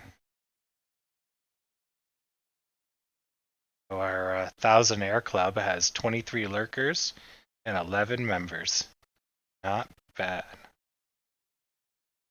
for something that's like 1 hour old. Wow, did not mean to click that. There we go. Huh. Where are we? Oh, did we just take off? That lemon do its job? Wait, where are we? Feel like I'm completely lost to where we are. Okay, there's the lemon. Oh, I see. There's the lemon. And it was because of the zoom. Okay, so actually we did take off. The lemon did work. It's just it didn't take off as much as I thought. Okay, let's go take a look. Zoom in. Yeah, still haven't made it. But we did get an increase of volume. So the lemon tree did work. Excellent. I'm just going to do a quick trying to figure out where the pennant shape might be. You can clearly see one, right? Constant going down tops. So if this is playing right into it. Oh, Jesus, we might go right to end of day.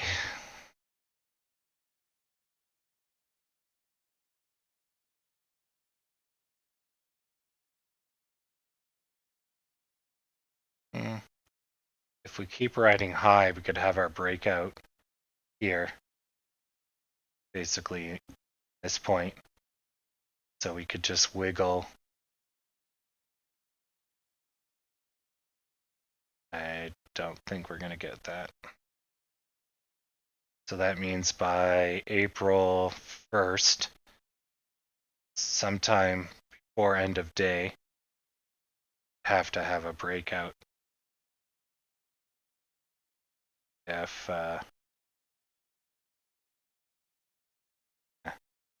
depending on what measurement you use.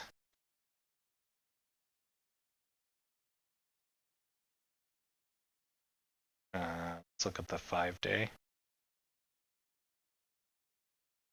If I take this one, go this way, we should be breaking out now-ish.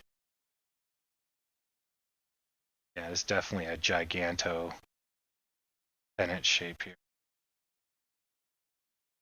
This one's a little steep, but I'll just use the last two. So you can see everything's pointing to getting out of this sooner than later.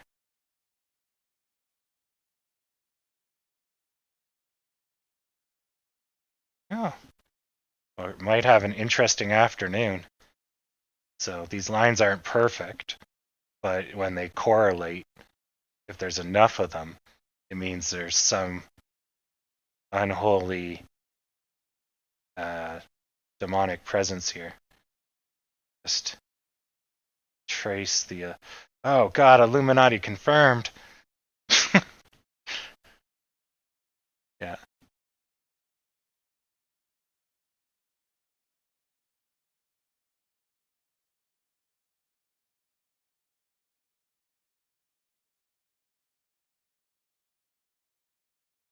Well, the volatility is still there. It's just the extreme price movements are not there. Like we're not trending up, we're not trending down. So this is more, yeah, the active investors are basically just waiting and seeing. But the volume is actually pretty good, although we're only at 19 million, so it's steady, but shitty steady. Usually we're at this volume by 10 o'clock, so we're pretty slow.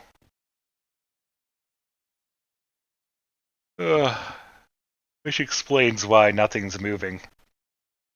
Sellers don't have enough ammunition in men, and the buyers don't have enough ammunition in men. But something's going to kick off probably just before close.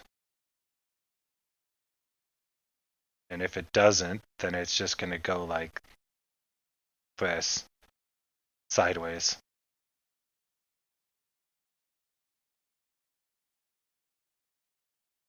So if we really crush it down, it looks pretty shitty. But that's all a matter of perspective, right? But if we want to see the 11s and the 9s, we got to kind of crush it down. We want the whole picture where we go up to 14, right?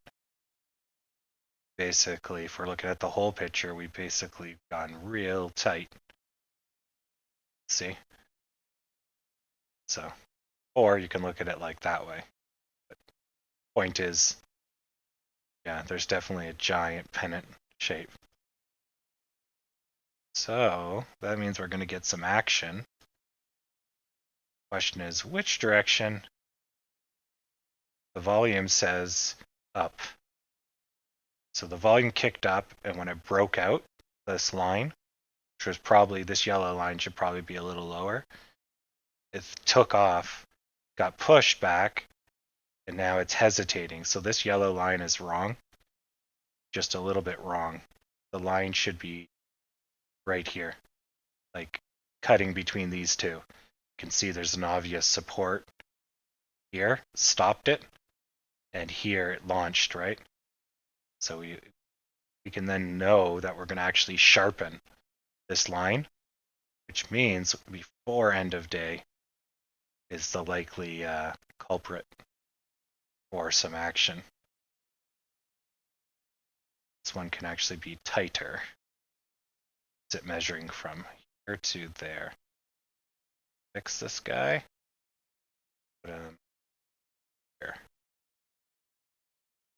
Tighter. Here.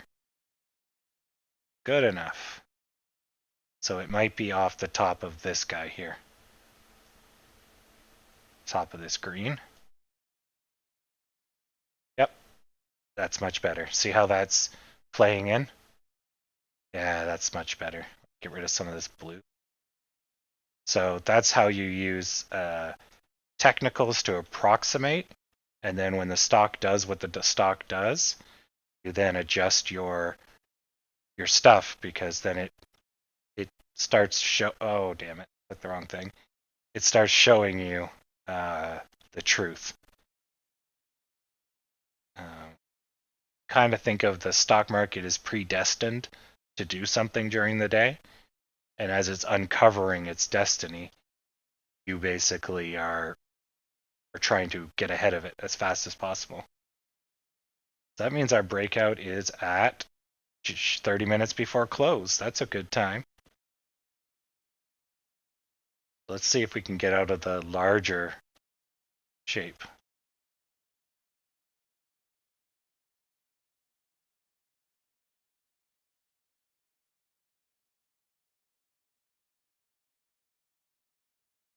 Neato. Our breakout will be well, if we, as long as we stay above this line, our next breakout will be 1033, declining to 1027 at end of day. And see, this guy's going to give us a little bit of trouble. This guy's going to give us a bit of support, but that's declining support. So we really need to get over this 1025 hump, which are all of these guys. Get us back into the 1040s so we can get back into the 11s. Ugh. 8 low. Just drags out the inevitable. Let's do an S. The thing. I'll plant you a lemon tree. Magic lemon tree. Sure. go. Get your root structure going. Some worms. Get some more of that premium worms.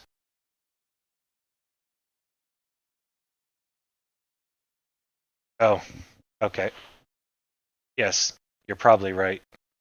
Yeah, the next breakout will probably be yeah, somewhere around here or 1345 here.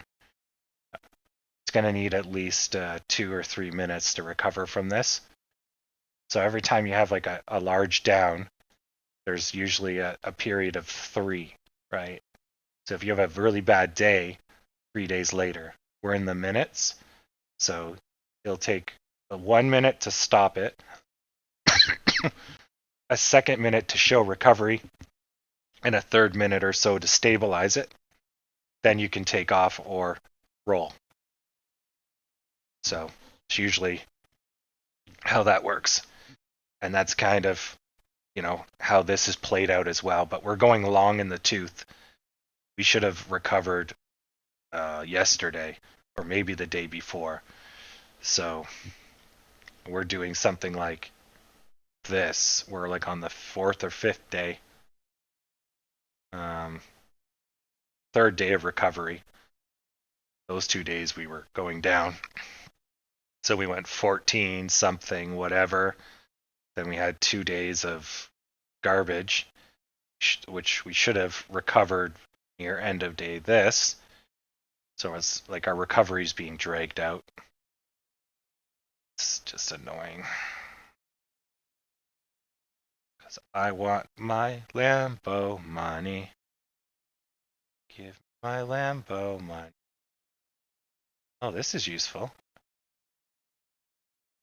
My Lambo money. I hate icons where the actual clicky part is see the dot. It's not the eraser. Just sharpen the eraser. It's really confusing. But whatever.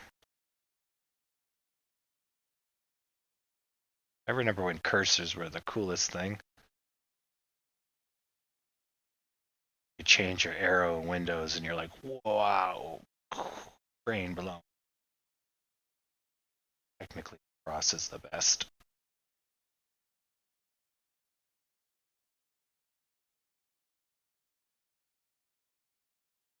Yeah. So basically, it made an attempt, failed, 0 volume. Get that back up since I accidentally deleted it. But I could tell it's 0 volume or we would have had a breakout.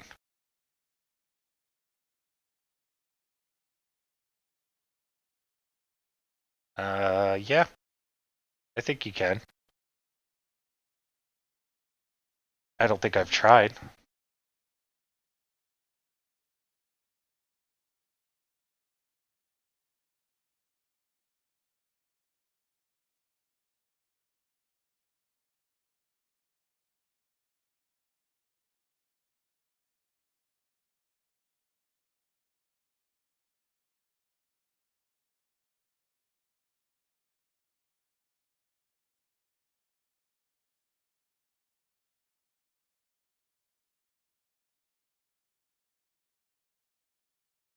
There, I respond to the chat.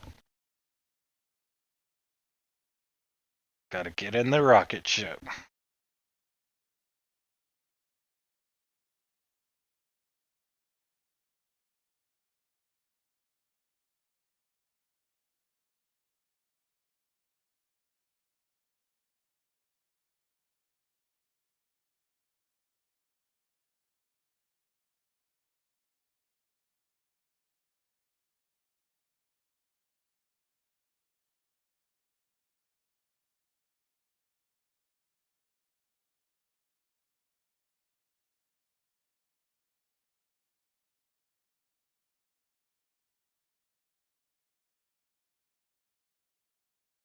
Oof, that's a nice website. I like their stuff. It's nice. Nice CSS charts.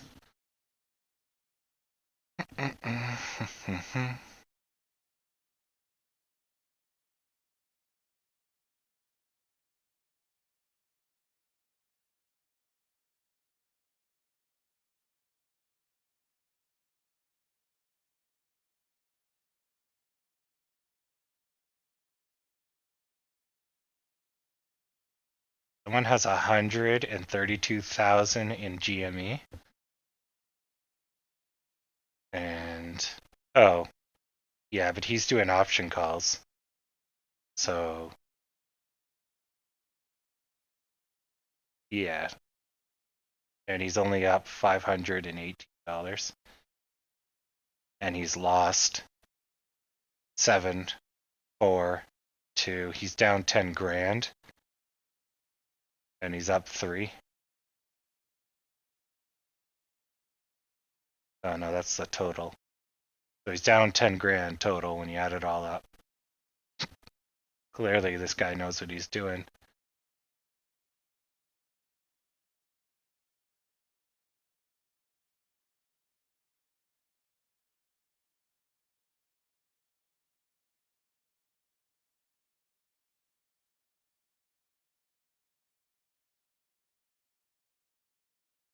Oh well, good times.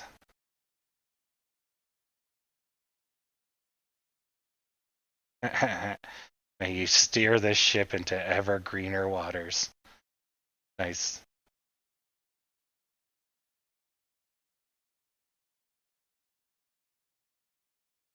Nothing to do but waste time.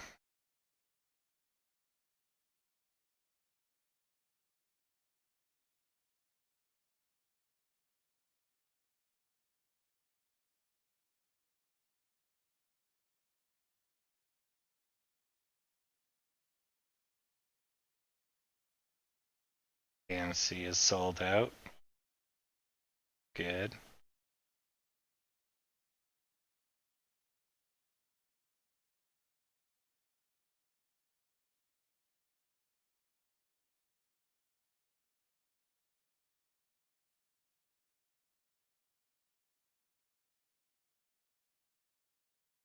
I don't know why people think having 1,000 shares is a lot. I guess a lot of people are poor.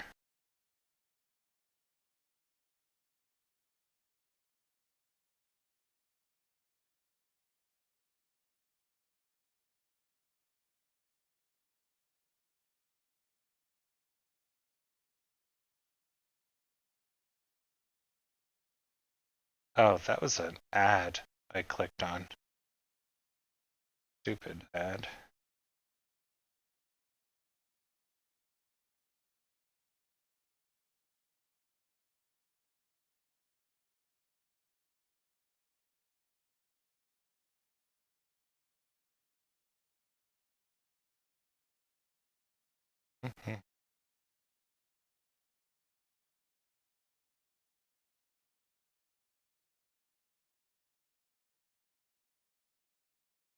Look at all this drama. Good stuff.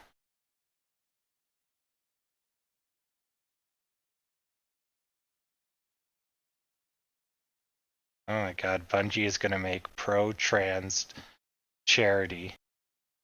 Or no, make merchandise sold to support a pro-trans charity. Oh, America, you're trying way too hard.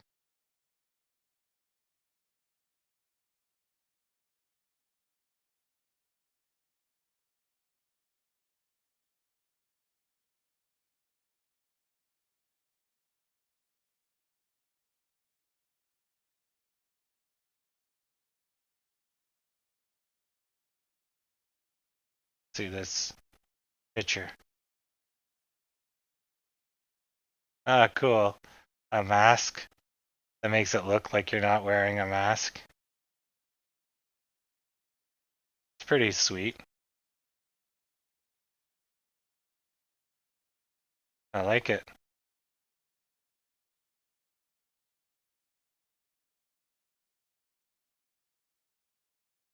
That's pretty good.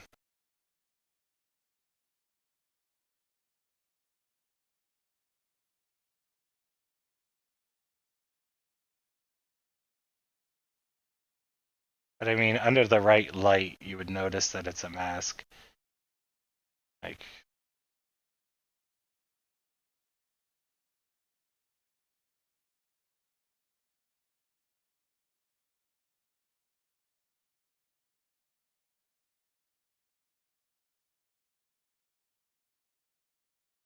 mm-hmm.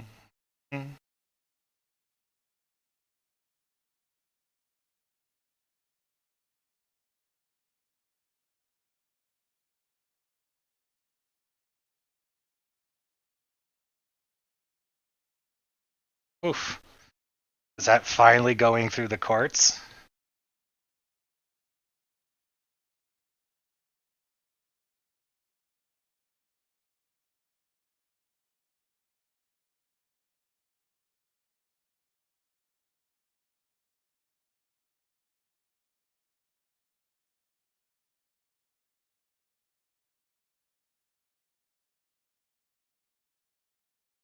I seem to have lost some karma.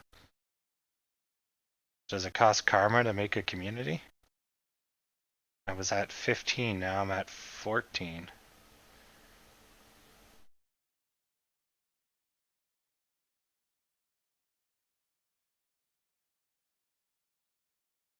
Oh, I see. So they had a contractual obligation to provide them with a certain amount of money. And then Apple said, no, I'm not paying.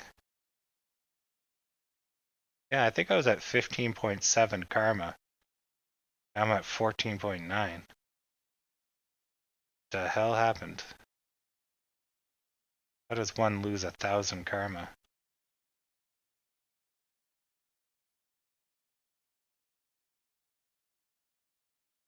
What? Now I'm at 0 karma. What the fuck? Refresh? Now I'm at 15.3. Okay, there's just some type of glitch in the matrix.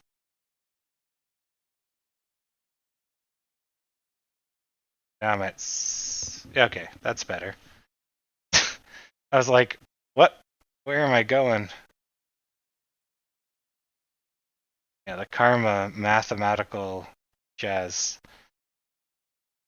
All right. Check in on the fast moving light speed 1,000 air club.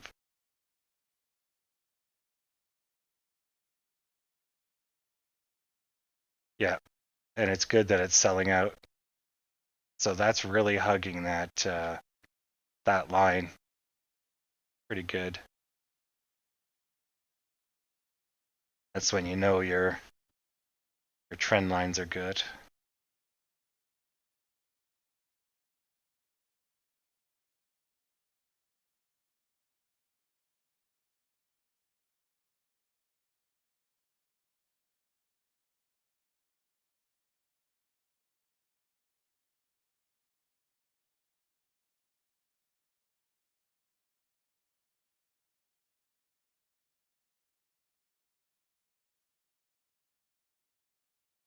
There you go. A camel.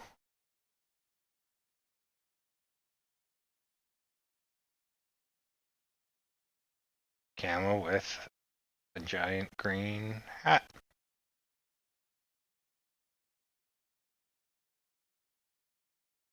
U shape, shape, U shape. None of them were able to break the shoulder, which generally means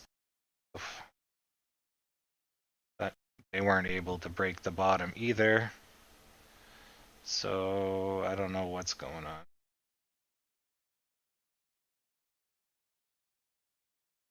There's the larger pennant shape.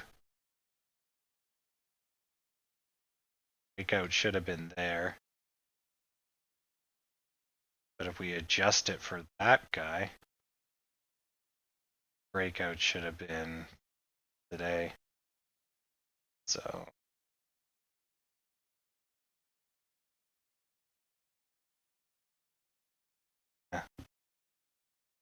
all in all, something could be happening.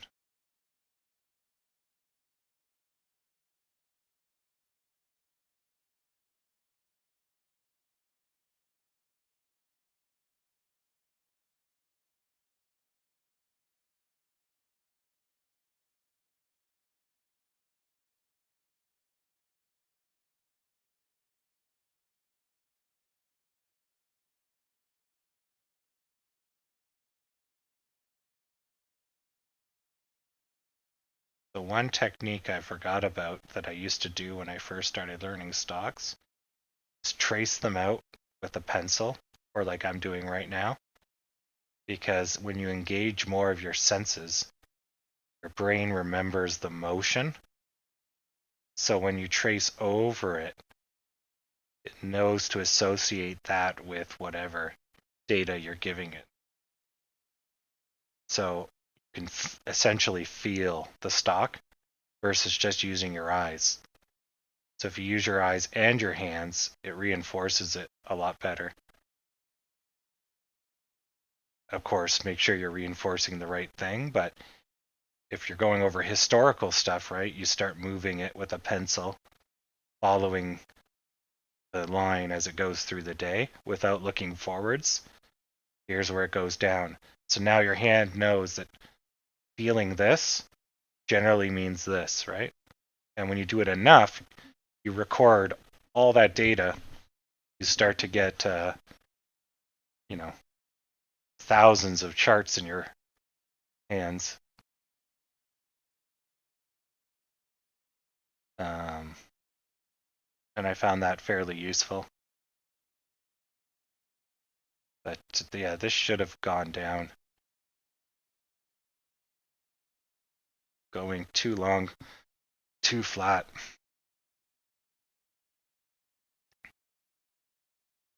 And with us, we're trying to get out, but we can't get over the line.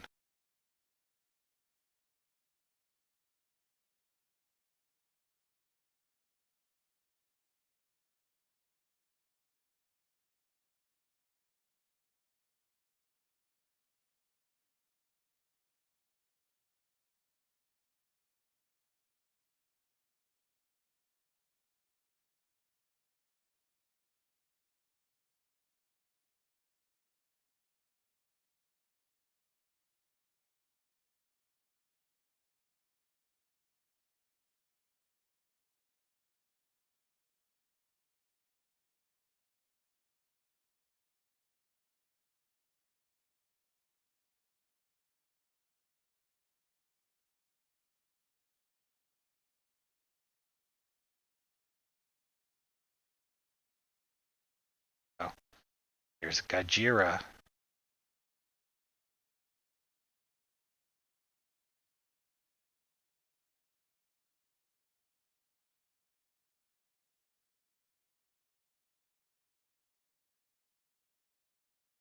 Now, if we could just get a little bit of volume,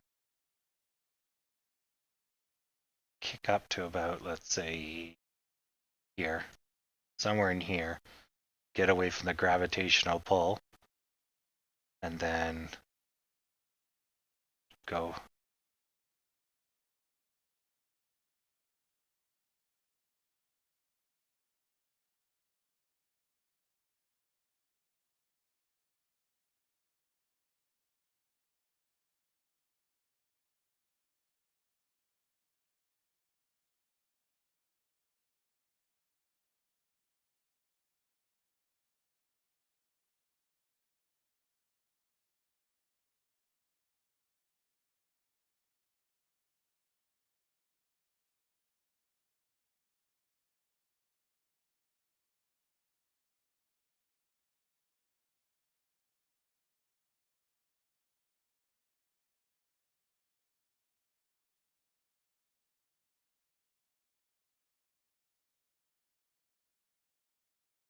I should really Google how pitch fans are supposed to be used.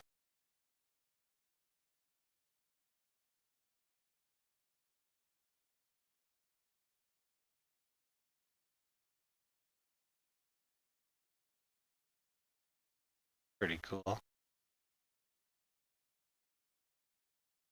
What are the insides? Oh, the 7, the 6, the half, and the 25. Then you have the 1, 1, and then probably the 1, 2. They're basically the opposite, going outwards. Let's just remove this drawing.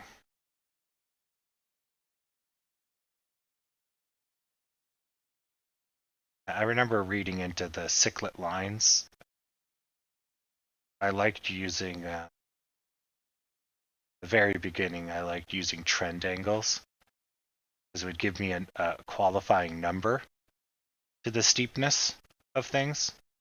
So I could say, oh, that's a 75. It helped reinforce. Now I can just do it by visual. The time it takes to measure, and who the hell cares, right? It's not necessary, but that was kind of fun. This little projection thing's fun too. It'll go somewhere here.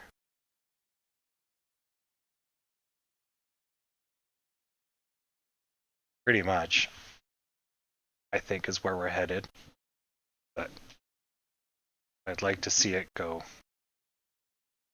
straight vertical, but I think we're probably going to end up doing this. So the steepness of the angle will be less than 45, which basically makes sense because there's no real steepness today. Like everything is flat, because there's no demand, if you will. So if we take that idea and we put it back to, let's say, here, I don't know, some other point. Let's say, yeah, this will be good. So if we put it here, then basically if it keeps the current trend, it's going to end up following this bottom line. But if it ends up taking on a new trend of one of these steepness, flat, garbage recovery lines, then our likelihood will be go into here. And then the average of that is this. So what does that tell us? Not much.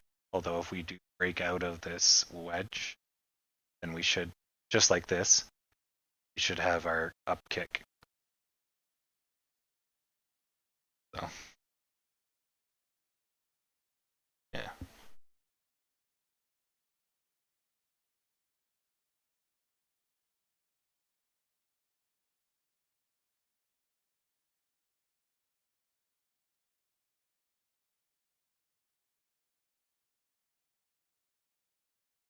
Godzilla shoots Gant beams.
Oh, that's how you copy and paste a pattern. Nice. So something like that. Nice. Now I know how to do it.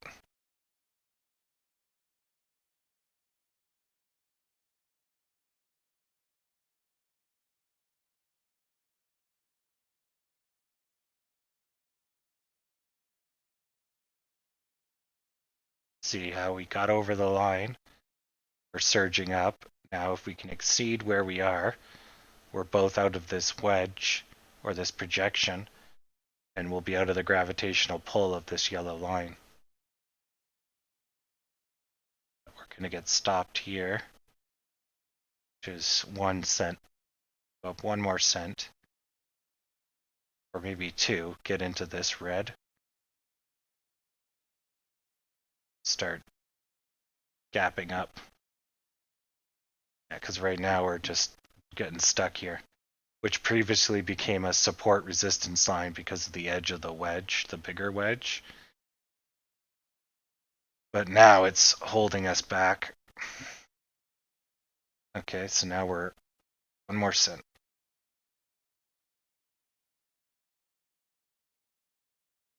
Get us up and over this guy. Can't do it.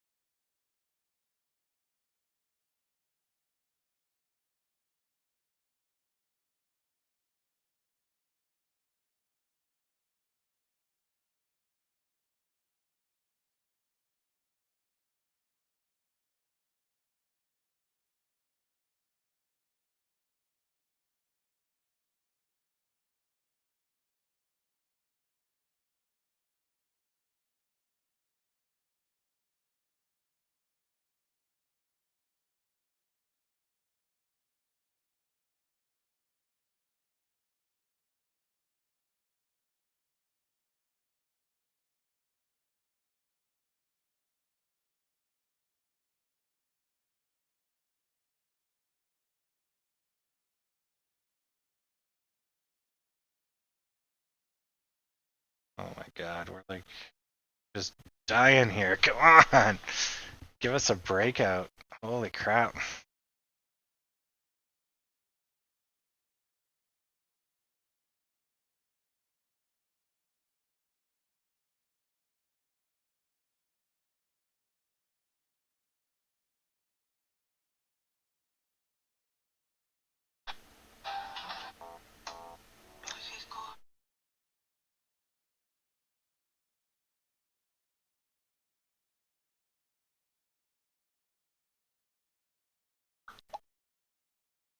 Just checking on my parents.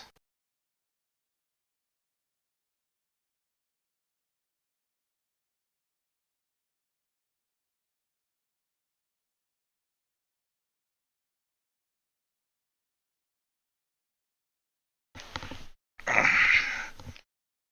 my god.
Oh man.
We're just watching paint dry.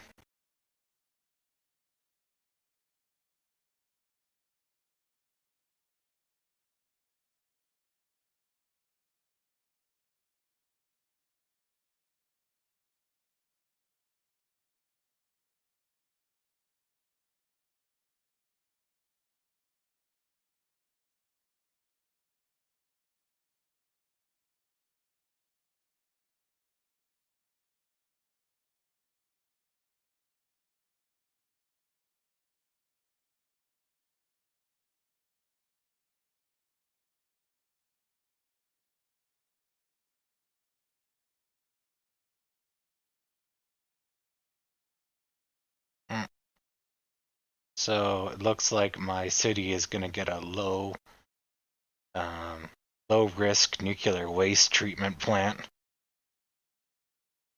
Oh my god. Just what we need.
All right, nothing eventful on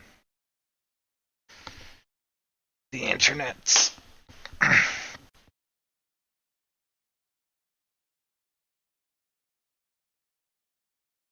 Oh, I see Stacy woke up.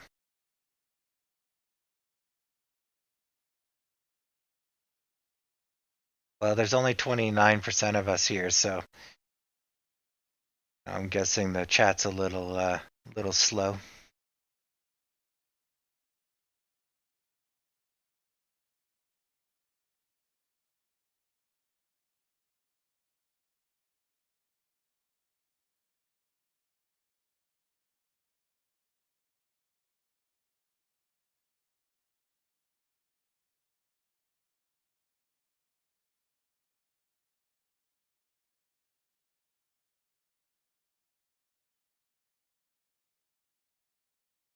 It's all good.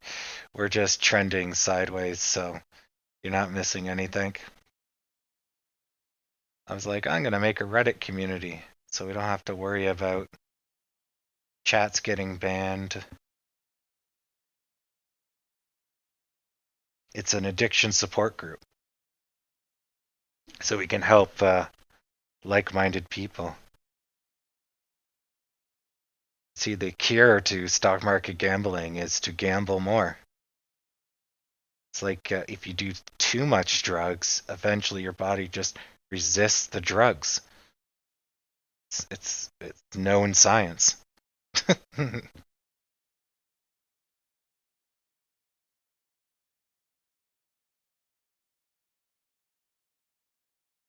Welcome back, yes. It's all good. You could check it on your phone. Just pause the live stream and then come for the chat so you can save your data. You just won't be able to hear me. But, you know, you could still chat with everyone else.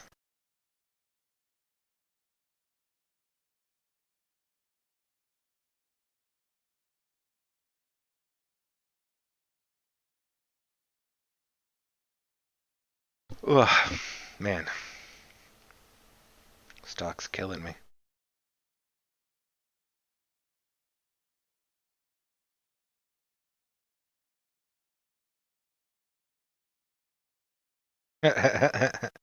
Good job, Backstop.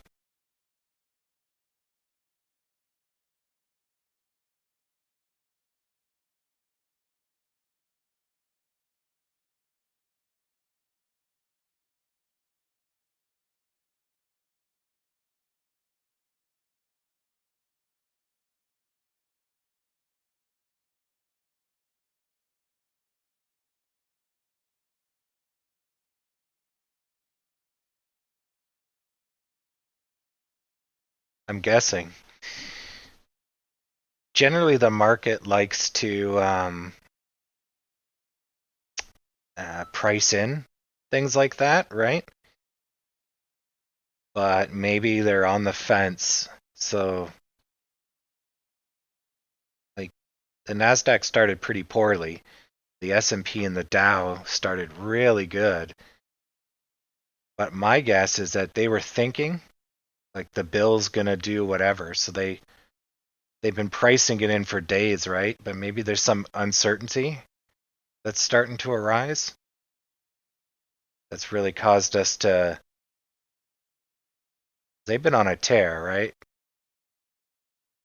So this was like the treasury yields and that dude that fucked the market on the 25th.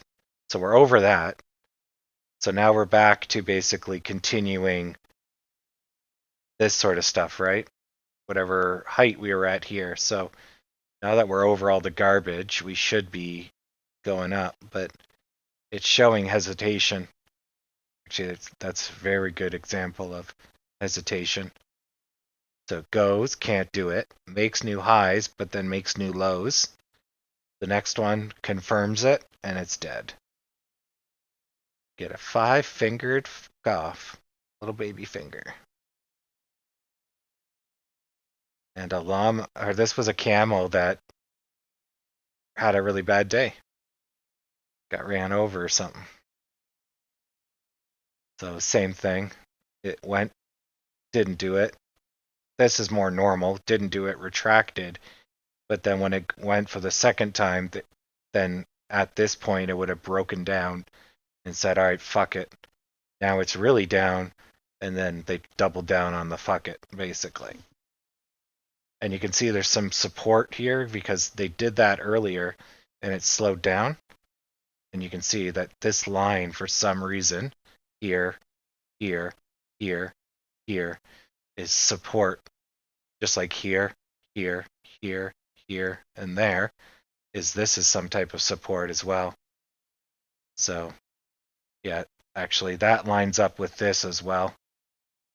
And here, and here, and here.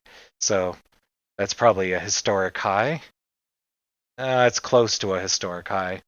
So that's probably why. Kind of everyone feeling everything's too good to be true. But yeah, we're definitely seeing a lot of hesitations. Yeah, so this one is kind of normal. And then this is what happens when it breaks down again. So it's going down and it should have leveled out, but it got an extra kick in the pants for some reason and broke down further. But it was an oversell, so it quickly corrected it and went back. So it could have looked like, that, but then ended up looking like that. And the NASDAQ is just, there's more companies in the NASDAQ than the S&P. So that's a more of an average. So the S&P is actually doing better than the NASDAQ overall. But most of the S&P things are on the NASDAQ, so they're going to look very similar. And then the Dow. The Dow, I believe, is on the New York Stock Exchange, the NYSE. So it's going to look similar because it represents the US markets, but it's not on the same market, so it's not going to be identical. I think I got that right. Or the S&P and the Dow are on the New York Stock Exchange, and the NASDAQ's on its own. I can't remember. But usually the S&P and the NASDAQ look pretty fucking identical. Dow is off. I see how the Dow doesn't even look like the S&P, but the NASDAQ and the S&P look the same. I think I got that right. Yeah. The S&P is just doing a little bit better. It's riding higher. Dow is its own beast. So Dow's doing better right now. We're just going sideways.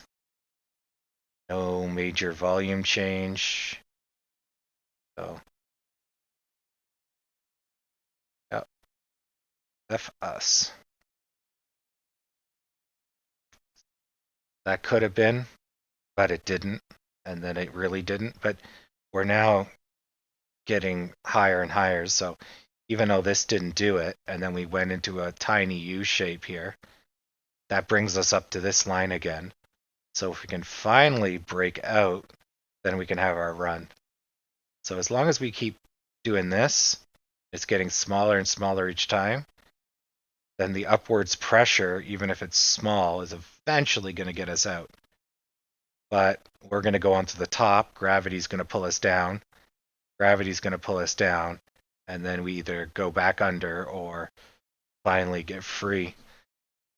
But that's when you have really slow volume. But at least it's slow positive volume.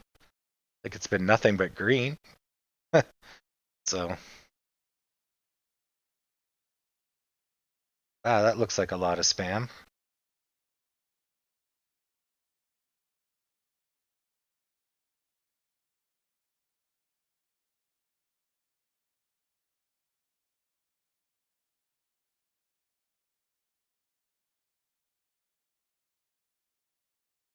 What's SF? SF is going for a whole day U shape. I guess that's a ticker.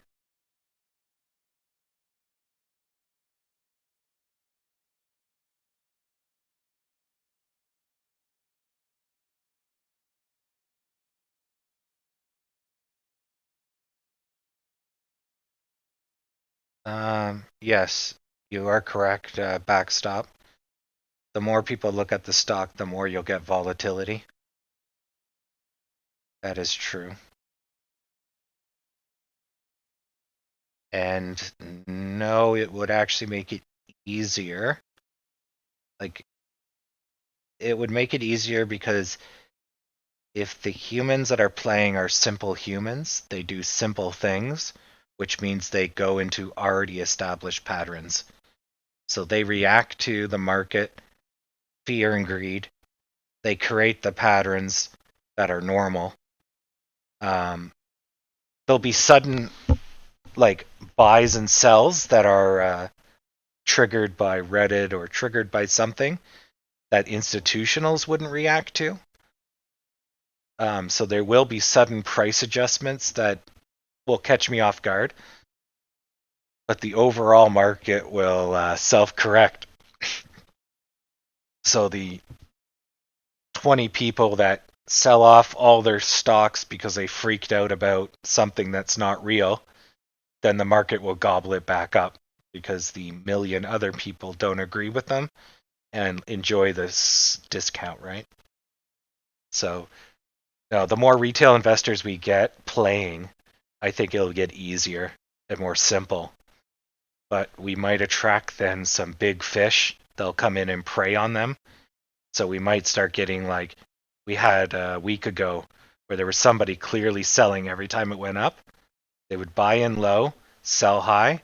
So they were just every time it went on a run, they would just nuke it with their 500,000 shares or whatever they had. And if we get enough fishes, somebody will try to eat that fish and it'll all balance out. But if we don't get enough fish, well, basically there'll be a short time where we're basically dealing with somebody scalping or stunting all of our rushes, or even worse, somebody taking short positions. Every time it goes down, they amplify it. So that will be problematic. But there's nothing we can do about that, right? But if we have so many retail investors, they might be able to overwhelm that person. But chances are he'll spook them because they'll think other retail investors are selling when really it's just like one person with a lot of money. So I don't know. I don't know. But I'm thinking positive.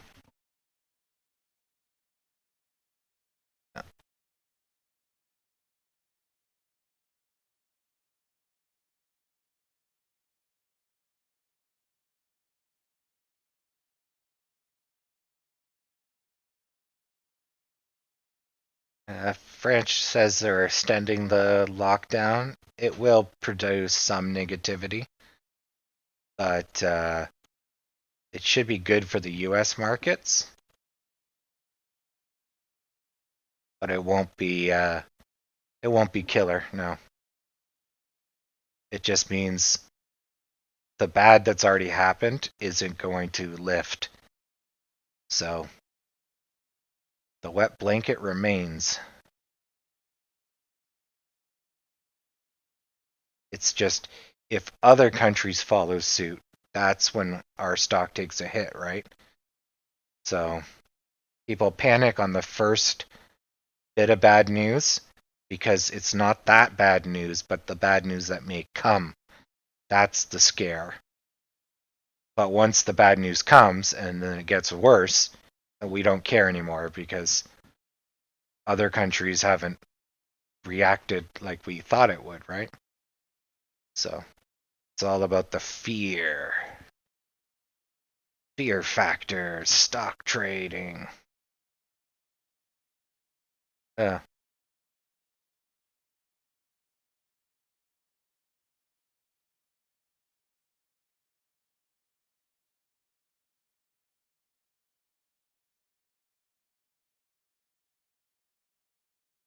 Yeah.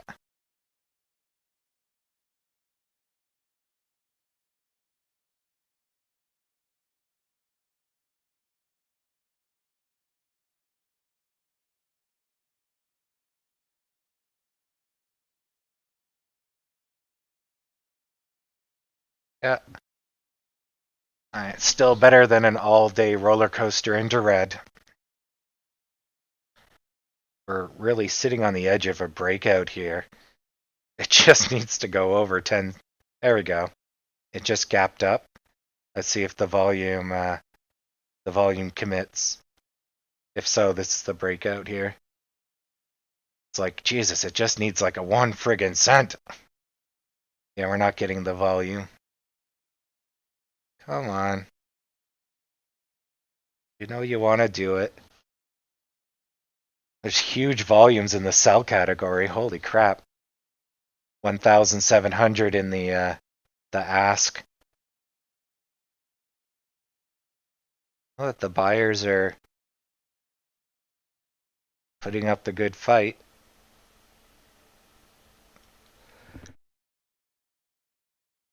Ugh. Oh, man, the buyers are coming in swinging. Oh, that should have been an up. Those were huge buy numbers. The sellers have even bigger numbers.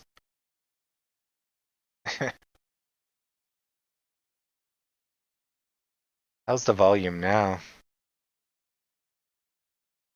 Garbage. So even though there's big numbers here, it's like we can't agree on a price. So we're not moving anywhere. But no, we to look at this.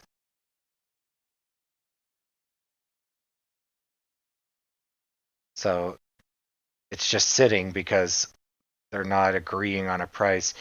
So maybe this is, I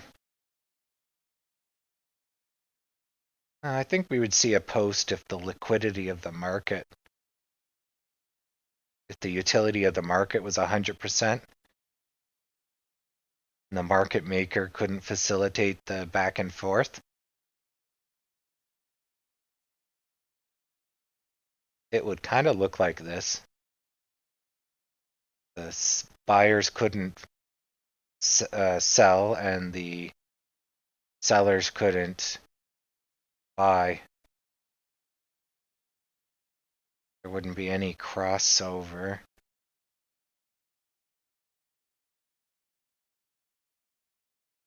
Yeah, like you see the buyers went to 900, then 800, but the red isn't moving. So the buyers are getting shares and getting their orders fulfilled, but the sellers are not getting their orders fulfilled. That's really weird. Because normally the market maker will fulfill the seller's order, then give that to the buyer.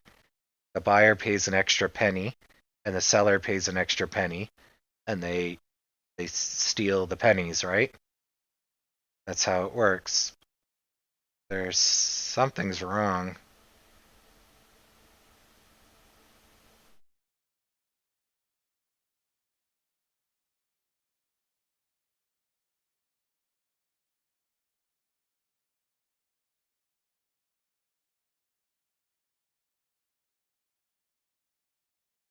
Yeah, see, like that 1.4 hasn't moved. And so here's 800, which will crush our 900. So this looks normal. So then 800 should be deducted from the sellers, and we should go down one level. And so when we don't go down, it means there's fresh buyers coming in. But you can see fresh sellers are coming in as well. That number is getting bigger. And then a huge jump. No, that was just an adjustment. I was like, whoa, huge jump.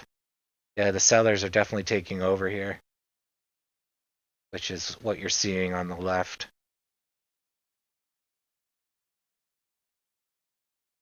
Hmm.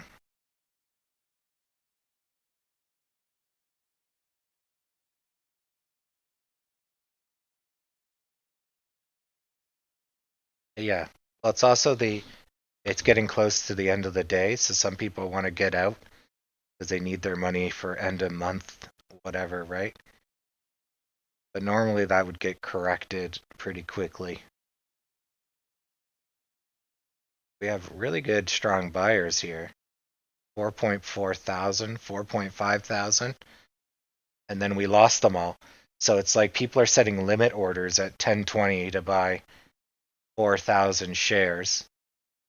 When we go to 1021, we lose 3,000 people because they're using limit orders versus market orders.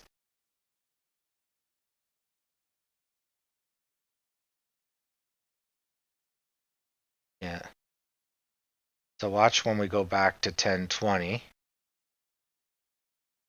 If it's huge, then that's all the silly people with their limit orders.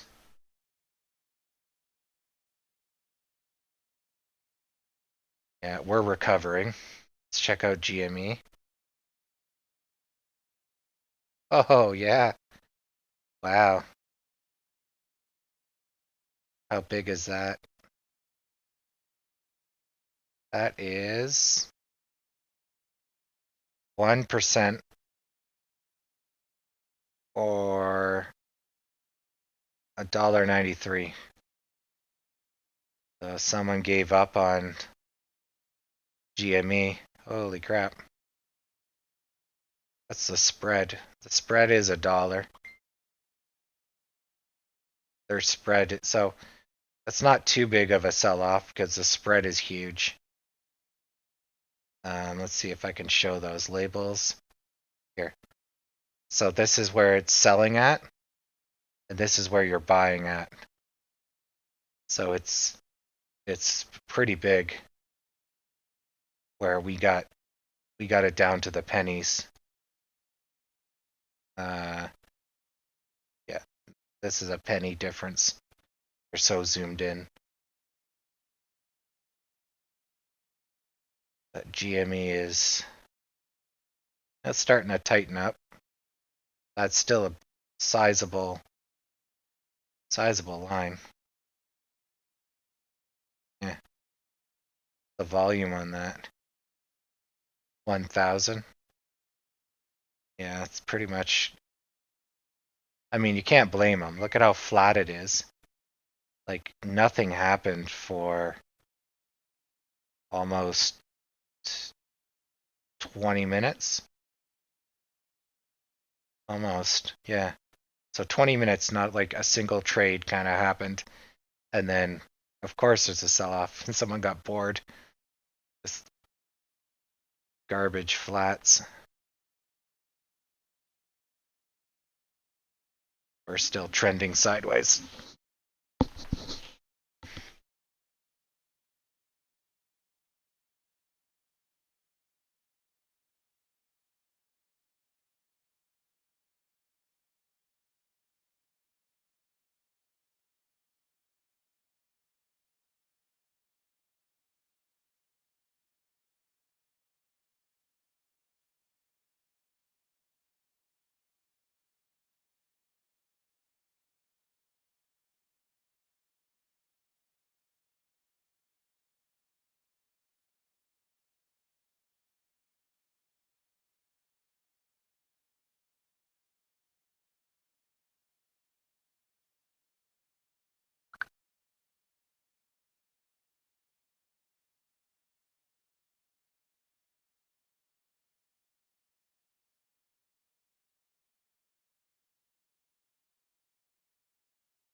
All right.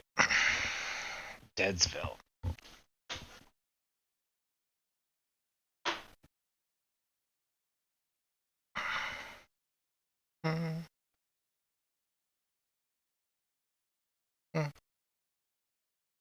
So GME did a 50% recovery. So now it has to decide if it's going to jump up over 50. But seeing how this was a sudden sell-off, likelihood of it going up is pretty high. Unless it was predating some news or something.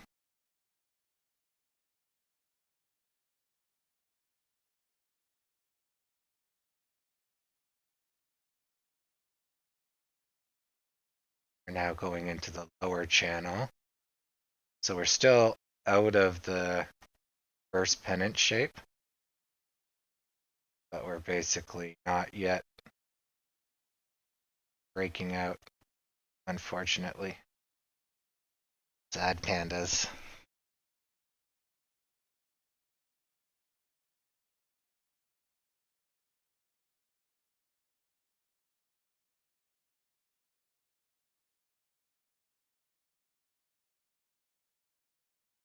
Oh, I'd probably bail out if we get below probably 1010 or 981. Chart showing, you'll see it. It's good because we're in a pennant shape. It'll be red, red, red. It'll be a breakdown if we go that way. But seeing how we're trending upwards, we still have some support at 1012, 1014. Like we have 10 cents of buffer. There's Godzilla shooting laser beams. Still have a little bit of room. Go for a swim. So we're just zigzagging in this channel.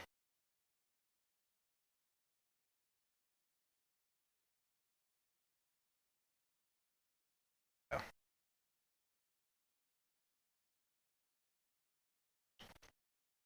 I'll have to sell a few stocks today to cover rent and all my bills. So I'll probably take in a 1% loss. Sad pandas. But I'll let it go till like the end of the day. Or the 5:30 squeeze. And then get a little bit of dollars back.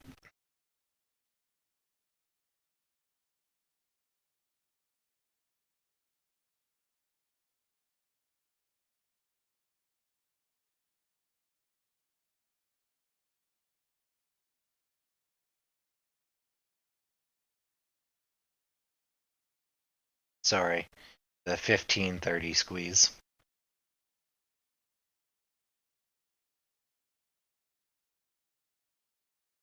Yeah, I'm looking down here at the 24-hour clock, so I said 5:30, but yeah, 15:30.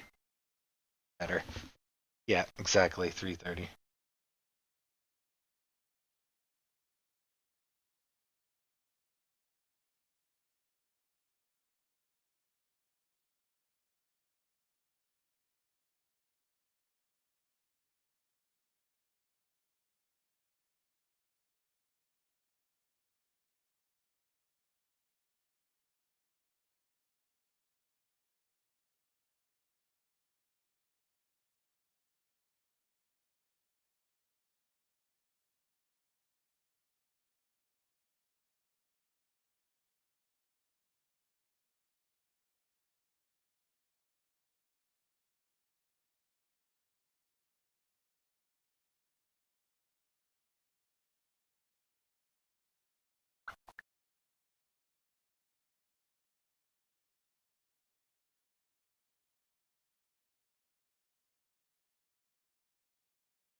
Affirmative.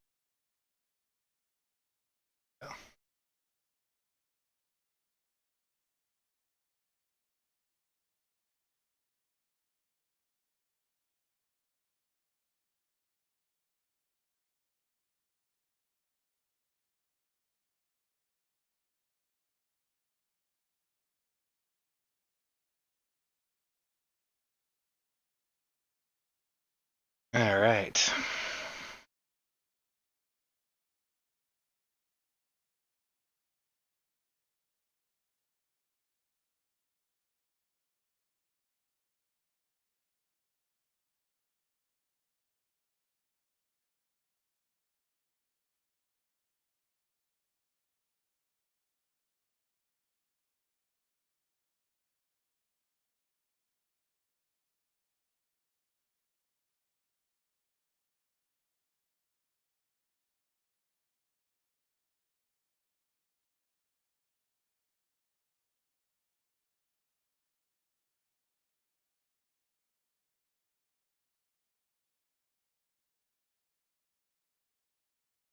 Hasn't even moved.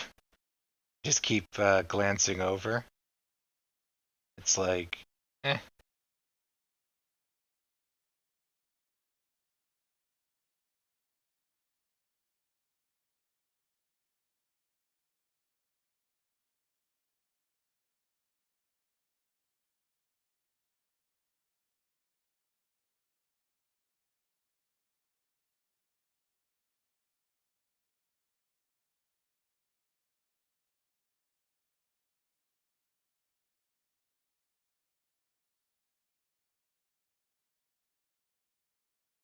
Jesus, is it frozen? Hasn't even moved. No, it's still going. I just keep glancing over and we're like, not going anywhere.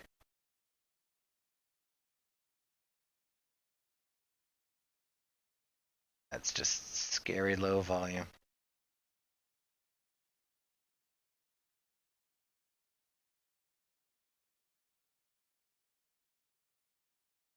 Oh, you're just catching up with us.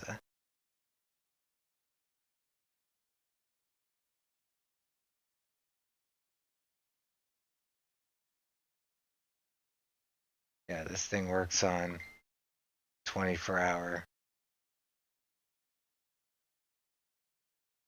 which is kind of nice when there's the crossover at 12, and then you don't have the AM PM garbage. It helps keep it compact.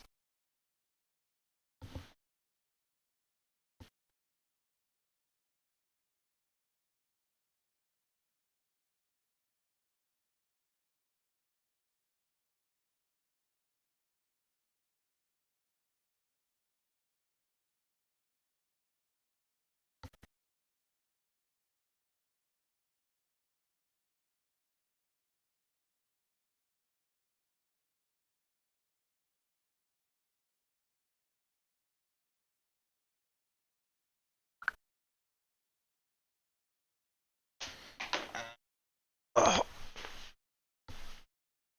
oh man, I'm gonna have a good nap today after this is over.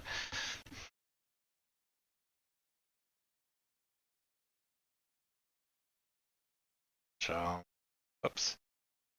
Second breakout is tomorrow, or right at the end of today. But I'm guessing there's going to probably be a breakdown if we keep going sideways.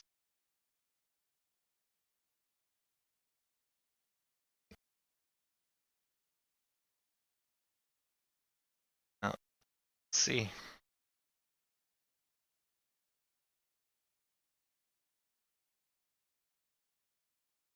Ooh.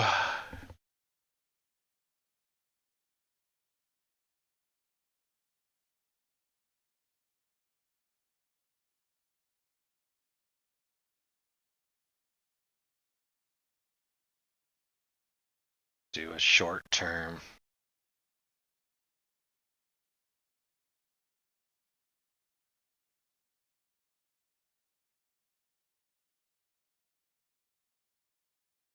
Do a a super short term. Oh, that's interesting that it lines right up. And then if that's the case, and we lower this to maybe here, since we don't, could try doing that, but that might be incorrect. Well, let's see.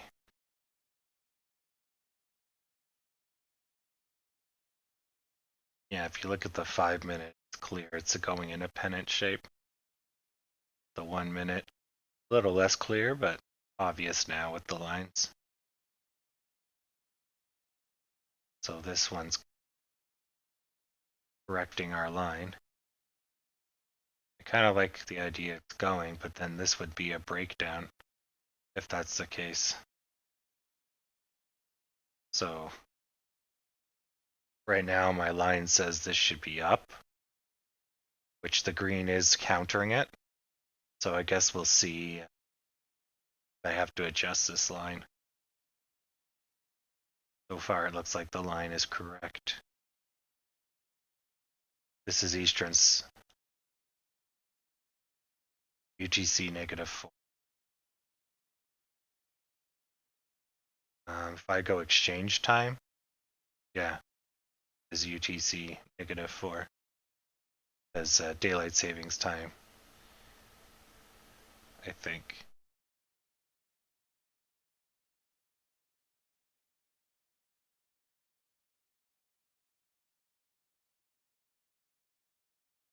Because we're usually UTC -5, and then you spring forwards, and then you go back to regular in the fall. Yeah.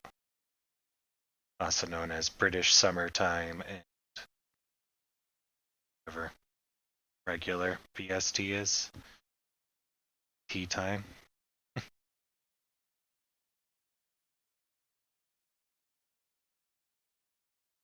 Our Londoners are now +1. They're normally UTC on the dot or GMT, but UTC has different connotations than Greenwich Mean Time. It's just wording. Yeah. So I'm in the Toronto York Club. And if you wanted to trade the stock market on the other side of the world, you'd go to the +8 crowd. So Singapore, Shanghai, Taipei, and Tokyo. You'd have to stay up an extra hour. Or get up an extra hour. Jakarta, the most crime-ridden city in the world. Almost completely run by gangs. But at least 24-hour time, so Seoul, Taipei, Singapore, Shanghai, Perth, Hong Kong, Guangzhou, I think is what this one is. It's not too bad because you just flip the times around. So you start trading on the stock market at 8 p.m. No, wait, sorry, 9 p.m. and you go till 3 in the morning. But at least you can do your trades just before bed and let it roll, right? So it's not too bad.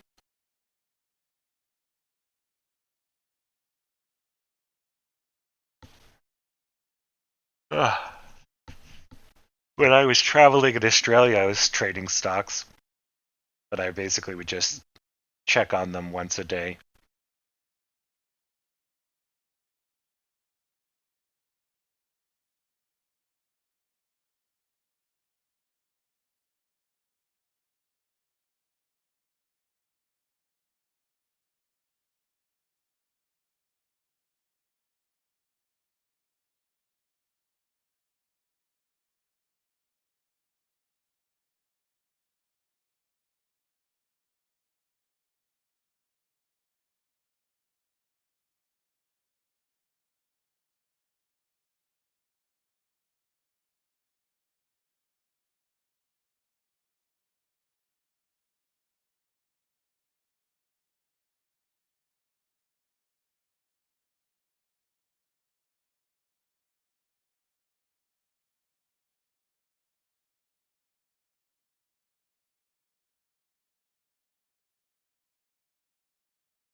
It's Sonic the Hedgehog.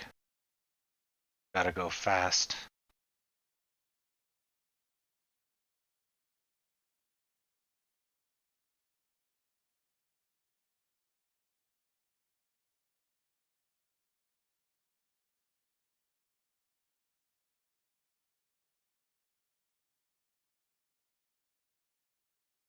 $15 for tomorrow.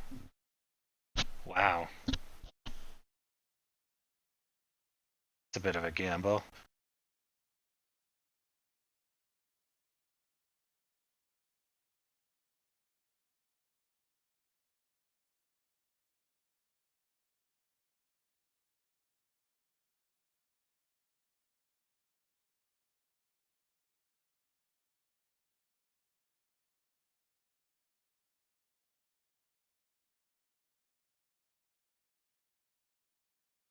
Oh, so we're now in sour hour. Had a bit of a volume increase when we crossed the border.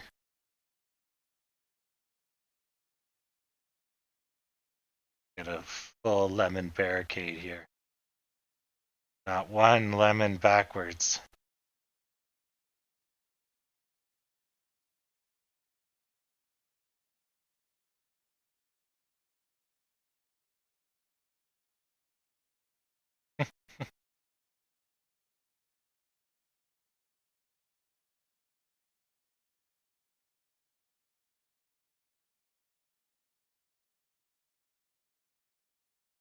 GG.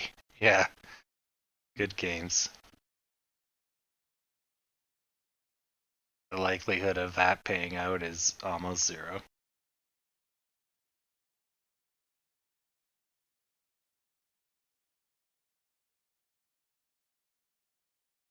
But if he bought 100 calls, then he bought 100 times 100.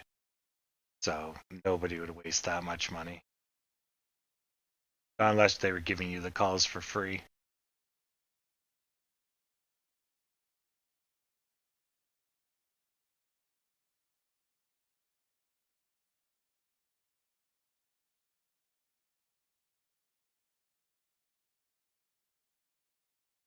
Oh, did you buy 100 calls or do you just buy 100 shares? Oh, no, I guess you bought 100 calls. Because then it would probably be, what, a 2-cent premium. And there's no intrinsic value, so yeah. Yeah, I'm a little new to option trading. Yeah, a $200 gamble, and your loss is limited to the premium. Yeah, yeah. But basically, it's so far-fetched that whoever wrote the premium is guaranteed safety. But in the off chance that that premium writer is wrong, he's fucked. Yeah,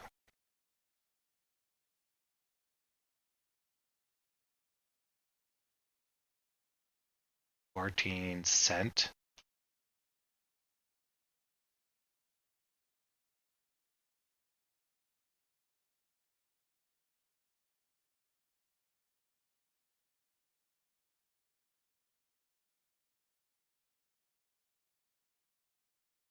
Fourteen call. Ah, got it. I'm not down with you option traders. Right.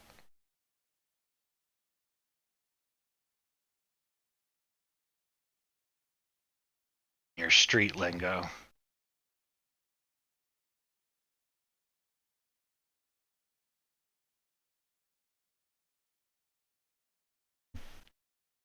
Let's see if we got any new members on the Thousand Air Club. Yay, 2 new members. Sweet.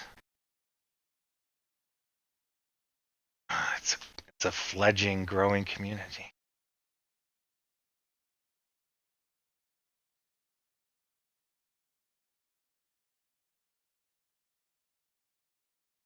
Well,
Yeah, I'm watching the Dom here just for the entertainment of blue crushing red, but it's like the second blue gets any strength, red rushes in, and it's like, holy crap, this is the most boring, wish-washy crap. And we've like half a day's gone by, and we got like 2 million volume in half a day. Sad. Ugh. Normally we have this much volume by about 11 o'clock, 10 o'clock, not 6 hours later.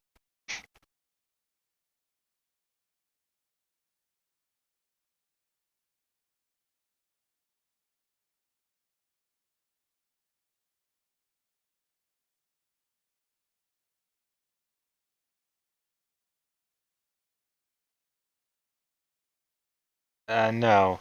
So it's just people hitting the sell button and the buy button, right? There's millions of people probably trading AMC right now, or let's say hundreds of thousands at least, right? So collectively, somebody's going to press the sell button like every second, right? And the number we're seeing is it's only updated every second. So there's like the execution of a trade is done in milliseconds. So there's probably thousands and thousands of trades happening that we don't see. We're just getting a snapshot every second of how many are left on the blue side and how many are left on the red side. But it's basically just going like in the background, trading between each other, right?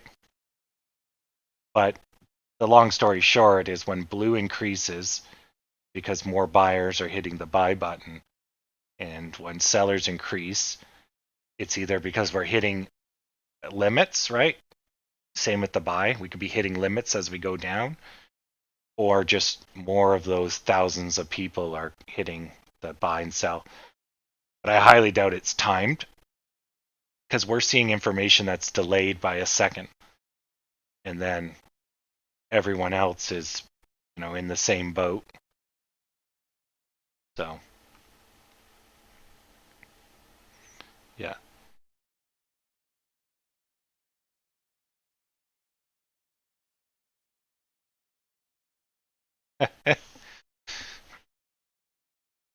um,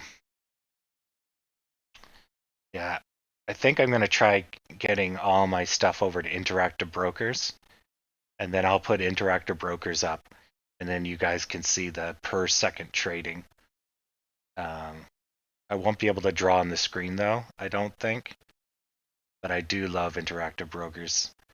Then I can directly trade, and my trades are executed in milliseconds. I get confirmation that they're done. I don't have to use my goddamn phone that's so slow. Yeah. So I do like this though because it's easy to draw lines and it's not clunky. Um, but I guess if I can trade in this, it might be worth paying the monthly fee for this stupid thing, and then I can get the per second updates basically, which is more than fast enough basically.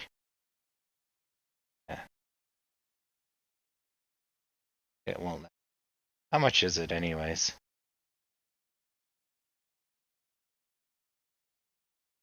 Yeah, see, it's pretty fucking expensive. $30 a month, and it's like, oh, you get 5 indicators. It's like, yeah, but it might be worth it, you know. Get the exotic charts. Oh, look, it's ad free. Too bad my ad block. I don't see a single ad. Yeah, so uh, you have to pay basically $30 US a month. That's killer.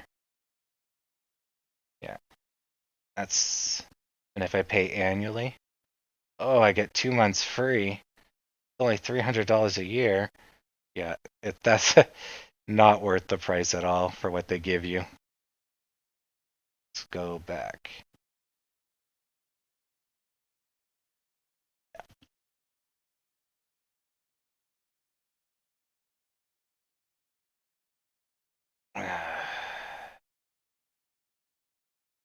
This is not power hour by any means.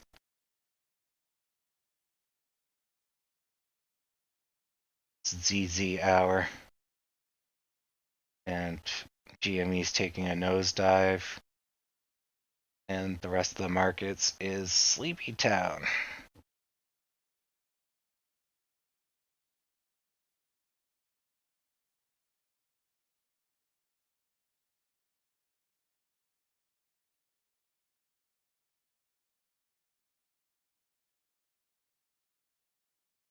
Oh, Mivis? Okay, let me take a look.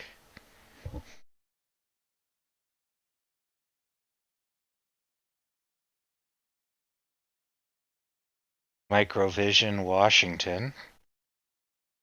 Oh, yeah. Could it go? So it just went up 25%. That's a real breakout. Yeah, they must have. It's going to have a huge sell off, though. But holy crap, it went from zero volume to people just dumping. Crazy. We're watching the birth of a new solar system here. So, yeah, just going to keep AMC on the side since nothing eventful.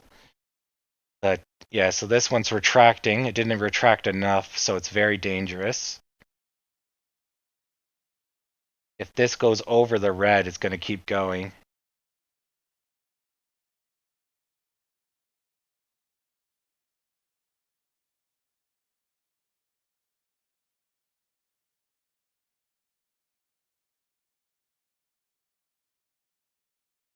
Oh, did Trey put a bet on this company?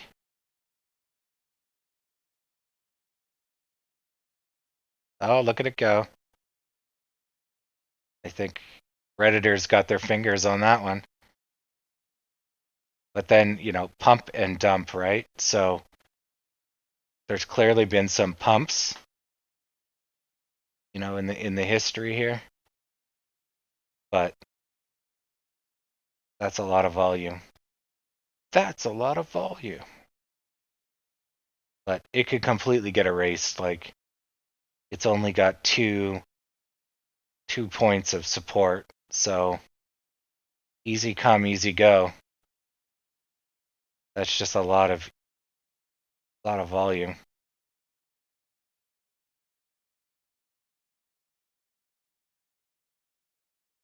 Yeah, see, the company is prone to swings, right? So I'm guessing Reddit got a hold of them and recently. Because why did this company go from, nobody gives a shit to rip, right? Like, yeah. Clearly since May, they've been doing better. But uh, that's just nuts. So in the last 30 minutes, they dropped more volume than you would see in an entire day. Holy crap. And it's not done yet. So they just announced their board member would retire. And that's all we got for news from the 24th. What is going on? Is this company becoming a top volume yet? Mivis, Mara. No, it's just people dumping money. Here it is. It's showing up on the 40% change. God, man. The SEC is going to crack down on Reddit if this keeps happening. Like, It's fucking Ponzi scheme kind of deal. Yeah, it's going up because everyone's dumping money. Cool, but what the hell happened? If nothing happened, then it's just a targeted pump and dump.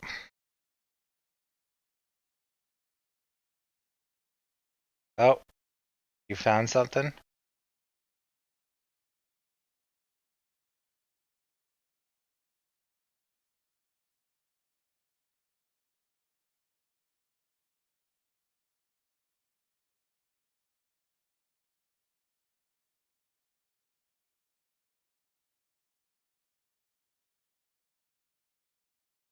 I can't click links. It won't let me, but yeah, that's Microsoft. That's good.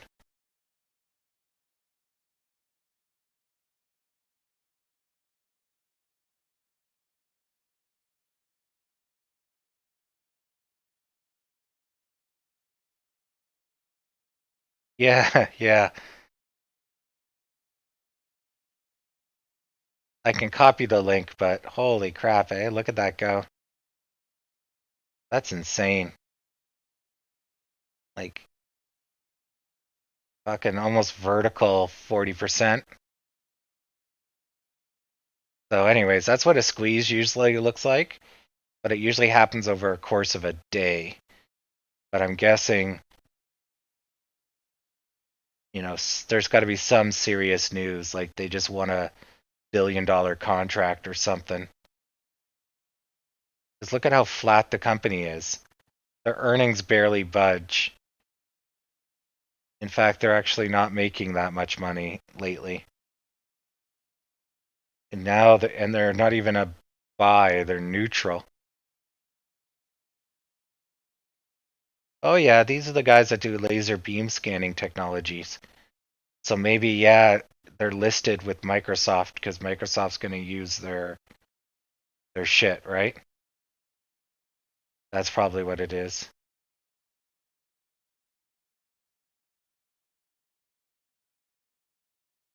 But see, that's how the market works, right? As soon as the news breaks, then you quickly go buy all their suppliers. Yeah, that's the answer. Yeah. So you don't normally get this kind of change without volume. Or sorry, without some news article kicking off, right? So the Nasdaq should be doing good as money rushes in. Nope. S&P down, no reaction, eh? GME, RIP, AMC sideways. Roblox basic. Sad pandas. All right. Right, I don't have it in my list, so let's go back to. I love how Bitcoin US dollar is the first thing that comes up. M I S. I can't see my keyboard from this distance. MVIS.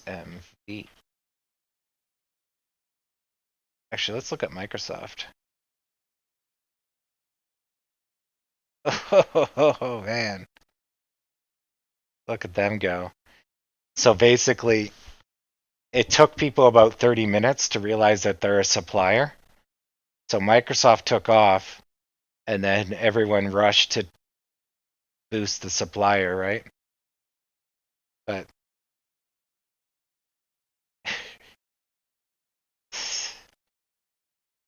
it's hard to tell.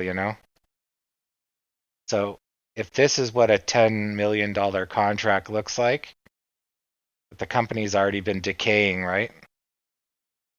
So really, this share price should go flying through the roof, but it's not.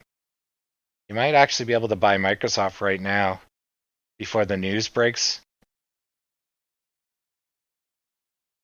It probably is value right now.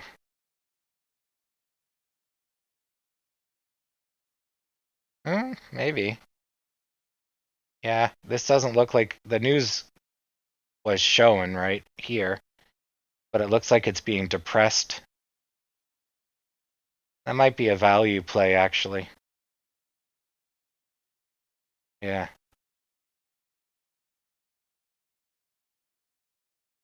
Whoever this liquid media group is getting their time in the sun.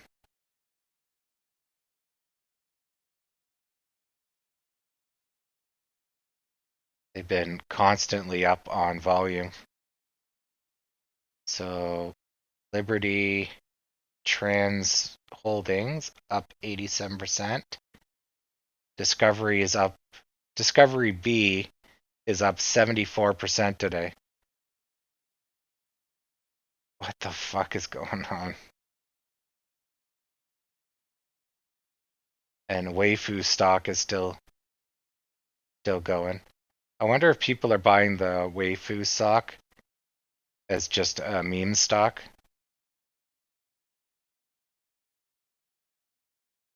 What are they even doing?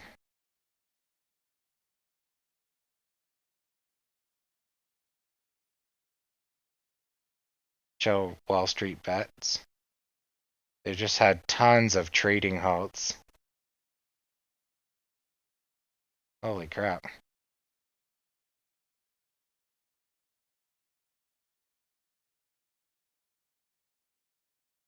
And the oil thingy is up 63% today. Oh my god. It's up 40 yesterday. Oh man, I'm gonna have to diversify. I was hoping it would go down. It was just here when I put that marker. Sad pandas. We're gonna get our time in the sun, but this is excruciatingly slow. Geez, the whole market's sideways.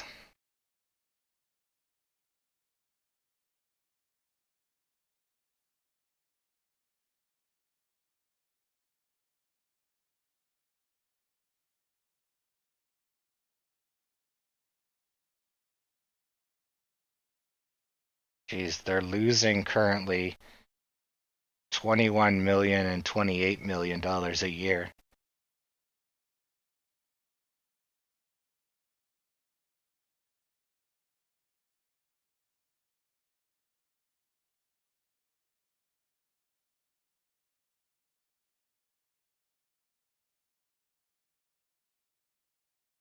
So it's been around since 1996, and it's basically poking around the ice wine project in Alaska.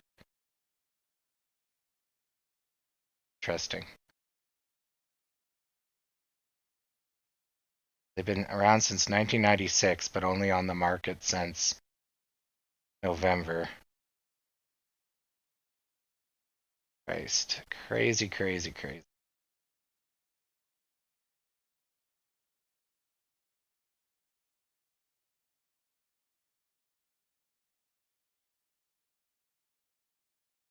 I might take a portion out, yeah. If AMC's bound to do its time in the sun. So we're just waiting for it and it'll surge up 30 something percent. It's just holy crap. It's taking its time getting there.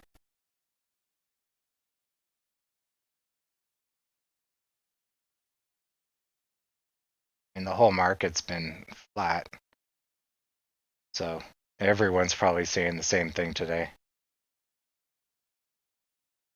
But yeah. Yeah, it's pretty good. Although it's good for whoever's invested in that machine vision company, because it's like they've been holding on for years, right? And seeing the share price go up 10% a year. Then they're finally getting their time in the sun. That's good for them. Because yeah, when we zoomed out, they were losing money for most of the year. They're actually just recovering from a crash. So thankfully we're done our time. So it should be our time soon for time in the sun.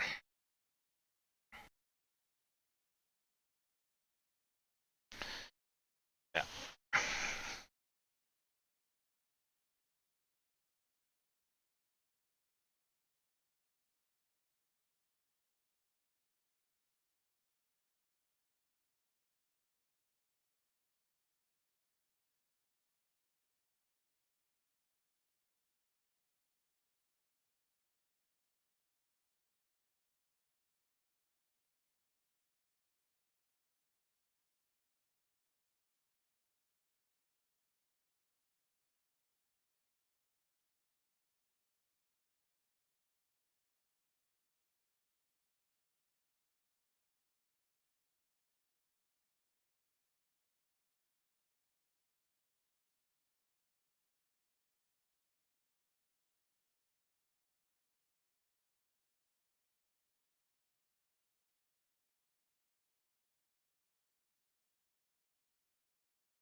Now we're in the squeeze. Nothing's moving along here.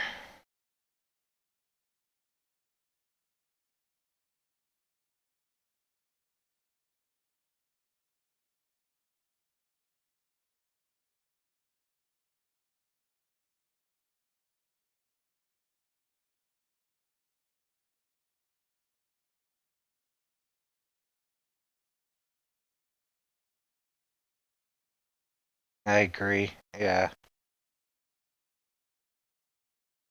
I know. It's tempting. I think I'm gonna toss in some money just to run it, but when it crashes, it's gonna go hard, right? But basically, um, the news out of them has been very good, right? So if they found oil and they're constantly going up, then the reason they're not going up is just sheerly because no one knows they exist, right? So it's like the stealth phase. And the fact that they've been going up so much each day means new people are finding out about them. So, and eventually when they hit $1, they'll enter a new phase of stock market trading because people can use margin on them. And then when they hit $5, they can go to the big market, which is then the next phase of, them going crazy kind of deal. So, well, Tom's a rich man.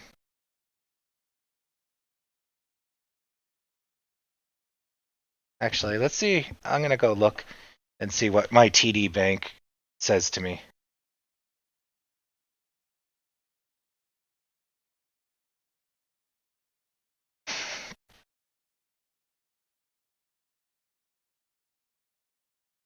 Um, if it lets me trade.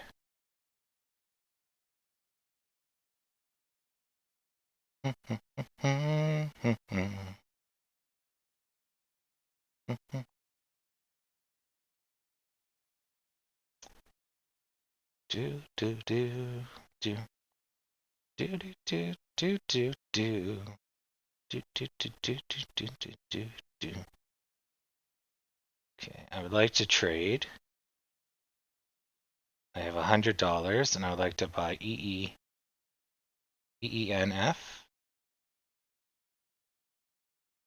EE,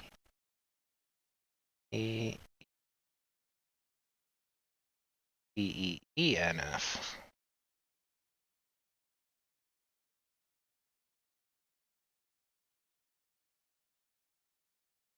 No, it won't let me even buy it.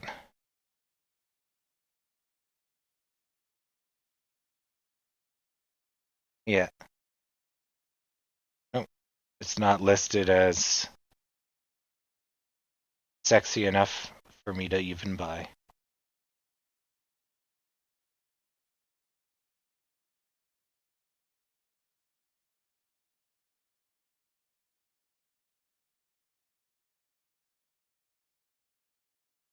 Yeah.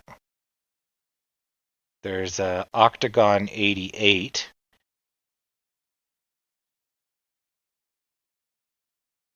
and that's the only thing I can buy. So I'm even more restrictive.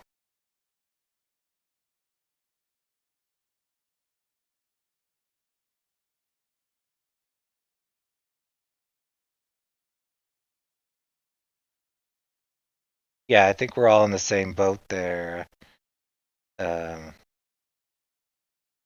Justin. Like, if we spike to 50, of course, we're all gone.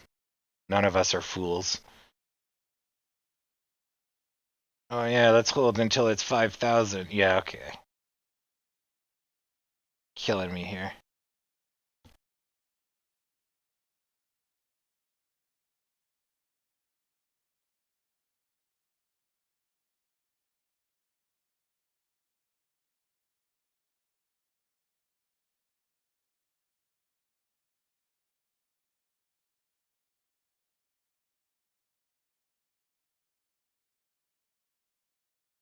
Oh, yeah, me too. If we hit that fucking robot, I'm bailing all my money. I'm not going through that again.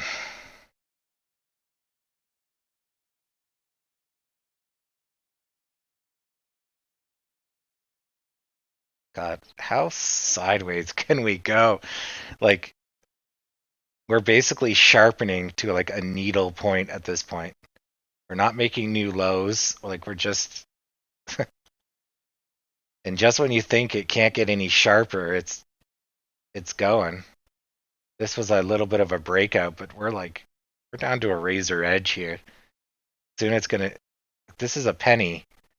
Can't get any tighter. Damn it. Oh, oh, we look like we're having a breakdown.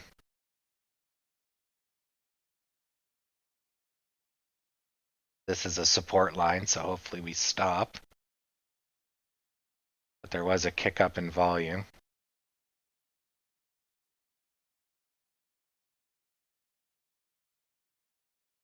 It looks like the Reds are going to win. GME had a crash. Now they're stopping. Dow. Oh, the Dow's taking a nosedive. S&P nosedive. Uh, Something's up. Is Biden speaking again? Yeah. Let's hope that was just overreaction. We'll see if the Dow recovers. S&P is already recovering. The Nasdaq shook it off. I'm confused. Is the S&P and the Dow in the same world? I thought the Nasdaq, but then why didn't it would have to be one of these S&P companies that took a shot to the leg. So did manufacturing get like just ran over? What the fuck's going on? Yeah, it's going south. Whoa.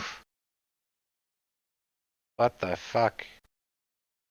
Just got announced. We just took a 1% hit.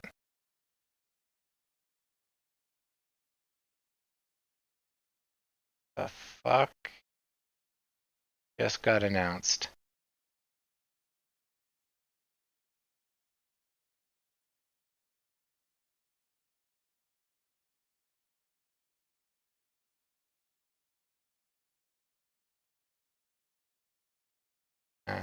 That was yesterday.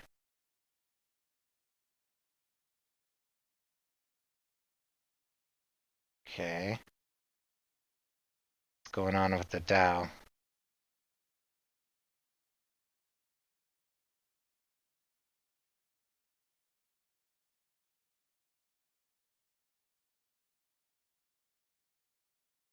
Okay.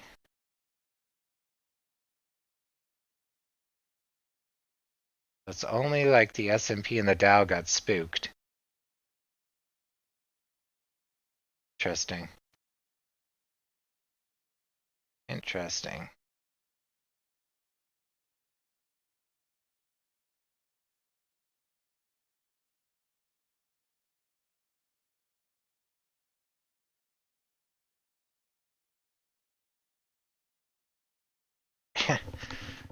AMC investors get class status in the Carmike Odeon problem suit.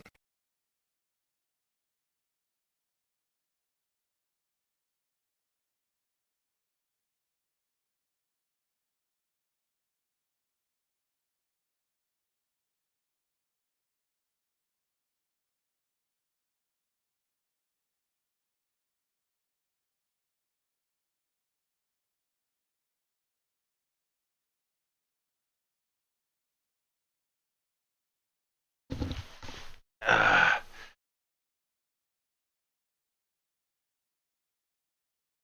yeah. Okay. So that's.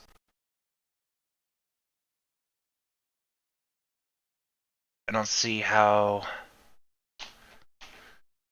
So that's more if they're gonna tax um, foreign affiliates using registered trademarks. So that's when you have a company in Canada and it uses your trademark, but it's a Canadian company. And so the US has long reaching laws that if you do business in another country, you still have to pay taxes to the United States because you're American. Where, like most countries, if you do business in another country, you're doing business in another country, right? So their headquarters is in the US, though. But then I wonder, does that mean they're going to lose 10% of their revenue from Europe? Oh, maybe.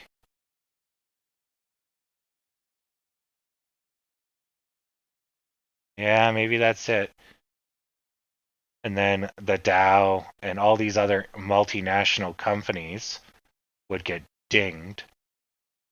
But you think that would put a giant red mark on the entire market?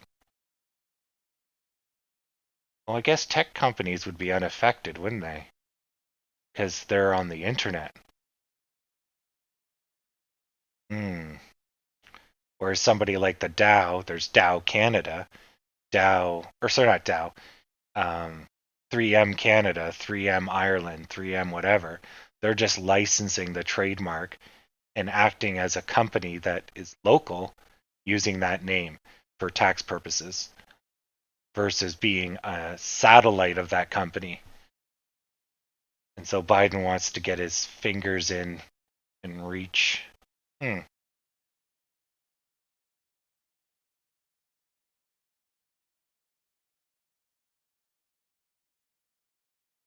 Interesting. Interesting. But yeah, something spooked the market for sure.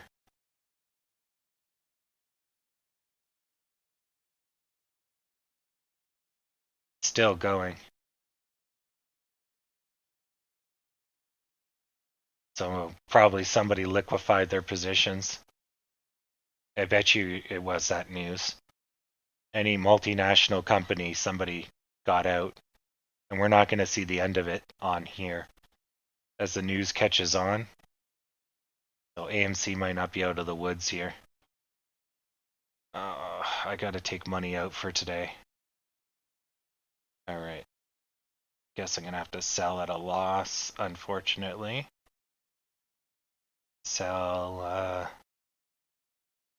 Let's sell the minimum. Yes, it's 3,300. 100.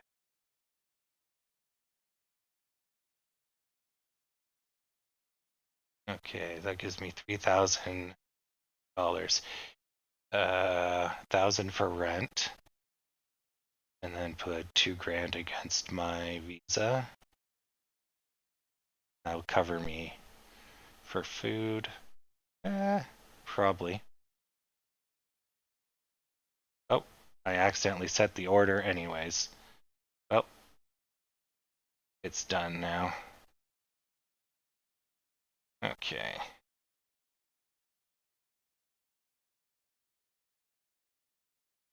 And I'd like to transfer said money.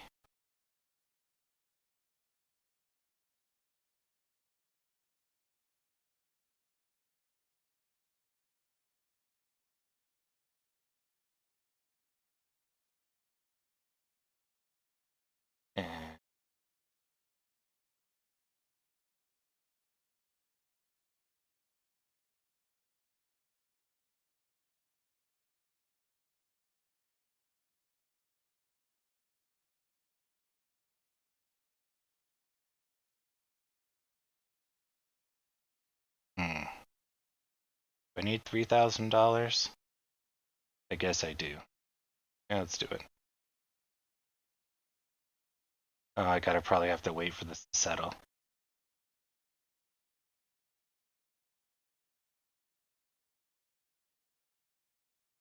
Oh, okay, I probably have to wait for this to settle. How much do I have in cash?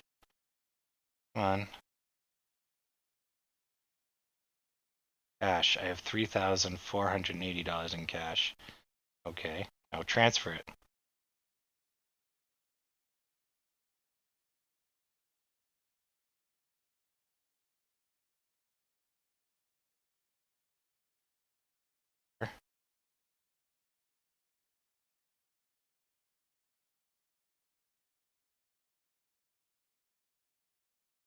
Ah, fuck, it probably has to settle.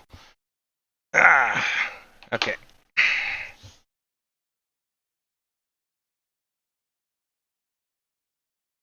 Yeah. No, I just have to pay my rent and all that, right? So I'll have to take it out for a loss.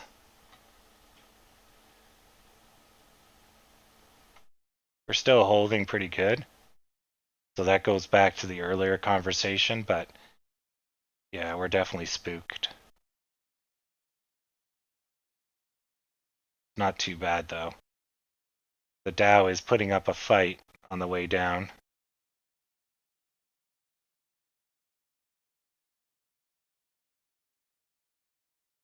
But that's not looking good. I mean, we all of a sudden get 14,000 volume when we've been trading hundreds all day. Yeah. But we're starting to level out, so it's not so bad.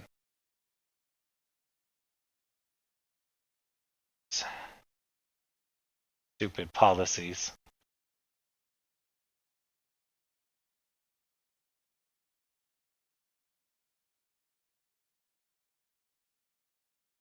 Look at this thing go.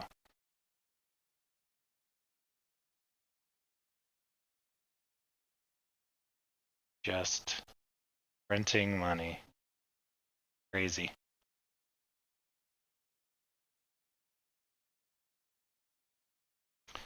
Where we've been, this is 3 hour ticks, and this is where we've been. So 3, 6, 9, 12.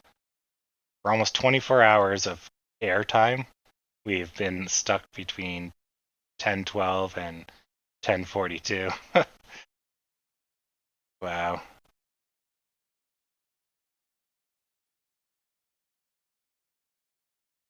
Got down here on the 26th, and we're still here. But we're probably building up a base like this. Um, so we're going to have a really good surge when this is all over. But I was hoping it would be short like these, right? 1, 2, 3, 4, 5, 6. So 1, 2, 3, 4, 5, 6. So it would have been done around 3 o'clock or opening on the yesterday. But we're still pooping along here. We're still really recovering from this. So we came up and then we came back as normal per this kind of stuff, right?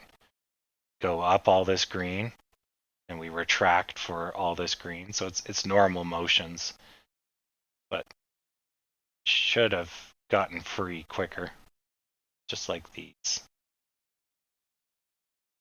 But wet blankets. GME is not as negative. They're kind of flattening out, but they're flattening out in a bad way.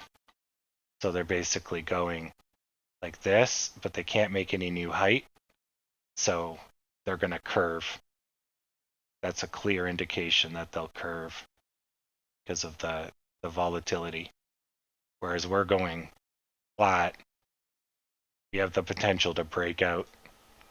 This is not looking like a breakout. This is them trying not to fall down, but the fall down pressure is very high. The push down. For ours, no one just gives a shit. It's like Deadsville. Um, Same with the Dow. A lot of uncertainty. Like that's uncertain. But once it gets its certainty back, we'll take off. Look at the volumes. Oh, because they don't normally give volume, so that's why. All right, let's go back to the 1 minute. Pull on over. Zoom, zoom, zoom, zoom. Yeah. So now we're just playing on this resistance line.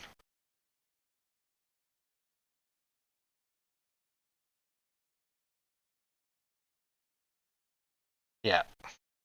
Oh yeah. As soon as the market, so remember I said earlier we're in a U shape, right? So we're somewhere along here, and I want us to be here, but it's looking more like we're here. But we literally gone through this. When you zoom out, you can see that. There's the crash, there's the recovery. We're down 70% of the original, and now we're doing this.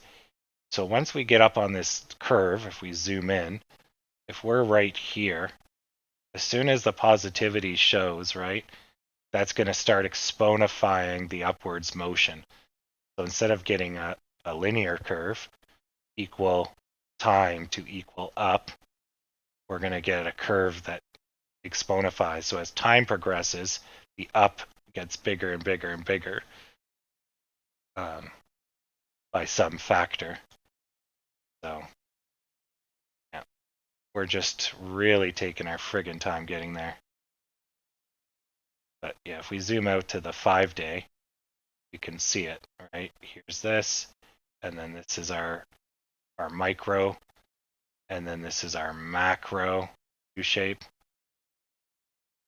If I go this, I right click, get rid of that. So our micro says we should be any time now coming up here, but this is just dragging out. Then our macro says we should actually go down lower before we recovered. So it's possible we'll drop down and do that. But if we can do this, if this was an overreaction and this was a counter, then we just had a price correction of a certain amount based on news. That amount ends here. All of this is then scared because this proves that the market didn't want it. So we should be right here, which then means our recovery would start from there, or there, or there. But we got this additional funk we're in right now. But we should be around 11. So anyways, so what that means is that if whatever's keeping us down lifts, we jump to 11. If we start our recovery, we'll probably jump to 11 because that's where we want to be, right? 1151, like here-ish. So we'll bridge this gap pretty quick once the pressure's gone. And then whether or not we can get back to 14 is a matter of whatever. But this isn't going to be too much trouble. That was yesterday. Yeah, yesterday and the 29th, basically, here. But that's not going to give us trouble. It's going to be this guy, and then we're going to go here, and then back to 14. So hopefully we can do that in like 3 days. Just go block, block, block, block, right? So 1 day, 2 day, 3 day. And that will get us a cool 32%. So that should be where we're headed. If I zoom out to the 1 month, yeah, that kind of looks right. It's usually how these things go. If I zoom out, yeah, that looks about right. Got a nice U shape, just like this. And then once we spike up to 14, we'll probably go down to 12, 11. Yeah, 13. Let's say 13, like this. Then we'll start our next phase of going up. So we'll go whoop, and then up we go. So, yeah, it's just a matter of friggin' time. So then the next phase would probably look like this, this, like that. Potentially then retracting here for a tiny bit, then like that. Then, and I don't know, Adam Aaron goes on a murdering rampage. Our stock price goes down, but they're going to make a Netflix documentary of it, and up it goes. So, yeah, yeah. Let's get back. Let's get back to the action. Yeah, a little bit of volume. So that's basically saying the negativity, the spook, it didn't believe in it, so it erased it. It took it a few minutes to figure out what it wanted to do, and then it did it. Let's see if the Dow. No, the Dow tried. S&P tried. So it looks like our people decided there was an oversell because the Dow went down. But then our people basically said it doesn't affect us as much. We'll see with this red if we stand by that commitment. But plus we were going sideways, so we're on fragile ground anyways. It wouldn't take much to knock us down. But when you're going sideways, something could push you up and something can push you down, but you generally go right back to neutral if it's not serious. And especially on low volume, that's true as well. If it's high volume, you might even not even move because the volume's just keeping you stuck. But on low volume, you're just kind of drifting. Anything moves you. But the market self corrects, just sometimes slower. Okay, so the NASDAQ finally taken the hit too. NASDAQ was shrugging it off, but yeah, because it started here, right? And then NASDAQ was just cruising along, and then they went up and down. Yeah, because it happened just after 1530. Yeah. Oh, holy fuck. Oh, the Dow's not happy today. I gotta put that in context, though. No, that's pretty big. Not huge, but it's big.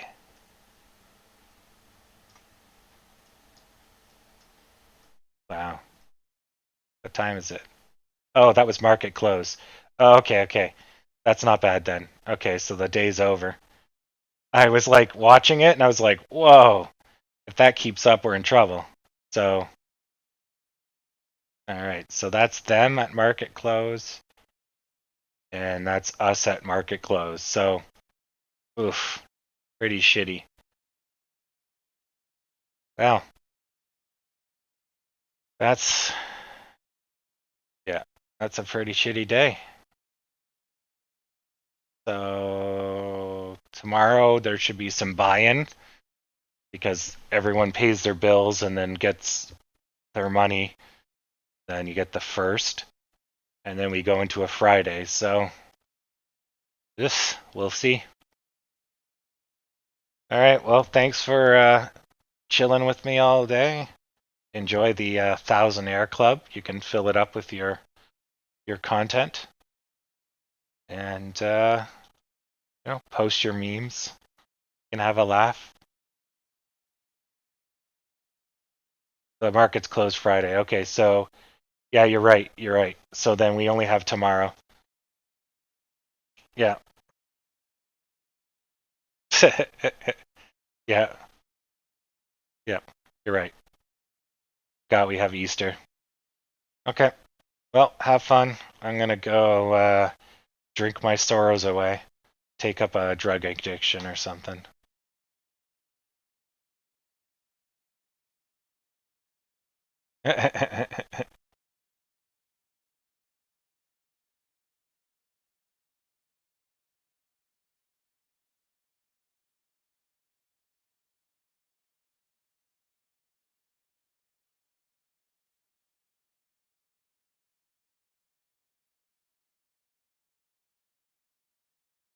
Yeah, black tar heroin. Yeah. Um, yeah, people usually sell off before a long holiday so that they don't have to carry over the holiday. Um, and I don't know with all this negative, why did Biden announce this crap, right? And it just moves forwards usually, Jer. So if it's not Friday, then it's Thursday. It just moves forward a day. So the Thursday will act like a Friday. Um, the main things to keep in mind is that people get paid at the end of the month, and people get paid generally on the Thursday. So the Wednesday night, Thursday. So that's when you get your boosts. Mondays are usually people buying in because they didn't want to hold over the weekend. And Thursday, or in this case Thursday, normally Friday, people sell so they don't have to pay interest over the weekend on their margin. But Fridays are not major sell-offs, but this is going to be an extra long one, right? So perhaps this will increase the sell-off. So yeah, it's not going to be crazy. Yeah. The only thing that causes panic sell is change in policy, or somebody decided to lose $80 billion. You know, the usual. All right. Well, see ya. And if you need anything fixed with the Thousand Air Club, let me know. I'm open for suggestions. I'll eventually get a better background, but it works. All right. See ya.